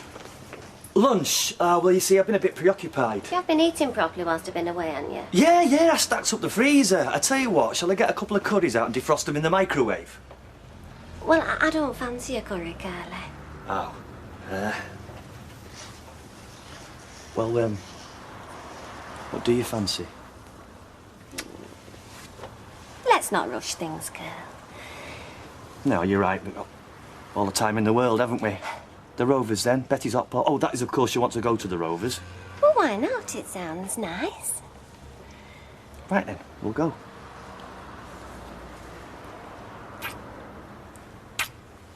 Welcome home. Thank you. Shouldn't let a bloke like that out. He's not fit to walk the streets. They should throw away the key. Ah, but they won't, will they, eh? All that I care about is that when he does come out, that he's got no hold over me. I just want him out of my life forever. Yes, I know this. You see, he still reckons he's got rights over me. That's why he belted me.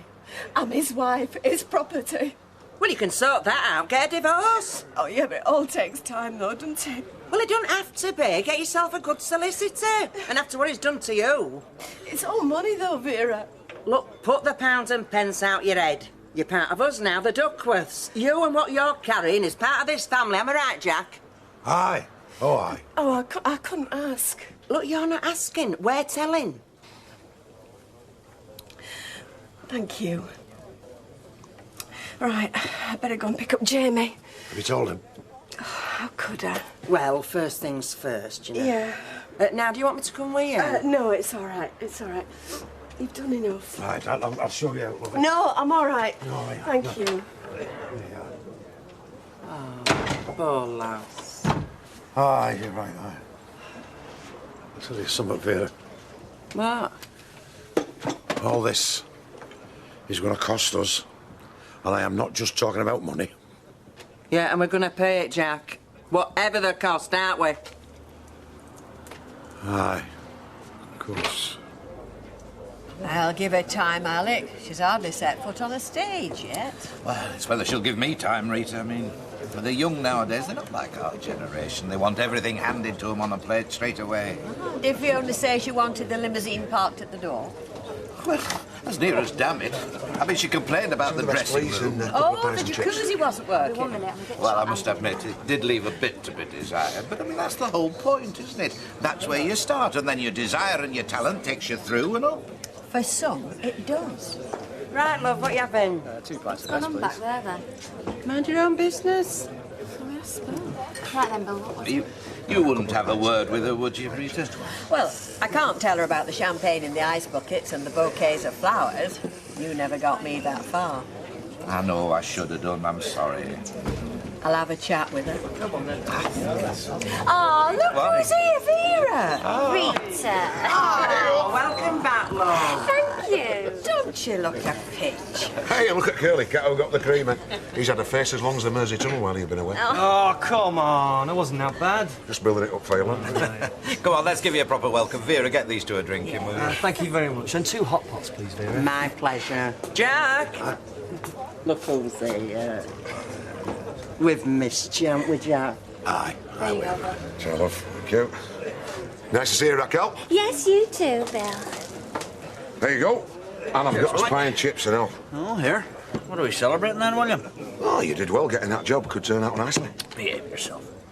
You have got the look of a man who's about to burst into his own version of Zippity Doodah. That means there's a wee girl in the frame. Discretion, Jim. Never talk about a lady. It's Maureen, isn't it? Could be. Oh, come on, Willie. You can tell me. Sure, I'm your best mate. Was the date? Look, you're bursting to tell me. Come on, besides, who am I going to talk to? Hey, nobody's speaking to me, are they? Well, look, it was a date, yeah. But not like what you think. Oh, no. But come on, you can't leave it at that. No. Go on. But hey, mum's a word. Oh, there was such a lovely bunch of people, and to be honest, I thought they were all going to be a bit toffee-nosed, you know, but they're going to be nice, so they made me so welcomed. And I've made a lovely friend, Lorraine. You'll get to meet her, Curly. Anyway, these are on the house. Oh, no. And I've got an apology to make to you, Raquel. No, you haven't. Yes, I have. Come on round the back. I want a word. Go on. So, how's things going with the big boys, you know? You are? The square dealers. Come on, I've seen you doing your secret whispering doings. Look, you think there's any chance of putting a word in? Like the word you put in for me, Jack? What? Forget it. Look, I've got to get it off my chest. I should never have let you go. You seem to have done all right with the new girl. Oh, Samantha's all right, but she's not you, is she? And the way I did it, I mean, I shouldn't have done it like that. You did me a favour, Vera. Yeah, well, that's as may be, but it wasn't uppermost in my mind. Yeah, well, that's how it turned out, so I should thank you. But I still wish you were working behind bar. I really do. Vera! I don't.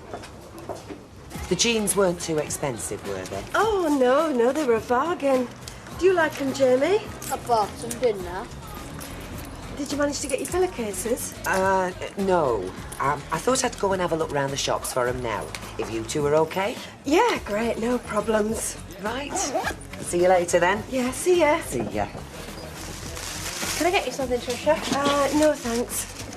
Hey, what happened to you? Oh, no. I went dancing and some drunk accidentally stuck his elbow in my face. Oh, well, I hope you return the favour. Oh, you bet. He's probably still limping. You said it were a girl. Well, it were dark. It could have been horse and cart for all I know. Well, what are we going to do this afternoon? I'm going to Jack's. The birds are due back.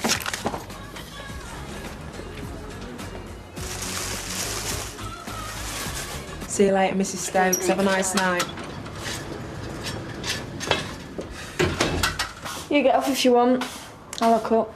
Nah, I'm in no rush. So you're meeting Rita and your new personal manager. So what have you got on tonight, then? Little as possible. Do you not think of anything else? Yeah. What? Like what? I don't know. Holidays. Yeah, but that's just a whole string of Saturday nights put together, isn't it? Yeah, and what's wrong with that? I don't know. to be more to life. Yeah, well, there probably isn't though if you've got the talent to be a superstar. Oh, don't give me that, Maxine. It's all daft and you know it is. Maybe. But there's only one way to find out, isn't there? Unless you really do prefer the life of dandruff and dirty necks and bagging up hair. I know which I prefer. But no one's offering. You all right, Curly? Yeah, I'm fine. There's nothing bothering you, is there? No, I was just wondering why we don't sell more of those curries. They're not bad, are they? Oh, yeah, them in the hot pot can hardly move. Well, you don't have to move. You're at home, aren't you? Yes. Oh, yeah. Kelly, you don't think we should repaper at room, do you? No, why? Don't you like it? No, it's fine. No, it's fine. Some folks, no names mentioned, I've got money to chuck about, Jack. Must come in here and chuck some at me, cup. Oh, no, getting too good for the likes of him, mate. It's all posh doos and public schools for them, isn't it? Come on, Don, give it a rest. It's their money. Let them spend it how they like. That's the whole point. It was my money. They've left me with my pockets turned inside out. I mean, I can't even fork out for my share of the horse this month. Oh, great. So what we're going to do? Not feed the leg you own this month? See how it goes on with 3 healthy legs and 1 with rickets? Not a good idea, Don. Yeah, well, I thought you might help me out. Right now is not a good time to ask me about Bonnie, Don. Excuse me. Please. Jack, fill that up for me, will you? What are you doing standing there? Shouldn't you be over there grooming your star act? There's a time to talk and a time to keep quiet, Jack. We should explain some of that to my clientele there while you're at it. Have a word with our Vera. What was that, Lo? Nothing, my little swamp duck. I think you should explain it. You obviously understand it very well, Jack. Oh, I do that, Alec, I do that. I spent the entire night choking Rita. The dressing room stunk. Should have had those air flight sick bags stuck on the back of the door. I couldn't warm up my voice, I daren't open my mouth, and when I got on stage it was even worse. It felt like I was singing in a chimney with all that smoke. And then when I woke up this morning, I felt like I'd gone to sleep in an ashtray. Well, nobody would claim being a singer's the same as working in a health farm. At least, not at the outset. Yeah, we can say that again. But when you were up there singing, didn't you feel that tingle, that excitement? Well, it wasn't boring. Oh, more than that, though, surely, wasn't it? Well, like what? Well, when I got on that stage, I forgot everything. You know, the tacky backstage, the beer swilling, even the out-of-tune piano and the band dying of boredom. I used to stand there with butterflies in my stomach, and I'd be thinking, what am I doing here? I can't do this. And then suddenly, I'd look up into that spotlight, hear the first bars of the intro, then the song. And then suddenly, I'd be singing like I was somebody else, only somebody that I knew very well and somebody that I liked. And suddenly, I wasn't lonely. I missed the song, missed the singer. 'Cause I knew then I was in the right place. Problem was, not enough people felt the same way in my case. Did you feel any of that? Well, it's better than being stuck in on your own, that's for sure. That's not quite what I meant, Fiona. I don't know, Rita. I just don't know. Oh. Early days.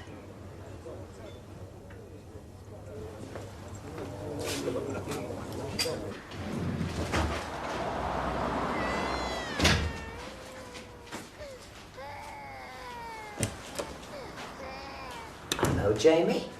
What are you doing there? My mum's sleeping, I didn't want to wake her. Oh, well, do you want to come in with me? You all think I'm daft, don't you? No, we don't. Yeah, you do. Even Jack. Jack reckons his pigeons are brighter than I am. At least he talks to him straight. But I don't care what you all think, because I know, you see. Know what? What she's up to. I mean, she goes to these discos, you know, to pick up fellas. No, she doesn't, Jamie. But the problem is, she always picks the bad ones. Like that Terry bloke who dumped on her. Or him last night who takes to knocking her around. There was no bloke last night. Your mum said it They're was... not going to get away with it. No chance. Not when my dad comes back. Because he'll sort them out. He'll sort a whole lot of them out.